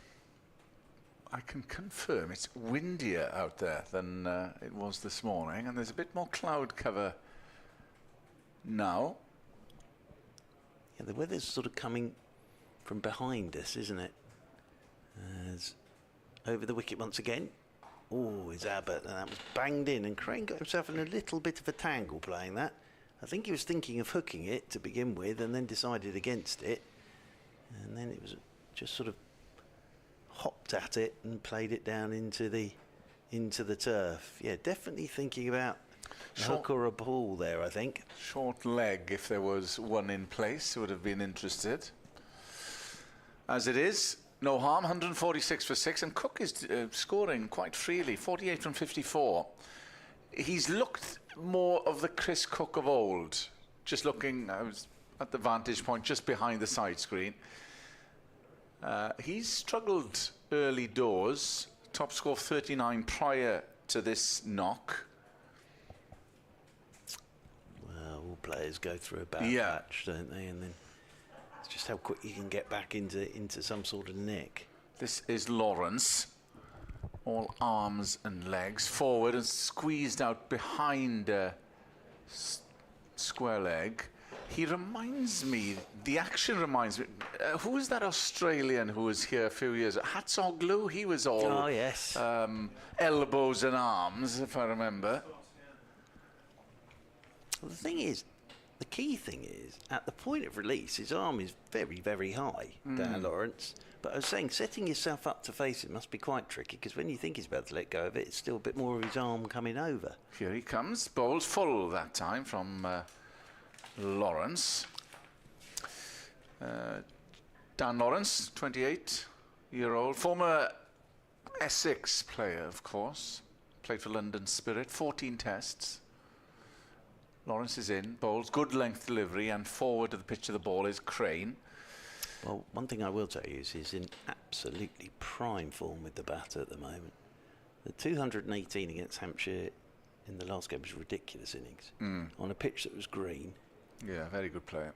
Lawrence is in, bowls, slightly shortish of a length, and it evades short legs, so they'll come through for a single. Crane moves to 17. Then he came out in the second innings and smashed 100. So Surrey could declare at lunchtime. He does play some gorgeous cricket shots. How much has he bowled, though? A lot. He has bowled a lot. He's bowled a lot this summer. Yeah. Again. Lawrence is in, good length delivery. They'll take a quick one to mid-on, and that is 50 for Chris Cook, and a 50 that was desperately needed as well from a Glamorgan perspective, and for him personally as well. He's scoring quickly, 54 from 56 balls, and it's given Glamorgan, well, a fighting chance, no more than that at the moment. Lawrence in to Crane, who prods that into the onside. That is the end of the over. Glamorgan 149 for 6, and much depends now on Chris Cook. 56 balls. There we are, 7 fours confirmed by the doctor. The good doctor there. He's on cue, he knows. Yes, but he sounded slightly surprised with the 7 fours as he said that. It wasn't 7 fours, it was 7 fours, as if it was a bit of a surprise. But I think Cook played very well here. He has played very well, and he's gone. There's a bit of fluidity about his knock. And he's supported well by, let's not forget, Mason Crane. You mentioned the 99 he had against Leicestershire. He's no mug with the bat, Mason Crane. Absolutely. And what he's done very well here is just kept Cook company. Yeah. 17 or 58 deliveries. So Gus Atkinson's coming back into the attack. Atkinson, 12 overs, 7 maidens, 2 for 17 today. Outstanding figures from Gus Atkinson. And his captains said to him, "You've had a bit of a rest, now can you break this partnership, please?" So Cook just surveying the field. Might be expecting the odd short one here, Cook. 2 slips. That leg slip isn't in play at the moment as Atkinson steams in from the river end. Toe end of the bat, driven to wide-ish mid-off. There's no run off the bat of Chris Cook, which we've seen deployed. There's deep fine leg, deep backward square, mid-wicket, mid-off, mid-on. As mentioned, 2 slips, backward point and cover. Charging in is Gus Atkinson to Chris Cook. Oh, just stayed slightly slow, dug it out, played well actually by Cook, and they come through for a single. And that was well played again by Cook. And that's the 150 up for Glamorgan. That's another milestone chalked off. And that looked a long way off when they were 71 for 4. Then lost 2 quick wickets early doors after lunch. Yeah, it's good. This from Cook and Crane. Beginning to frustrate Surrey a touch, I would have thought, this partnership, which is excellent from these two. This is Atkinson. That's prodded, and there's no third man. That'll be guided by Crane all the way to the perimeter for 4. Well, it does look a lot easier now. Well, we mentioned, didn't we, Churchy, this morning, that we thought that might be the case. If you could dig in. Well, I think you see this a lot in games now, that there might be a bit there on the first morning with the new ball, but then as the game goes on, it gets easier to bat, and it's definitely looking easier this afternoon. Still in prime position, though, are Surrey at the moment, as Atkinson comes in to Crane, and that's run quickly to mid-off. They're just rotating the strike well as well. I think that's why it's so important to use the new ball well, because that's your prime opportunity to take wickets, because then the ball will go soft and it will be easier to bat. 2 slips, one of them being the captain, Rory Burns, is at first slip. Adam Thomas is second slip as Atkinson comes in. Again, that stayed very low, and Cook did very well to dig that one out as it dribbles on the onside. He really did. Thomas took the catch of Dixon. First wicket to fall after the lunch. Off the bowling of Jordan Clark. Cook has genuinely not moved his feet there at all. He's just stood on the crease and played that.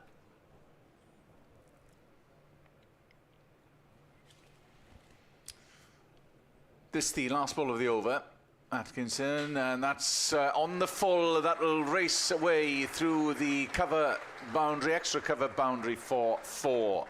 That was a classic Chris Cook drive on the offside, and he looks in good nick, does the Glamorgan wicketkeeper. Yeah, good shot. Slightly overpitched by Atkinson. Good to see Tom Laws out there doing a bit of 12th manning, is Mr. Laws. He was chasing after that. He's had a bit of an injury problem, so good to see him out there again for Surrey in his white floppy sun hat, doing a very passable impression of his captain at the moment, who is also out there in his white floppy sun hat. It will be Dan Lawrence to continue from this Cathedral Road end. Punch of gloves between Crane and Cook. They've now put on 80 for this 7th wicket. So very good partnership from these two. Just waiting for Adam Thomas to put his crash helmet on so he can duck himself in at short leg. New Zealand now lead by 181. They're 81 for 2 down in South London. Dan Lawrence then over the wicket he comes, forward. Goes Crane, plays this one with soft hands into the offside. Crane's looked very organised with the way he's gone about this. Dan Lawrence is in, Crane is forward. Yeah, you wouldn't say he's a tail ender, would you? He's a certainly middle order batter. There aren't that many genuine not these days. number 11s these days. It's always fun when there is, actually. As forward goes Crane, turns this one into the legs. Not even Ryan Hadley. No, well, now he's got that 50 to his name, so... And I say that because he was jokingly saying about his contribution against Somerset. Forward, once again, goes Crane. But with the absence of Dan Worrell due to injury, now he is always fun to watch bat because he hasn't got any of his own equipment. I always tell people this. So he borrows everybody else's. Is that a yardstick? Yes. He can bat. As forward goes Crane. But it's always good fun to play guess whose kit he's using when he walks out to bat. And he's never taken a guard. Never takes guard down. Worrell just settles over his bat and gets on with it. Lawrence is in. That's a bit quicker, pushed by Crane into the leg side. End of the over, 159 for 6 Glamorgan. I would say Mo Abbas at Derbyshire now. He's a genuine 11. Well, we had Asitha Fernando here last year. I don't think he... I think he was a genuine 11, yeah. Yeah, but it's always quite fun when it is a genuine 11.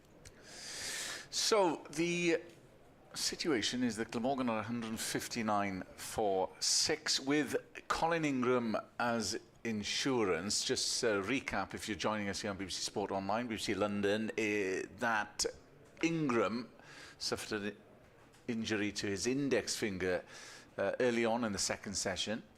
Atkinson comes in to Chris Cook, plays that firmly, but they will be able to take a quick single to wideish mid-on.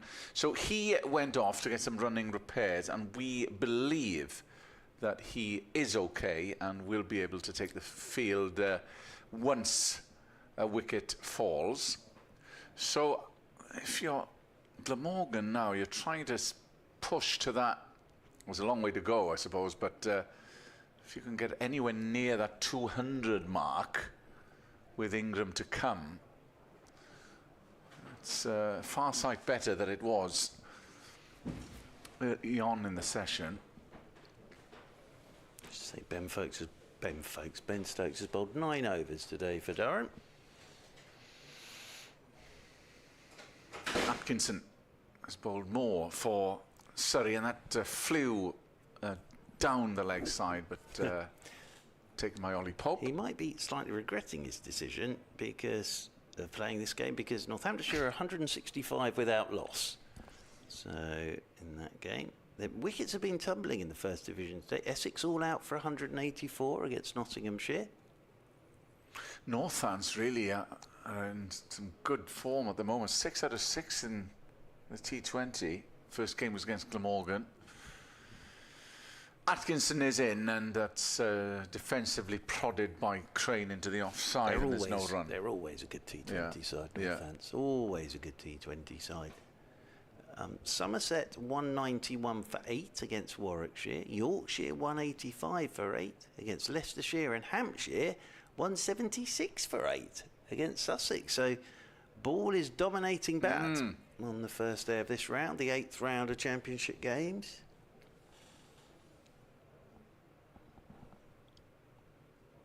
In is Atkinson to Crane, and again it's just whizzes past down the leg side, but taken by Pope. Of course we haven't got that none of that kookaburra nonsense this year. Oh no. My favourite moment of the season, I think so far, was Rory Burns' press conference pre-season before the season started. And Rory, what are your thoughts on the kookaburra ball? Are you glad that it's not? And he sat there and he went, tricky one this, because they're my new bat sponsor. Right, so this is what I should say. Yes.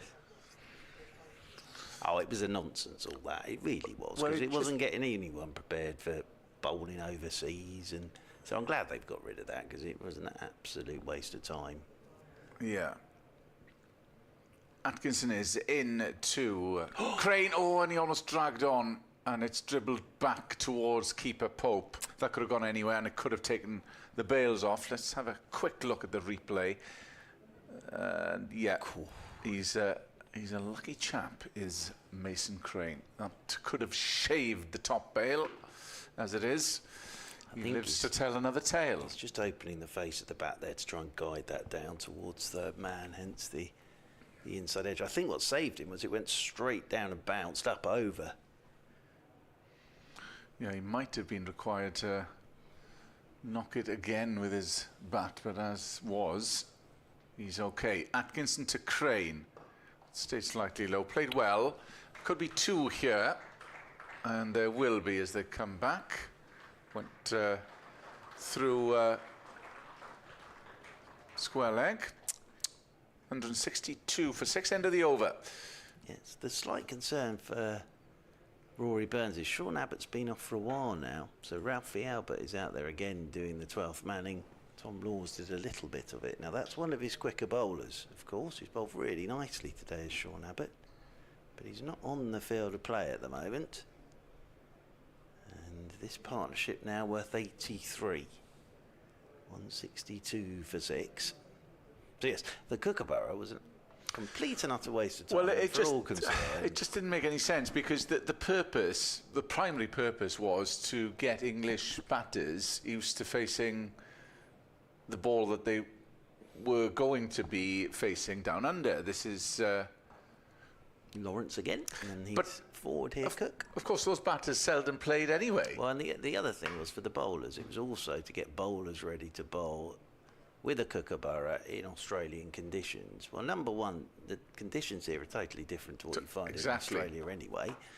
As forwards goes Cook, and that's beaten the edge. So you're playing with the ball, but it didn't replicate what you were going to and find. then I was told that a number of the Australian players looked at these kookaburra balls and said, well, they're not the same as the ones we use anyway in right, Australia. okay. So it was a complete waste of time all round, really. As forward goes Cook. Yeah, and the games, because they just regressed. Again, as something that got added in to make it look like you're doing your preparation.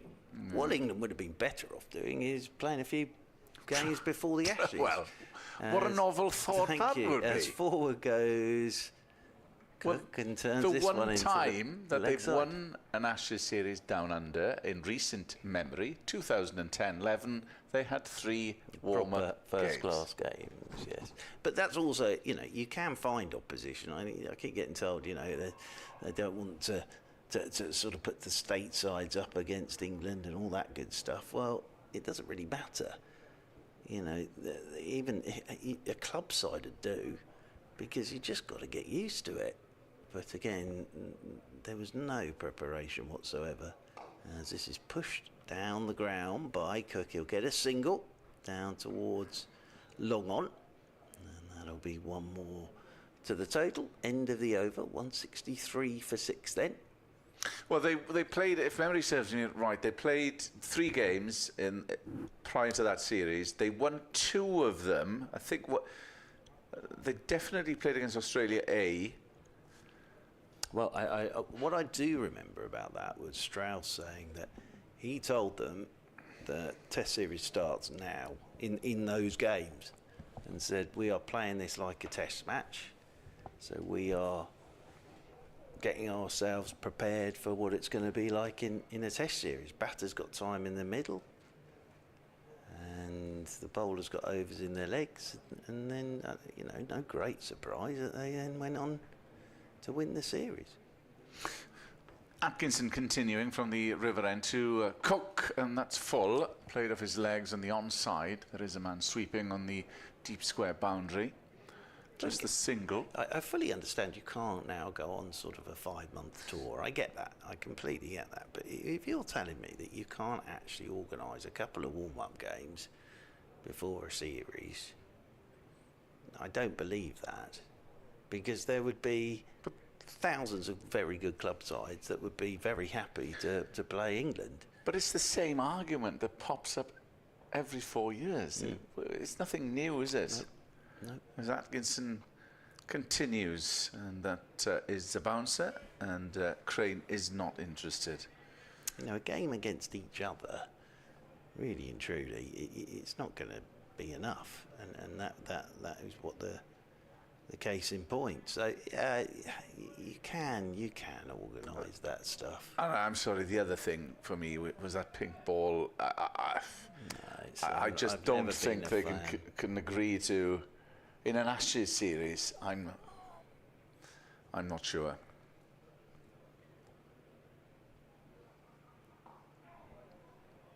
Shorter delivery this time from Atkinson, and nicely played by Crane, just off his hip down towards long leg. Well, now they're talking about, aren't they, that to keep the game going, that you'd be able to change a red ball for the pink ball, and it's just don't overcomplicate everything, please, because there's enough sort of changes in the game and gimmicky stuff already. You don't need any more.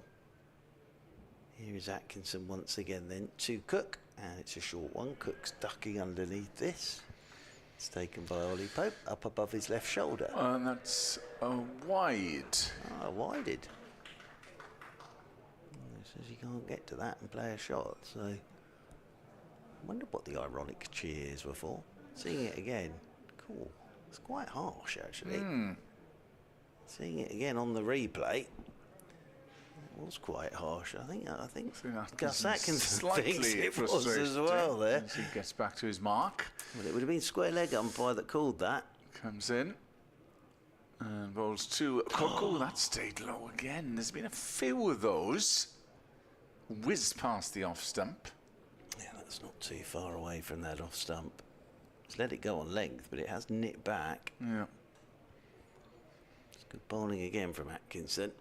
14.4 overs, 7 maidens, 2 for 33. Just trying to put the brakes on Glamorgan here, just to tighten up, put pressure, as we saw throughout the course of the morning. Atkinson, who has 2 wickets to his name, 2 for 33 in his 15th over. Coming in bowls, and that's a better looking defensive shot by Cook. Prods it to extra cover. The sun has completely disappeared now. There's a big patch of blue away to our right, but that sort of missed us. Because I thought we were in heatwave mood all through the weekend. Tomorrow's meant to be lovely, I think. Well, you know, I know it was so hot a few weeks ago. It was. But then everybody was complaining it was too hot. And Well, then it started raining and everybody wanted it to get hot again. Atkinson is in and bowls. Well, I was up in Anglesey, where I, for the, well, for Surrey listeners, I was there for the Eisteddfod, which is a youth competition. Okay.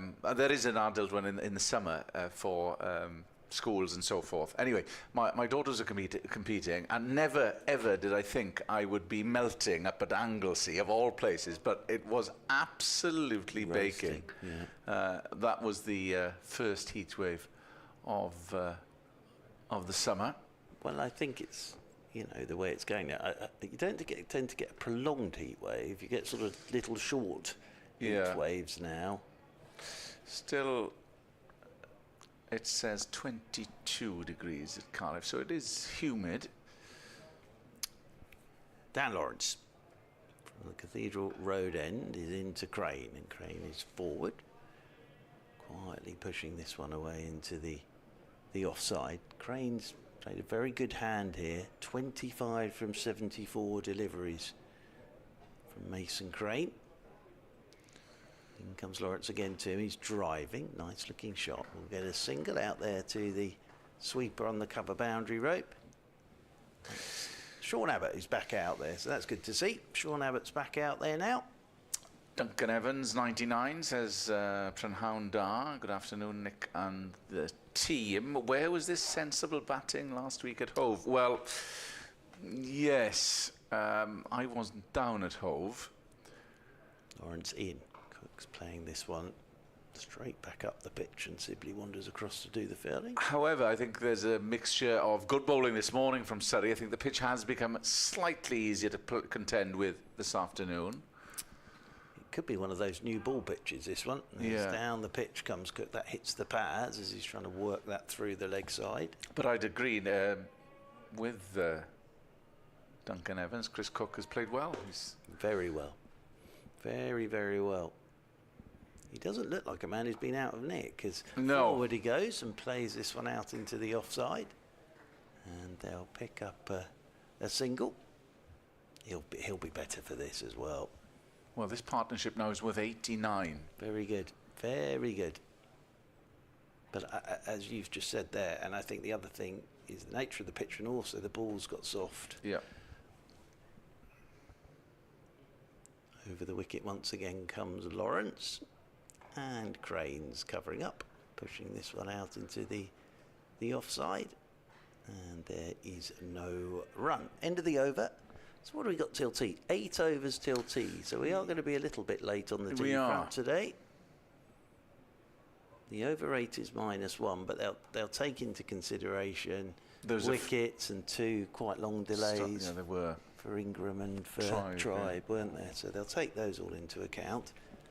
That gentleman there, just on the picture on the live screen, he's well, yawning away there. What I quite like about that, the 4 gentlemen have all got a seat in between them there for space. I tell you what, it's not a bad championship crowd. I was down below the media centre. There's quite a decent crowd below us. and dotted around Sophia Gardens. Of course, the Sun Trap is opposite, backing onto the Taff's Trail and the River Taff snaking behind it, although the sun's gone. But if you're caught there, sunscreen is required. So, Jahar, so spin at both ends. I didn't expect to see that with the seamers picking up wickets, but I think this is as much just try something different. and also just don't let that run rate go above where it is at the moment. Crane is on strike. Jahar from the river end coming in, right arm over, and it's full, played by Crane to mid wicket. What would be fascinating is if the sun comes out, bakes the surface, and it does start spinning with Crane and Jahar. Yeah, well, Crane will have an interest in that as Jahar comes in. That's dabbed round the corner on the leg side. They'll take an easy single. Crane moves to 27, so much more methodical from Crane, but much needed. Cook scoring at a faster lick, 60 from 75. Of course, Ingram in the shed, ready to come in. Probably can just see him with his pads on the balcony. In is Jahar to Cook, who lets that one. That did fizz slightly outside the off stump. It's a test of this for Ollie Pope as well. Won't have had much time to get used to Jahar behind the stumps. Penultimate ball, Jahar in. That's full, but picks out short cover. That was a much slower ball. Really tossed that one up. Yeah, I've seen him. He does come in quickly, and here he comes. Full though, and he's probably got away with that one as Jahar, as it's walloped. But there is a man sweeping on the offside boundary. Just a single then for Chris Cook, who moves to 61. Glamorgan 171 for 6. This partnership is a crucial one, and it's now worth 92. Yep, 92 very good runs. And Cook and Crane get together for a bit of a chat. And Dan Lawrence will continue down below us. Jahar today, 7 overs, 2 maidens, none for 24. As Lawrence over the wicket he comes in. And Cook's playing this one off the back foot. Way through backward point. Ryan Patel goes chasing back to do the fielding. Many diehards are there following, would follow Surrey these well, days? I think quite a few spectators will come up and have a weekend here. Yeah. The crowds for Championship cricket at the Kia Oval this season have been tremendous. Right. 15,000 over the 4 days of the Essex game. Okay. 6,000, I think, for the opening day against Hampshire. So they've been really good. But I think for the away games, there is a core. There's a core, the hardcore, yeah. And they'll enjoy Cardiff this evening, I'm sure. No doubt that they will. As over the wicket comes Lawrence, and this is pushed by Crane off the back foot. Yeah, a lot of things backward point going on in the city this time of the year, as we've mentioned. Various points.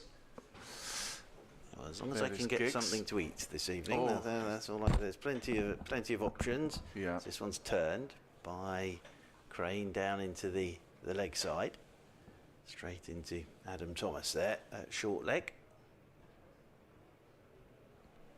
As in comes Lawrence once again, quicker.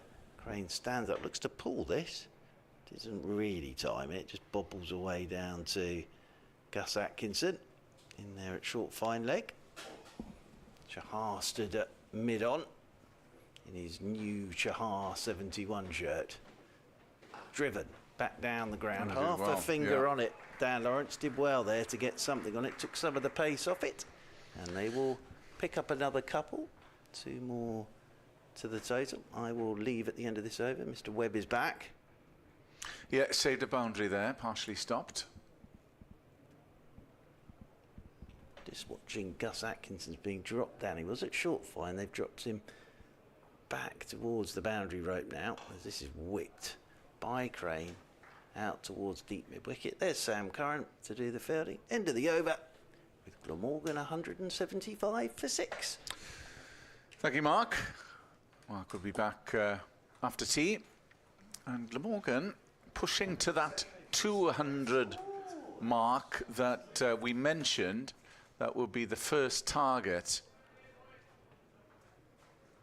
That seemed an improbable one at one stage, but this pair doing an invaluable job for Glamorgan, but it does seem from this vantage point that batting has become easier. Jahar comes in, that's chopped into the ground, just a single out to the man sweeping on the offside boundary. It looks Black Forest-esque, the cake for oh, does it? Tea. Okay, we better dive in there shortly. Tea taken later. We've still got what, 6, just less than 6 to go. Yeah, it was unsullied when I walked past it a couple of minutes ago. But there wasn't much lunch to go around, Nick. Was there not? All right. Supply. As Jahar comes in, it was a very unhealthy combination of deep-fried chicken, pizza and chips. Yeah, that's why I wasn't eating it.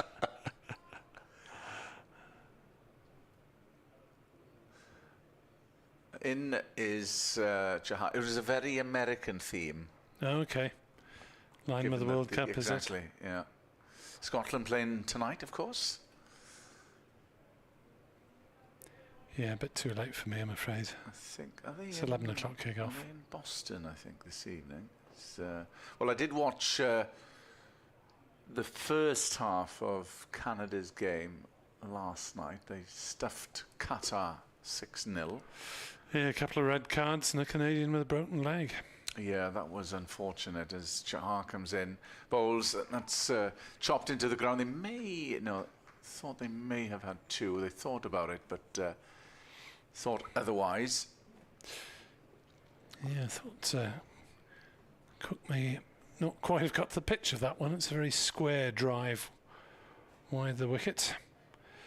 But he moves on to 63, his first half century of the season.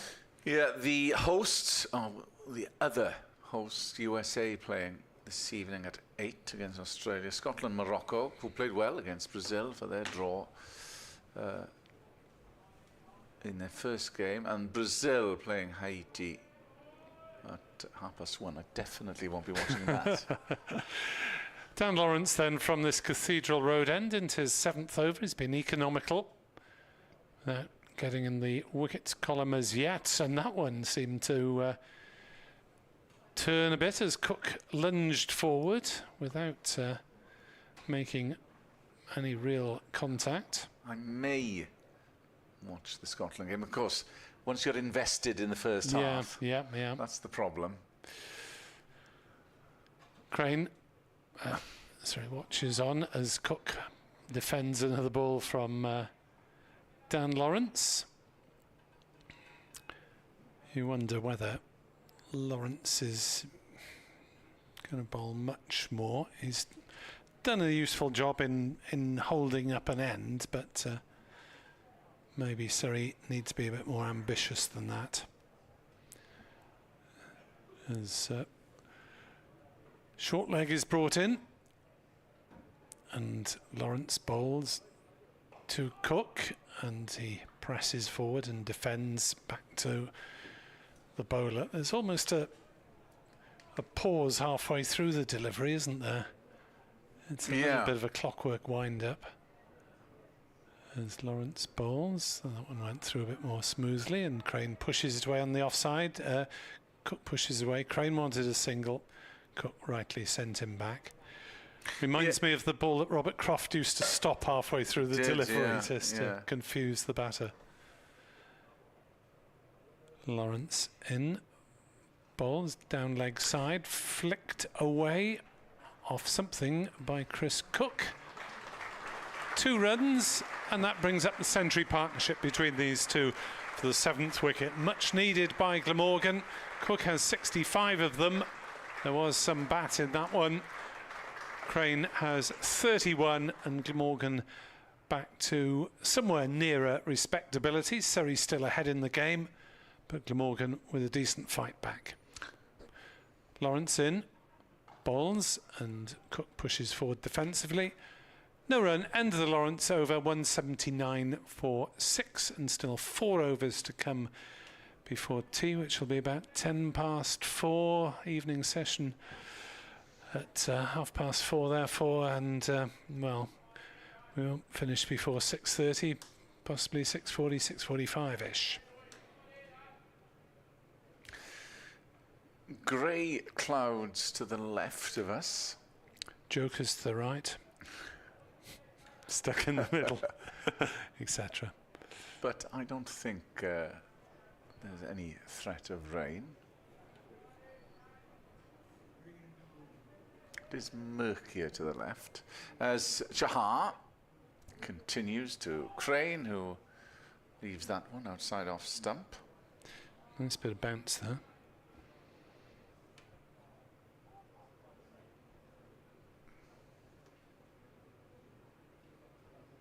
Chahar is in, and that's the quicker one, flatter one as well. Crane plays it well. Yeah, I thought about Hatsoglu but he was more sort of elbows, if I remember, in terms of his action. There's a lot going on. Chahar in, slightly short of a length. Crane thought about a single, but decides against that option as mid-wicket comes around. Crane is 31 from 87, a valuable supporting act to Chris Cook. Chahar is in, bowls full that time, and some dubious appeals. Yeah, the appeal is not desperate because Surrey are on top, but that was drifting down leg side, certainly. Yeah, they've just lost the momentum, if anything, at the moment. Chahar, well, Crane tried to play it on the full but missed it completely. Almost toppled over as well. Pope thought he was in business for a second there. Just chucking one with a bit of width. Chahar is into Crane, plays on round the corner, and well, single. He scampers for the first one very quickly, but there was only one there. 180 for 6, end of the over. As we meander towards tea, 3 overs to go. And looks like Clark is looking interested. No, I thought he was wandering over to have a bowl, but no, it's just to toss the ball to Dan Lawrence as Rory Burns holds a bit of a committee meeting, asks for any views about what should be done. Chahar gesticulating. Now Burns jogging back up the far end to slip area. Be interesting to see what the over rate is after tea. I think Surrey should have got rid of that -1, even though we're late, because then we had that long delay for Ingram to be treated. As Lawrence is in and bowls, and that's steered into the offside by Crane for a single. Wide of point. We believe Ingram is likely to return after having to retire hurt for a bang on the hand, hit by Atkinson early in the afternoon session. Shortly afterwards, Van der Hoogten went for naught and Glamorgan was 79 for 6, but since then the resistance has stiffened as Cook drives that one pleasantly through the offside, and will take a couple of runs up to deep extra cover as it's fielded in front of the Hugh Morris National Cricket Centre. Renamed this before morning. the start of play in honour of the Glamorgan Chief Executive and Captain. Yes. And 183 for 6. quite aptly as well, there are a few dignitaries. Matthew Maynard, his former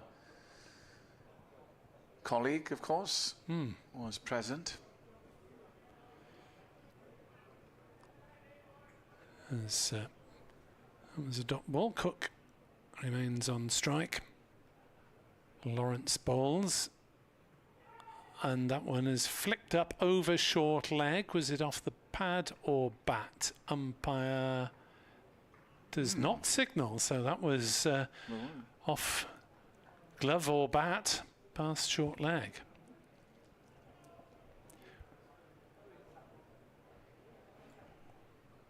As Lawrence is in to bowl to Crane, who works that one safely away on the leg side. No run, straight to short mid-wicket.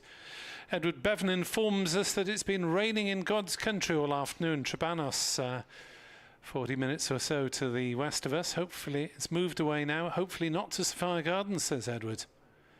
That's shorter and flatter from Lawrence and defended by Crane. So it's been raining in the west of the old county of Glamorgan. Thankfully not so far in the east. There'll be an update for BBC Radio Wales fairly shortly.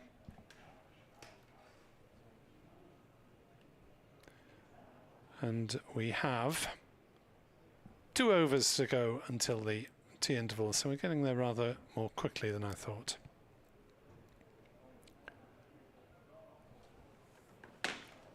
So Chahar from the River Taff end, the Indian spinner, posing questions, not yet in the wickets.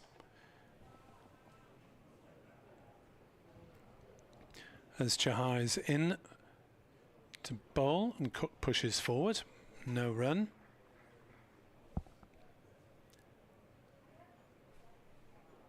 Just one player in double figures, Acer Tribe 21 before these two.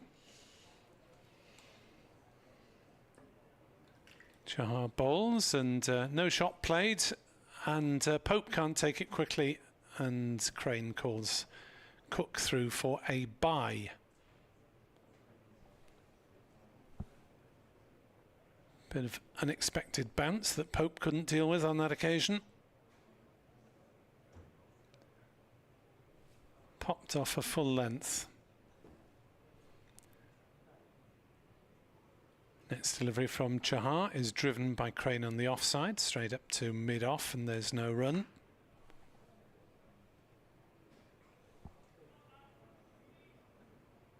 Just the one slip in terms of attacking catches.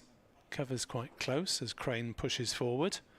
Back to the bowler, and there's no run, so we're quite rushing towards the tea interval.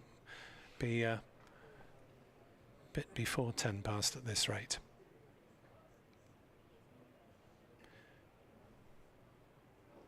Glamorgan are 185 for 6, fighting back, having been 79 for 6 at one point in the early afternoon.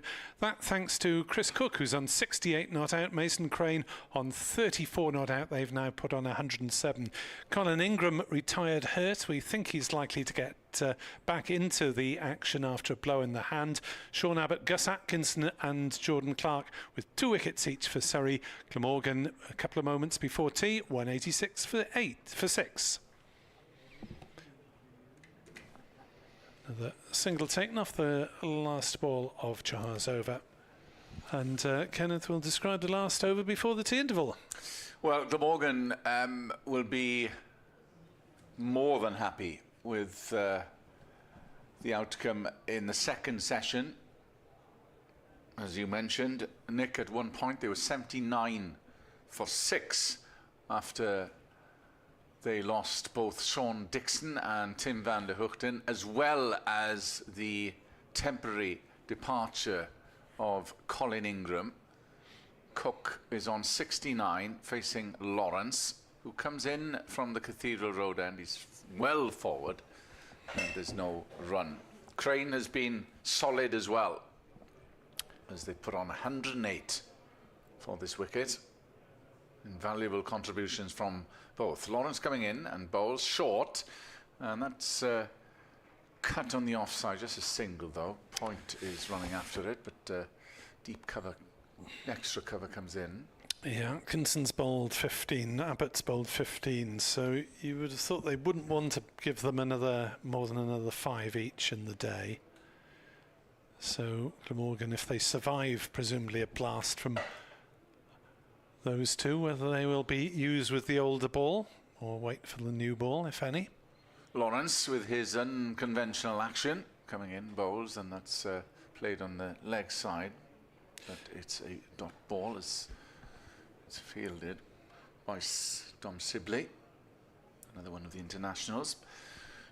Another internationals is Lawrence, who bowls full, and that's played on the full. They might get two here. Yes, they will. It's pushed no more off the bat of Crane.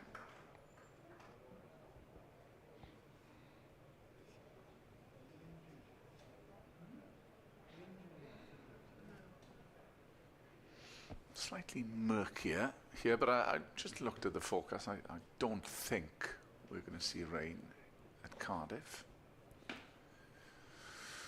This is Dan Lawrence, bowls full, and that's fielded by the bowler himself. And that is tea after the second session of the first day's play, and that has been Glamorgan's session. They've turned it around, because at one point it was looking bleak. Oh, hang on. What's happening here? I've no idea. Oh, there's one ball to go. So that's the scoreboard has bamboozled everybody. It did go down to 32, yeah, but it's 32.1. So we will have the last ball, and it will be Mason Crane to see this out. It's a bit odd, isn't it? And now, of course, there's a lot of movement because everybody thought it was tea. So this is a bit of an issue now. Everybody's got to stand down. They all were eager to depart their seats for the tea interval. Now we're under starters' orders once more. Lawrence to conclude the over bowls. Forward is Crane. That is tea. 32 overs left in the day. And Glamorgan have dug in and hit back, because at the start of the session they were 71 for 4. They lost 2 quick wickets in the shape of Sean Dixon and Tim van der Hoogten. They also lost Colin Ingram, who retired hurt, took a blow to the hand. He will come back to the action, but it's been about Chris Cook and Mason Crane. Cook is on 70, Crane is unbeaten on 36. It's a brilliant partnership of 111. It means that Glamorgan have come back into this game. They've got a fighting chance. A lot of work to do after tea. We will be back then, but at tea, Glamorgan at 190 for 6.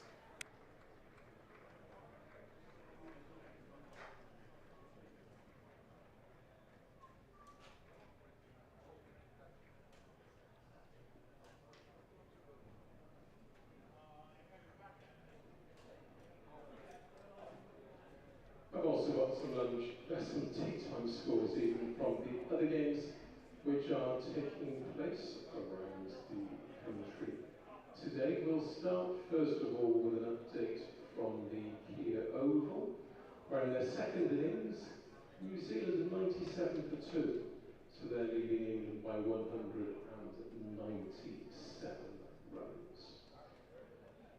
At Taunton, Somerset were dismissed by Warwickshire for 208. At Chesterley Street, Northamptonshire are 193 for 2, that's against Devon. At Hove, Hampshire were dismissed by Sussex for 191. Sussex just about to start their innings after 2 balls.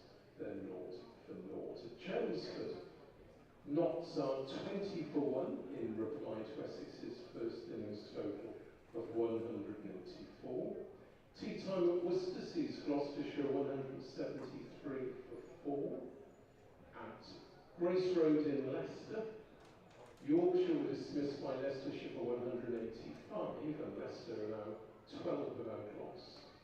Queen's Park in Chesterfield, Lancashire were dismissed by Derbyshire for 161, and Derbyshire reply a 60 for 2. And in the other game at the St Lawrence ground in Canterbury, Kent to 185 for 4. That's after they chose to bat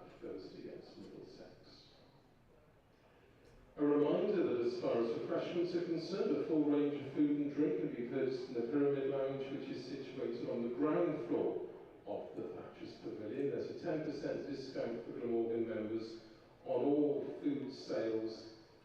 Hot drinks, cold drinks and snacks can also be purchased from the mobile unit beneath the cassette powder stand at the Cathedral Road end of the stadium. If you're seeking a score sheet for this match, they're available free of charge from reception. And reception is situated on the ground floor of the Thatcher's Pavilion. That's where you can purchase copies of the 2026 Glamorgan yearbook, as well as the special brochure Hugh Morris, A Life in Cricket, has been produced. Costing £10, with all proceeds going to the Lindra Cancer Hospital. And mentioning Hugh Morris earlier today, you may have seen the renaming ceremony in front of what is now the Hugh Morris National Cricket Centre. And you're very welcome to look at the special displays of memorabilia which have been donated by Hugh's family in the corridor area immediately adjacent to the line. And once again, many thanks to the Museums Federation of Wales for their help in providing this facility.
Or freezing cold. Yeah, always wait.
A very good afternoon and welcome back to Sophia Gardens with Kenneth Davis, myself, Nick Webb and Mark Church with you for the final session of day one of Glamorgan against Surrey, with Glamorgan on 190 for 6, having been 79 for 6 at one point.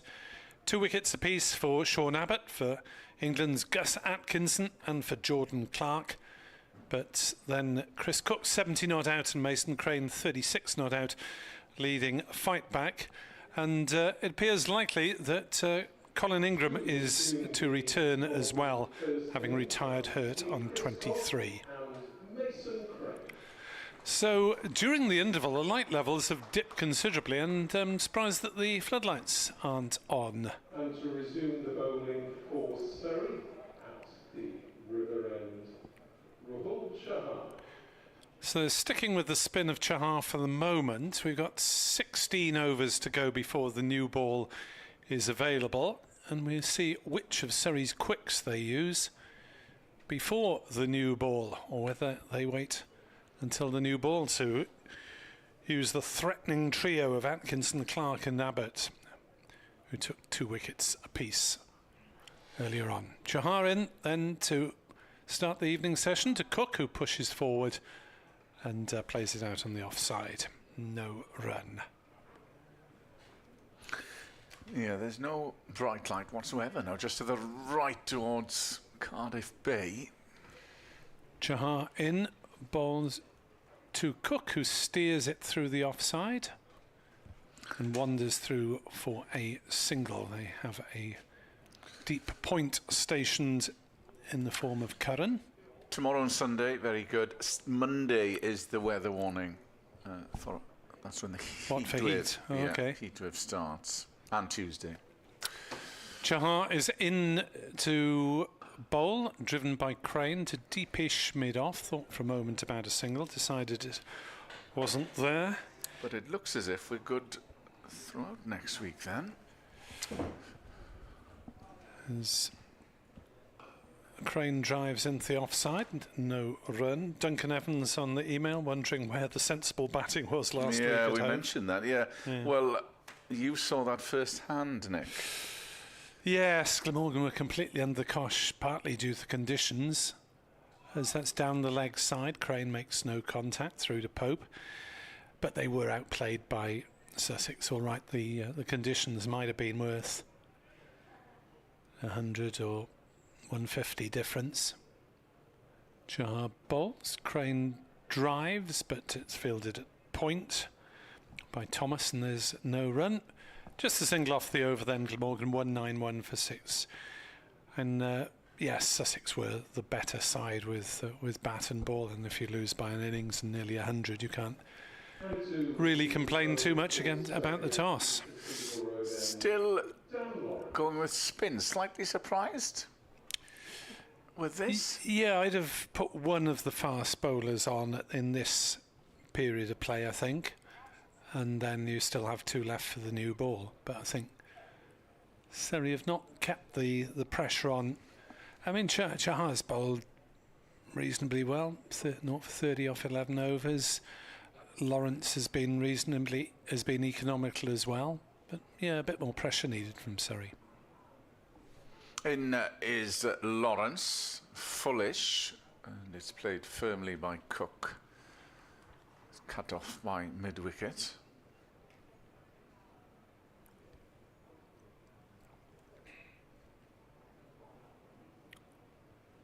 Lawrence with his unusual gangly action, but short and pulled. That will bisect both fielders on the onside and will go for 4. Yeah, that was a loosener after tea in every sense of the word. Yeah, Cook. Because Curran is the other. Sam Curran in. Yeah, he's not bowling. Not yeah, bowling at the moment. Yesteryear would have been in there. Yeah, he was in the action as Lawrence comes in, and that might go all the way. It's evaded Ollie Pope, and it goes fine. So this is an expensive over from Lawrence. I was mentioning that Curran was in the action. He caught Billy Root. That was the first wicket to fall off the bowling of Abbott this morning.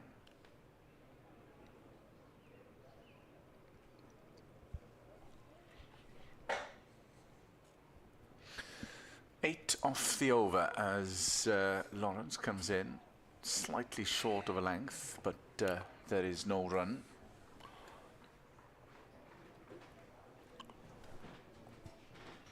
As Glamorgan approach the 200 mark, Lawrence in. Stayed slightly low and played firmly towards mid-off, where it's fielded by Clark. And there's no run. Lawrence just straying down leg, so they'll take an easy single, and that's the 200 up for Glamorgan, and a fine effort by these two to get them there as well. At one point, it was unimaginable that Glamorgan would get anywhere near 200, but they've done so courtesy of a fine 121 partnership between Cook and Crane. Yes, we're getting to a situation where Glamorgan might think themselves somewhere back towards parity in the game. I think if you'd offered Surrey 200 for 6 at the start of the day, they'd probably have taken it. Yes, just from the point where they were, which was what, 79 for 6. In the Test match, New Zealand putting together a strong stand for the 3rd wicket between Nicholls and Ravindra, who's playing here for Welsh Fire in the 100. Chahar in, ball shortish, Cook pulls it round on the leg side, straight to, well, it went back to backward square. I was looking to see a fielder moving, but it was straight to the man Clark away to our left. But yeah, it is getting difficult to pick up the ball. I'm amazed the lights aren't on as Chahar bowls. Crane with a square drive on the offside finds one of the cover fielders. New Zealand are 134 for 2. Add 100 to that for their lead. As that's short, bouncy and pulled away by Crane, but out to mid-wicket, and a single is taken. So Chahar, tallish man, is naturally getting a bit of bounce. He's where's he going? Oh, it's got, gosh, that's extraordinary delivery, and it's defended by Cook. So we've got a right arm spinner who's going from between the umpire and the stumps. Still coming over. And still bowling over the wicket. And he's bamboozled everyone with that one. Cook missed it, Pope missed it. Or didn't take cleanly anyway. I'm not sure how it's physically possible to do this, but he's doing it. He's seen it before, Mark? Yes. Yes, he has. There we are. It looks as though he's going to bowl left arm, the angle he's coming at. As that is driven into the offside on the bounce to cover. That's exactly what I thought he was doing. I thought he was doing a Ben Kellaway. It's bizarre, coming across in front of the umpire but still bowling right arm. And Chris Cook obviously hasn't seen it before because he's shaking his shoulders at in fact Crane was shaking his shoulders at Cook. So what on earth is he doing? We've seen a few oddities from the Surrey bowling attack when they've got Dan Lawrence and his strange actions as well. So I'll proceed and do this over before we hear from Mark once more. And they will persevere with Lawrence, Surrey, as that's dabbed into the onside. And it's a dot ball.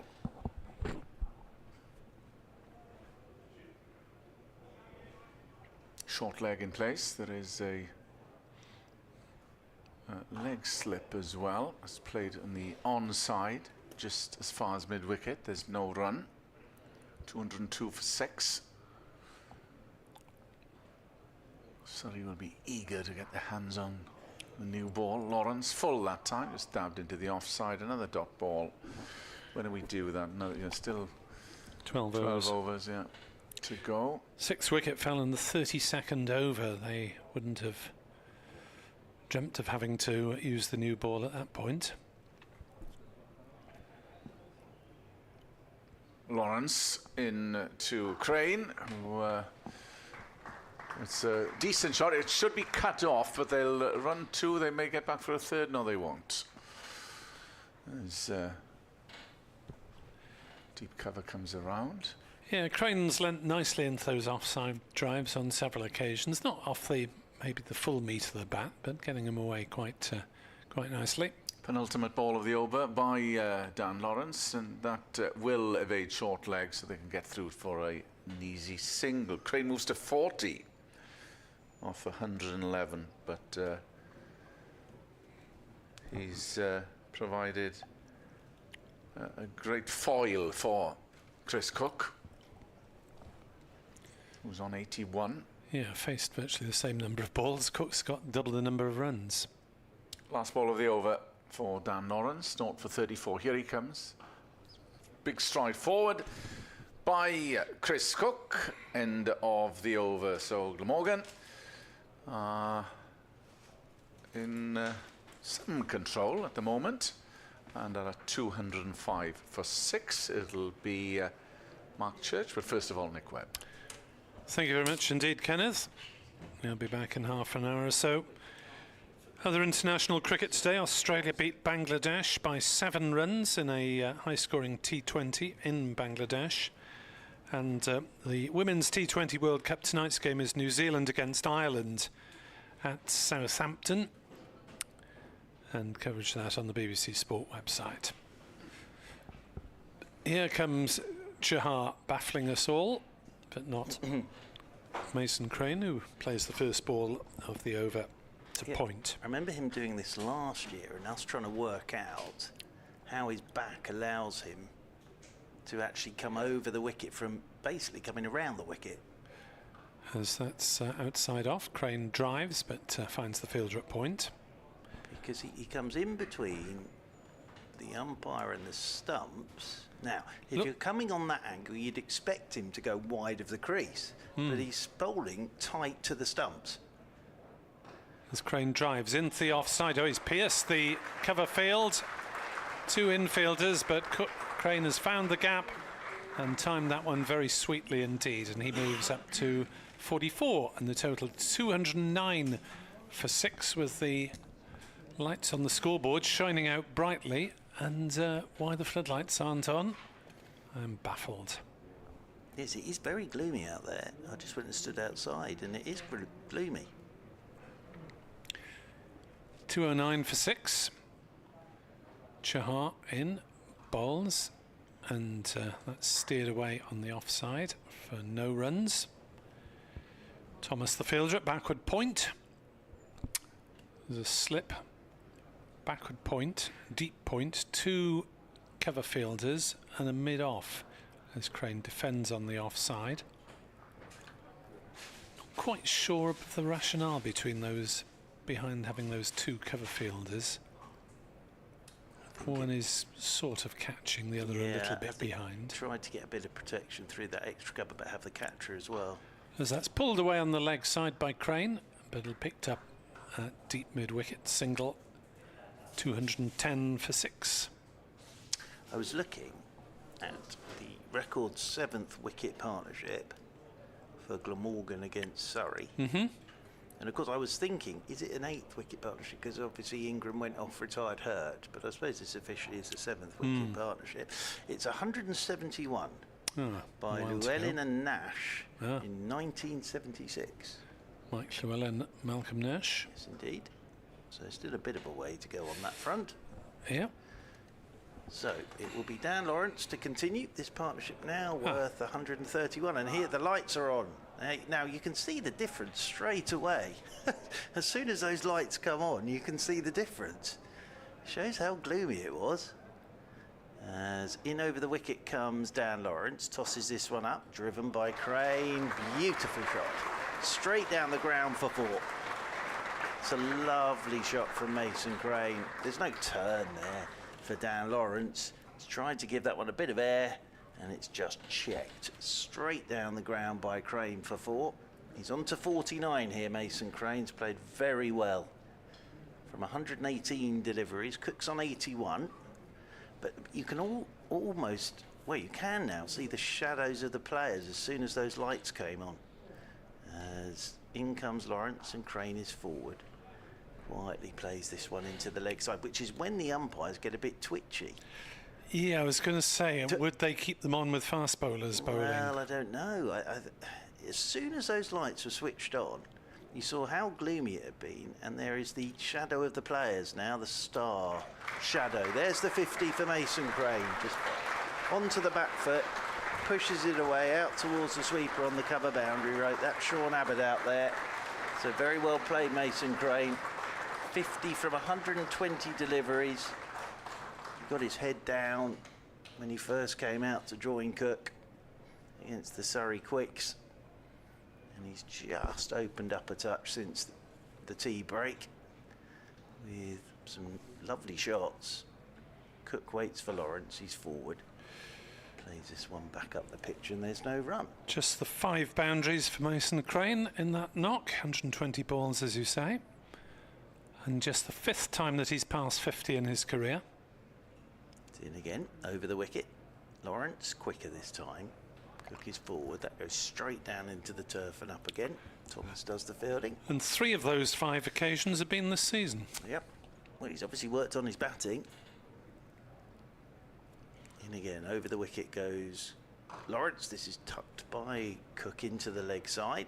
And Dominic Sibley does the fielding in there at short mid-wicket. End of the over. Yeah, it's a really good point. That I think the new ball is due in 10 overs time. I think if you bung the ball to a quicker bowler now, I'm not sure we would stay out there. And what was fascinating was as soon as those floodlights came on, A, you saw how gloomy it had been, and B, normally you have a bit of a wait until the artificial light sort of takes over, but immediately you saw the shadows of the players from the artificial light, and as I said, that's when umpires get twitchy. The good news about Surrey bowling these spinners, 25 overs of spin we've seen, is their over rate is +2 as Chahar comes in again and Crane square drives on the offside. The pigeons are scattered and a single is taken. The other indicator that it's got gloomy is Mr. Chahar is bowling without sunglasses now. You wouldn't see the other end with his shades on. As he moves one of the offside fielders over to mid-wicket, shortish mid-wicket. There's a deep mid-wicket as well. Yeah, this is a change. Cover. He's not going to get rid of both covers at once, is he? Yep. Perhaps he is. He's going to leave the covers completely open now. And brings one of the covers into short fine leg. So 2 who were saving the single on the offside are now saving it on the leg side, and now he's bowling around the wicket to Cook, who drives to mid-on, no run. Yeah, he mixes it up, doesn't he, Rahul Chahar? So he's abandoned his in front of the umpire oddity for the time being. As that's pulled around by Cook, and it's misfielded at short fine leg, which means they'll be able to get back for a couple of runs. Ryan Patel developed a leaky leg there and it went through underneath him. 218 for 6, Cook to 83 not out. You can see the plan from going around the wicket on that angle. He wants Cook driving through the covers. As Cook is beaten by that one, pushing forward. That's good bowling from Chahar. There's no spin out there for him. It's just changes of pace and angles and, well, calisthenics as well from him when he's doing his sort of coming in between the umpire. As Cook steps back and plays it into that gap on the offside for a comfortable single. Well, there's a bit of turn on the previous delivery, but he's now bowling from a wide angle from around the wicket. Now he's switched back. Yeah, he's for Crane. He's going to go back to having the short extra cover catching and extra cover behind over Sibley's left shoulder, and he's going to come in over the wicket. Between the umpire and the stumps, Crane pushes it on the offside, thinks about a single. Sibley is in to prevent it. There's all sorts of weird stuff going on out there. 219 for 6 at the end of the over. I think we might be getting a bit of Ryan Patel now. So Ryan Patel, I think, is going to come on and have a bowl. Replace Dan Lawrence. Well, you've got 3 quicks who've caused a lot of problems in Atkinson, Clark and Abbott. And why have they not got one of them on at the moment? Well, I think possibly because if you brought them on, we'd be off. I think Which going off at this moment, with Glamorgan having a little bit of gentle momentum, would be to Surrey's advantage to take them off. I think Surrey don't want to lose time in the game. They've had a lot of that this season. And Atkinson and Abbott, you'd have thought, will have got probably 5 overs apiece left in them today if we stick to a 20. Atkinson's getting warmed up down there at long leg. So here is Ryan Patel with his medium pace, coming in over the wicket to Chris Cook, and Cook is forward and plays this one back up the pitch. He's one of those, Ryan Patel, that could swing an orange, because his pace, it's not quick, but he does get the ball to wobble. Does Ryan Patel. Now he's just asking the umpire to stand back from the stumps a touch here. Mr. Gandhi there, just taking a couple of steps back. Patel, and over the wicket he comes to Cook, and Cook drives back up the ground. Oh. It hits the stumps, hit it so straight, he's hit the stumps at the bowler's end, and it's ricocheted away to Jordan Clark. Stood up there at mid-off, and there is no run.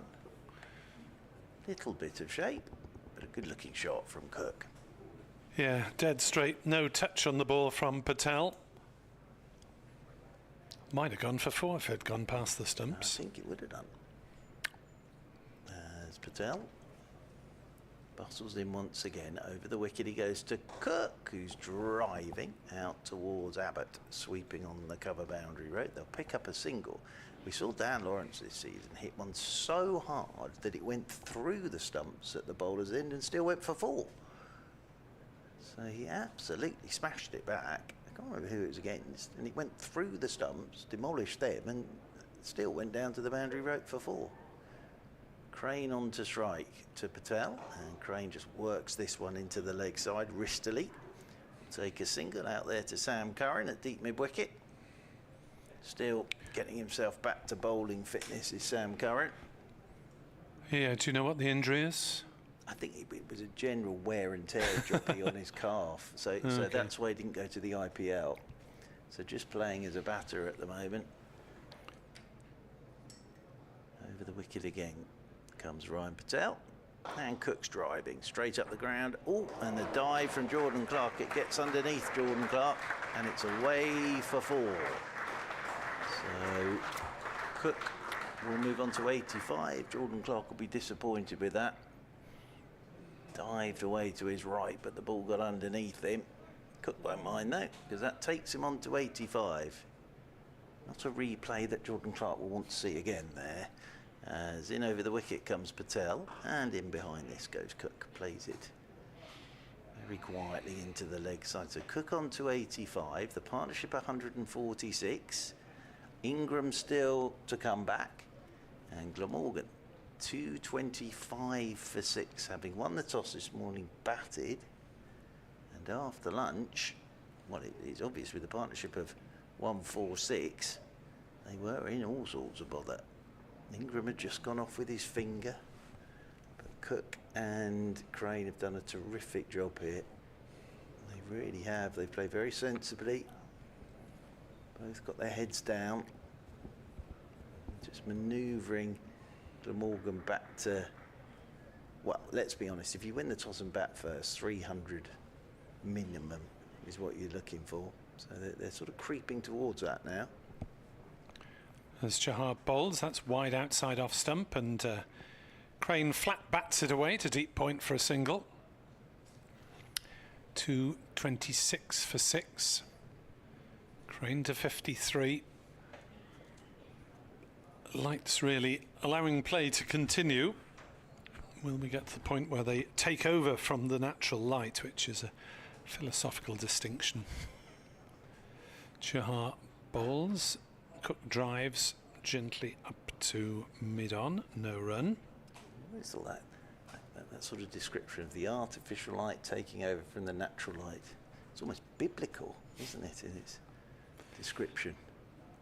Chahar bowls, Cook pushes forward into the offside, wants a single, but Thomas sees that. Yes, and on the 7th day, the commentators went home. Chahar is in to bowl, and I think that was the googly. Cook is playing it out to mid-off, no run. Lovely day in South London. I just looked up and seen the test match. Okay. Lots of cloud in the sky, and Chahar bowls, pulled around by Cook, and he'll pick up 4 runs here. Chahar just straying outside leg stump, and Cook latching onto it and placing it really. No. Oh no. Jordan Clark is leaving the ground, but he's attempted there to step over the gate, and he got his leg stuck and almost came a cropper there. Did Jordan Clark. It's a bit like, I don't know, Hicks did this with Jordan Clark, just jumping the final fence for a clear round, but he almost came a cropper there. Did Jordan Clark. That was a bit careless because it wasn't really trying to stop the ball, it's just fetching it as Cook is forward. Cook has moved into the 90s with that blow, and Glamorgan are 230 for 6 after a dot ball to finish the over. Cook has 93 and Crane has 53. And you've got to say batting's looking pretty straightforward at the moment for Messrs Cook and Crane.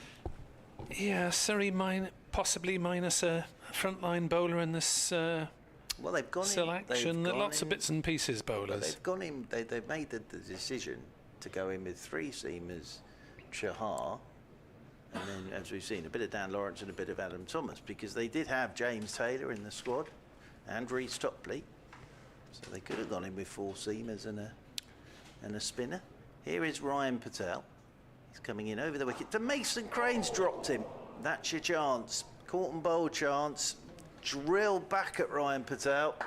Got both hands to it, but it's got away from it. It's one of those that either sticks or doesn't, because it was hit very firmly back at him by Mason Crane and got both hands to it, but couldn't hang on.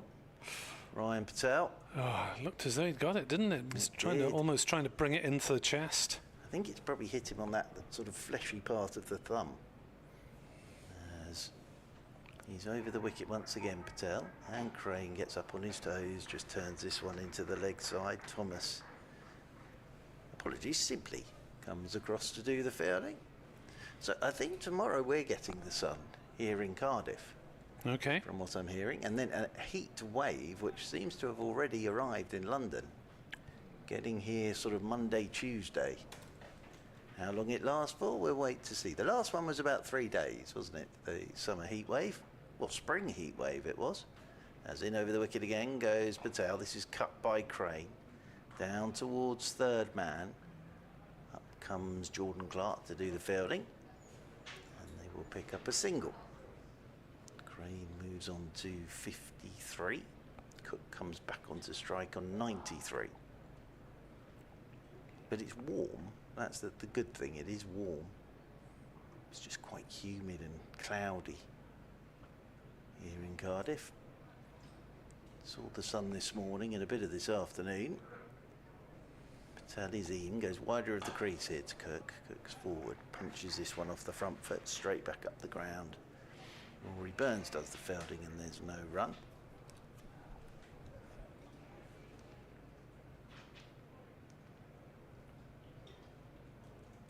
Down below us once again.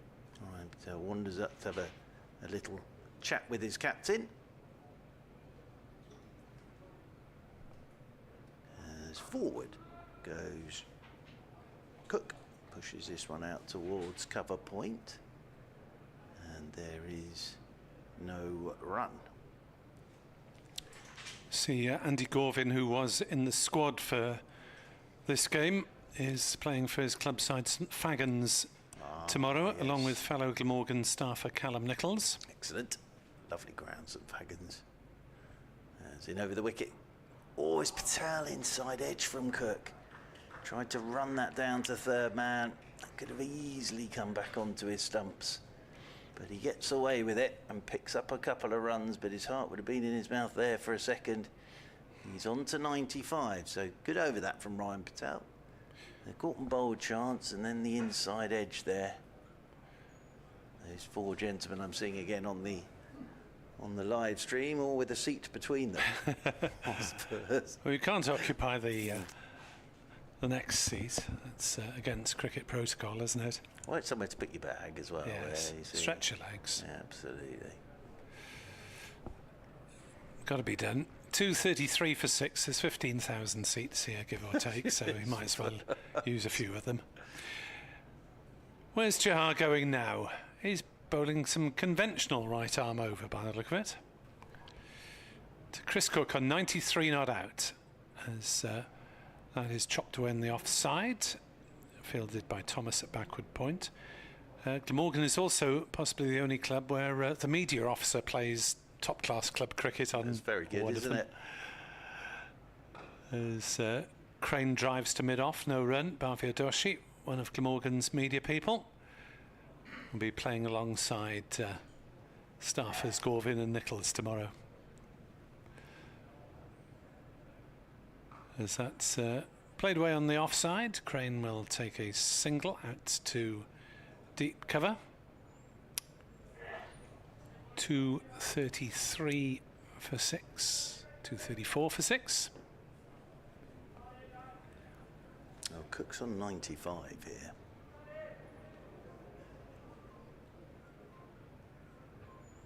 As he's helped that one around down towards square leg. That'll just be a single, though. I don't think he got fully hold of it as he skips home at the non-striker's end, having ambled for most of the way. 96 to Cook, within a blow of a much-awaited century. Crane drives to cover, no run. Cook didn't get to three figures last season. He's played very well today. In comes Jahar. Bowls, and Crane forces off the back foot and misses, and the ball doesn't miss the stumps by much. Or the outside edge.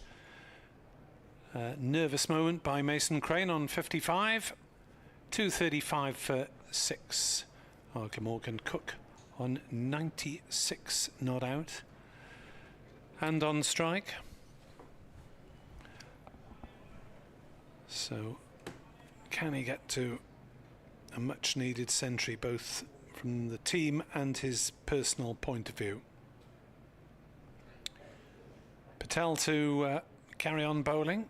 5 overs to go until the new ball, as Patel bowls to Cook, who plays that defensively on the leg side, no run. The other thing here is now Glamorgan are 15 runs away from a batting point. Whew. Which seemed Luxury. a long way away before these two got together. The odds would have been very firmly against it. They've more or less trebled the score.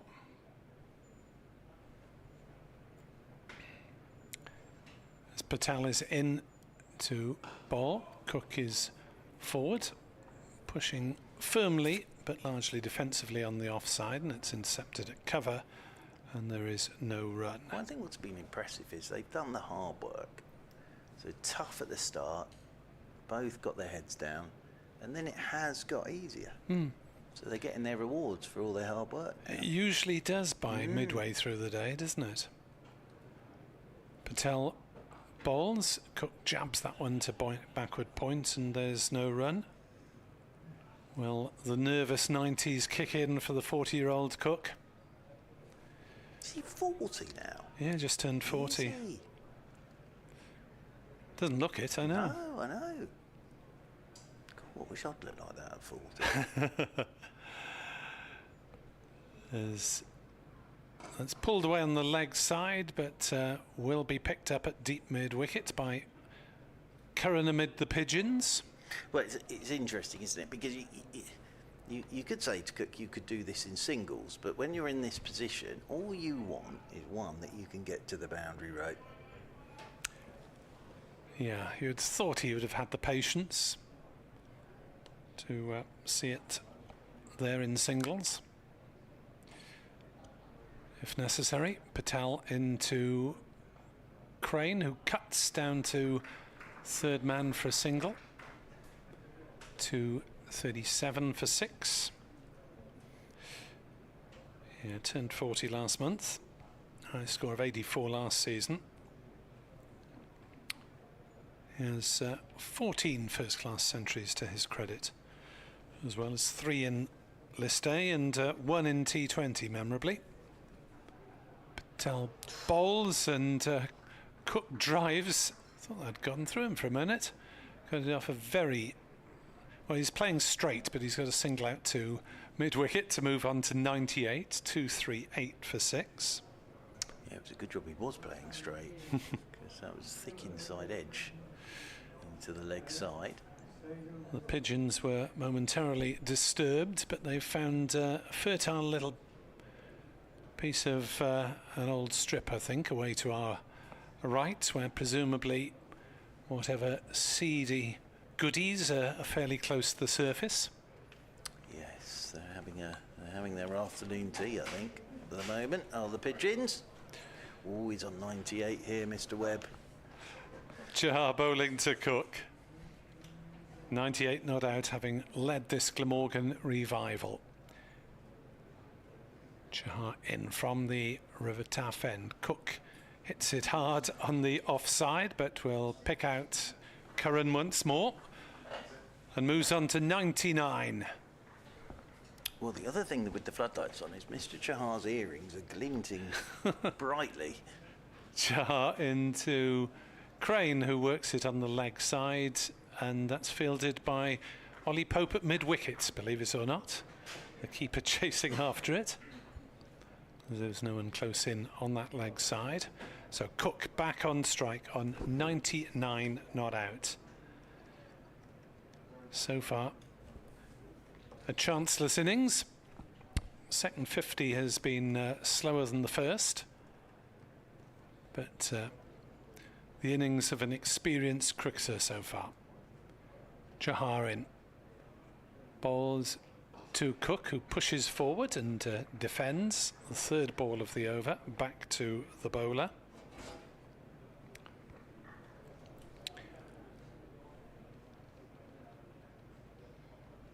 In comes Chahar. Bowls to Cook, who pushes on the leg side. No run.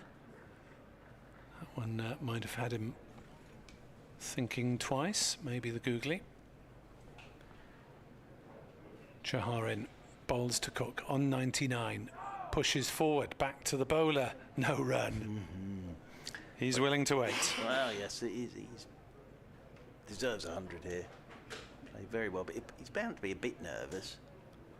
Chahar, the final ball of his over to Chris Cook on 99. Defends it back to the bowler. No run. Yeah, and I don't care how experienced you are. If you've had a bit of a run of not scoring runs, and as you say, he hasn't had 100. Well, didn't make one last year. I have to check when whether he got one in 24 at some point. But no, he's played really well. Oh no, the umpires are getting together for a chat. This will be about the light. They're not going to take him off for light with Cook on 99, that's what I was are they? thinking. They might hit, because really it doesn't actually matter what you're bowling, because it's down to the umpires now. They take their little light meters out and do a light meter reading. I think we're staying on though, so Ryan Patel will continue. But yes, they get the Megatron, I believe it's called, the light meter. The Megatron comes out and they balance it on the stump, and then they take their light meter reading. Welcome to 5 Sports Extra 3 listeners. As Patel bowls and Crane is hit on the pad, you join us with Glamorgan having mounted a really good recovery this afternoon, and Chris Cook is on 99 not out. Mason Crane is on 57 not out, and they have put on 161 for this 6th, 7th wicket, having come together at 79 for 6. Patel is in to bowl, and Crane chops it down towards third man, and there is no run. So Chris Cook didn't get a century last year, hadn't got to 50 this year, but he has really led this Glamorgan effort in some style. Nothing too much flamboyant, but he's leaning on his bat at the non-striker's end as Patel bowls to Crane, who drives square to cover, and there's no run. Earlier, 2 wickets apiece for the Aussie Sean Abbott, then for Gus Atkinson. Glamorgan was 71 for 4 at lunch. Jordan Clark chipped in twice after the interval. And Glamorgan, who had also lost Colin Ingram, retired hurt, were in one heck of a pickle. We think it's likely that Ingram will return. As Patel is in to bowl, Crane drives into the covers, and there is no run. Been a nice little spell of bowling this from Ryan Patel. He had a caught and bowled chance that he put down off Mason Crane, and then Chris Cook got an inside edge to one that could have easily come back onto his stumps. Cook did get a couple of centuries in the 2024 season, nothing last year. As Patel bowls and punched into the offside by Crane, but a scrambling stop by Lawrence at cover, and there's no run. New Zealand in the Test match 174 for 2. Had 100 for their overall lead. They'll be looking to bat till tea tomorrow. As Patel is on his way in the gloom from this Cathedral Road end, and Crane drives nicely into the offside. There is no run. It's a maiden over first for Ryan Patel. 4 overs, 0 for 12, 240 for 6. 2 overs to come until the new ball, so Cook will want his century, patient though he has been, before the new ball comes, and we will have Atkinson, Clark and Abbott unleashed. All bowled well, but I'm just baffled that Surrey have not used any of them for a couple of hours with the old ball now. Yeah, it's been all spin, hasn't it? And a bit of Ryan Patel and Adam Thomas. May have been just waiting for that new ball, but yeah, Glamorgan have not quite got away, but scored quite a lot of runs in that period. They have. Well, it's going to be Chahar continuing, and here is Mr. Cook on 99. Cook facing the first ball, the over, that's pulled away, and Cook will get the single he needs to take him to 3 figures for the first time in a couple of years in the county championship. It's come off 143 balls as Chris Cook, big grin on his face, acknowledges the crowd, hugs Mason Crane. Well batted, Chris Cook. 12 fours, 143 balls for the Cook 100, but didn't Glamorgan need it? Yeah, very well played, Chris Cook. As here is Chahar over the wicket to Mason Crane, who's driving out towards the sweeper on the cover boundary rope. That's Sam Curran out there, who underarms the ball back. I think what's been most impressive is, you know, he's done it against the Surrey attack that was finding bounce and a bit of movement, and he got through that tough patch and then cashed in as this is pushed by Cook off the back foot, straight back up the pitch, and there's no run. So yeah, very well played by Chris Cook. Terrific innings. He'll be over the moon. Chahar's into him. He's driving straight in there to short extra. Oh dear, Dom Sibley. I think he missed that with his hands, and it's hit him in the unmentionables or in the knee. Poor chap. You can mention a knee. Yes, as in over the wicket once again. Here's Chahar. Forward goes Cook. Pops this one out into the offside. The Cook's got a reset now, hasn't he? He's got his 100, he's got his personal milestone, but still a long way to go potentially for the team. Bounces in again, does Chahar. Oh, now that did just bounce a touch more. Cook was laying back to cut that. Chris Leapt at him. Dr. Hignall with the stats, all the facts and figures. And there, another round of applause for Chris Cook. Kenneth Davis coming in to join, replacing Nick Webb. But an excellent recovery this from Glamorgan. 163 the partnership's worth. The record 7th wicket partnership for Glamorgan against Surrey is 171.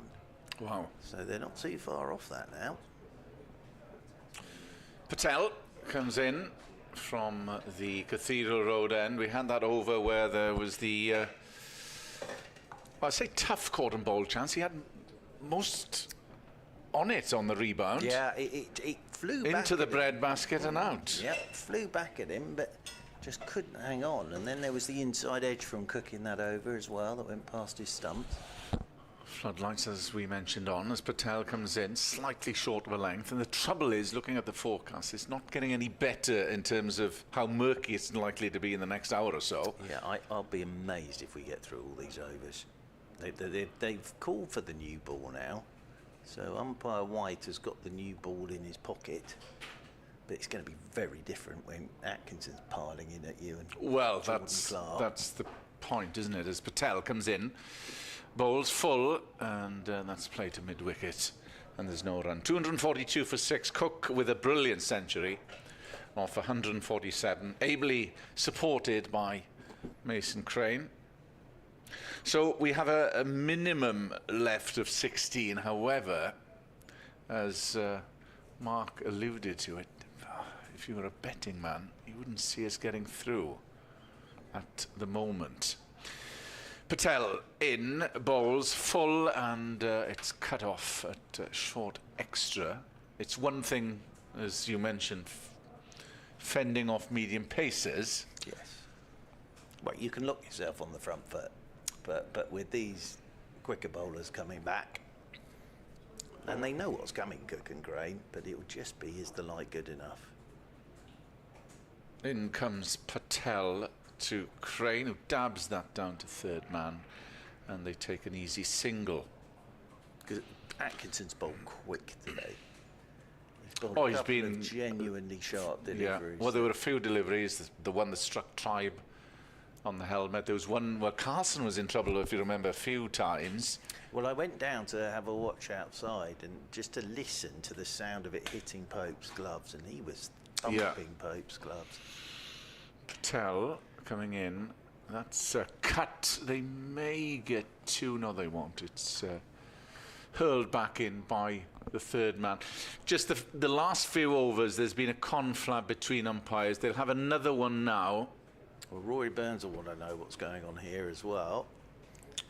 Because, well, we're on new ball territory now. Well, they're going to take it, Surrey, as soon as it becomes available. We saw umpire White get the new ball as well, so he's got it in his pocket. They're always nervy, though, aren't they? Oh, absolutely. They are always nervy. As I said, as soon as they turned the lights on. And when the quicks are on. Absolutely. And you saw how dark it had been when they turned the lights on, and these shadows of the players from the artificial light, immediately they were there. Bit of deliberation going on now. It's not going to get any lighter while they do this deliberation. Well, and there's nothing to suggest that it is going to get better in the next hour. I think we'll be off here. Yeah, we're off. And this will be because Surrey were eyeing up the new ball. So that is unfortunate in terms of our enjoyment here at Sapphire Gardens, but it's the obvious decision that had to be made by the umpires as Cook and Crane trudge off to the pavilion, where they'll be greeted with open arms, because at one point in the session Glamorgan was 79 for 6. They proceeded to move on to 244 without any further wickets falling because of that brilliant partnership between Crane and Cook. Cook has just got to 3 figures off 148 balls. Crane with a half century, and at the moment Glamorgan have recovered and will be hoping to drive on. However, at the present time there is doubt as if we will see further cricket. We shall see. We will sign off for the time being, hoping that there is cricket and there's some light, natural light out there at the moment. We will sign off with Glamorgan, 244 for 6.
too dark for you, is it? So you asked them to stop?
Yeah, back tomorrow and probably Sunday, and then we'll see. tomorrow, but I'm not doing Sunday, Monday.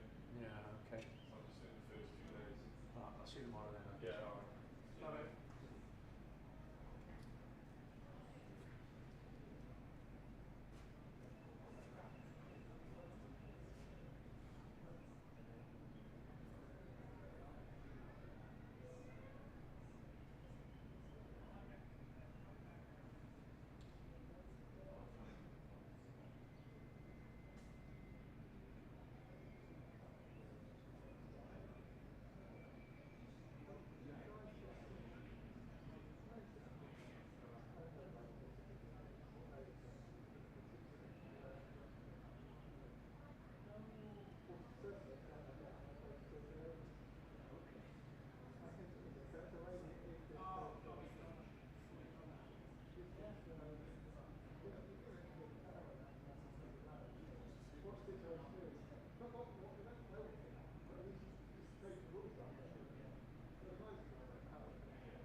They don't know it's me either, do they?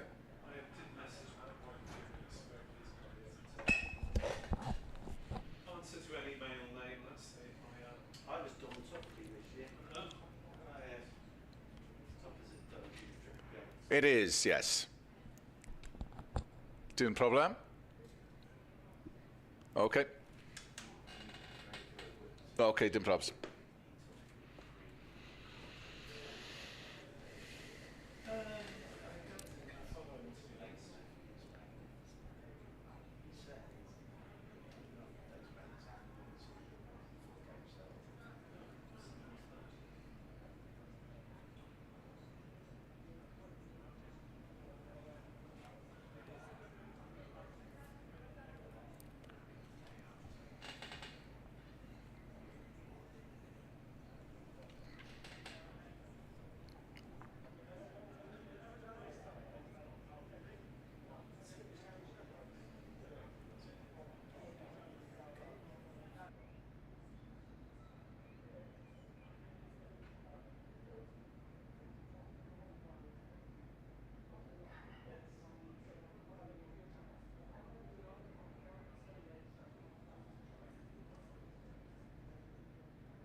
And bad light to stop play in the first day with Glamorgan 244 for 6, thanks to a magnificent knock of 101 by Chris Cook, who put on 165 for the 7th wicket with Mason Crane. He remains unbeaten on 59. Such a score seemed improbable after lunch, with Glamorgan teetering on 79 for 6 with 2 wickets apiece for Abbott, Atkinson and Clark. Colin Ingram departed, having taken a blow to the hand. He should come back to bat tomorrow, but Cook and Crane have ensured that Glamorgan are in the fight and will resume likely tomorrow on 244 for 6.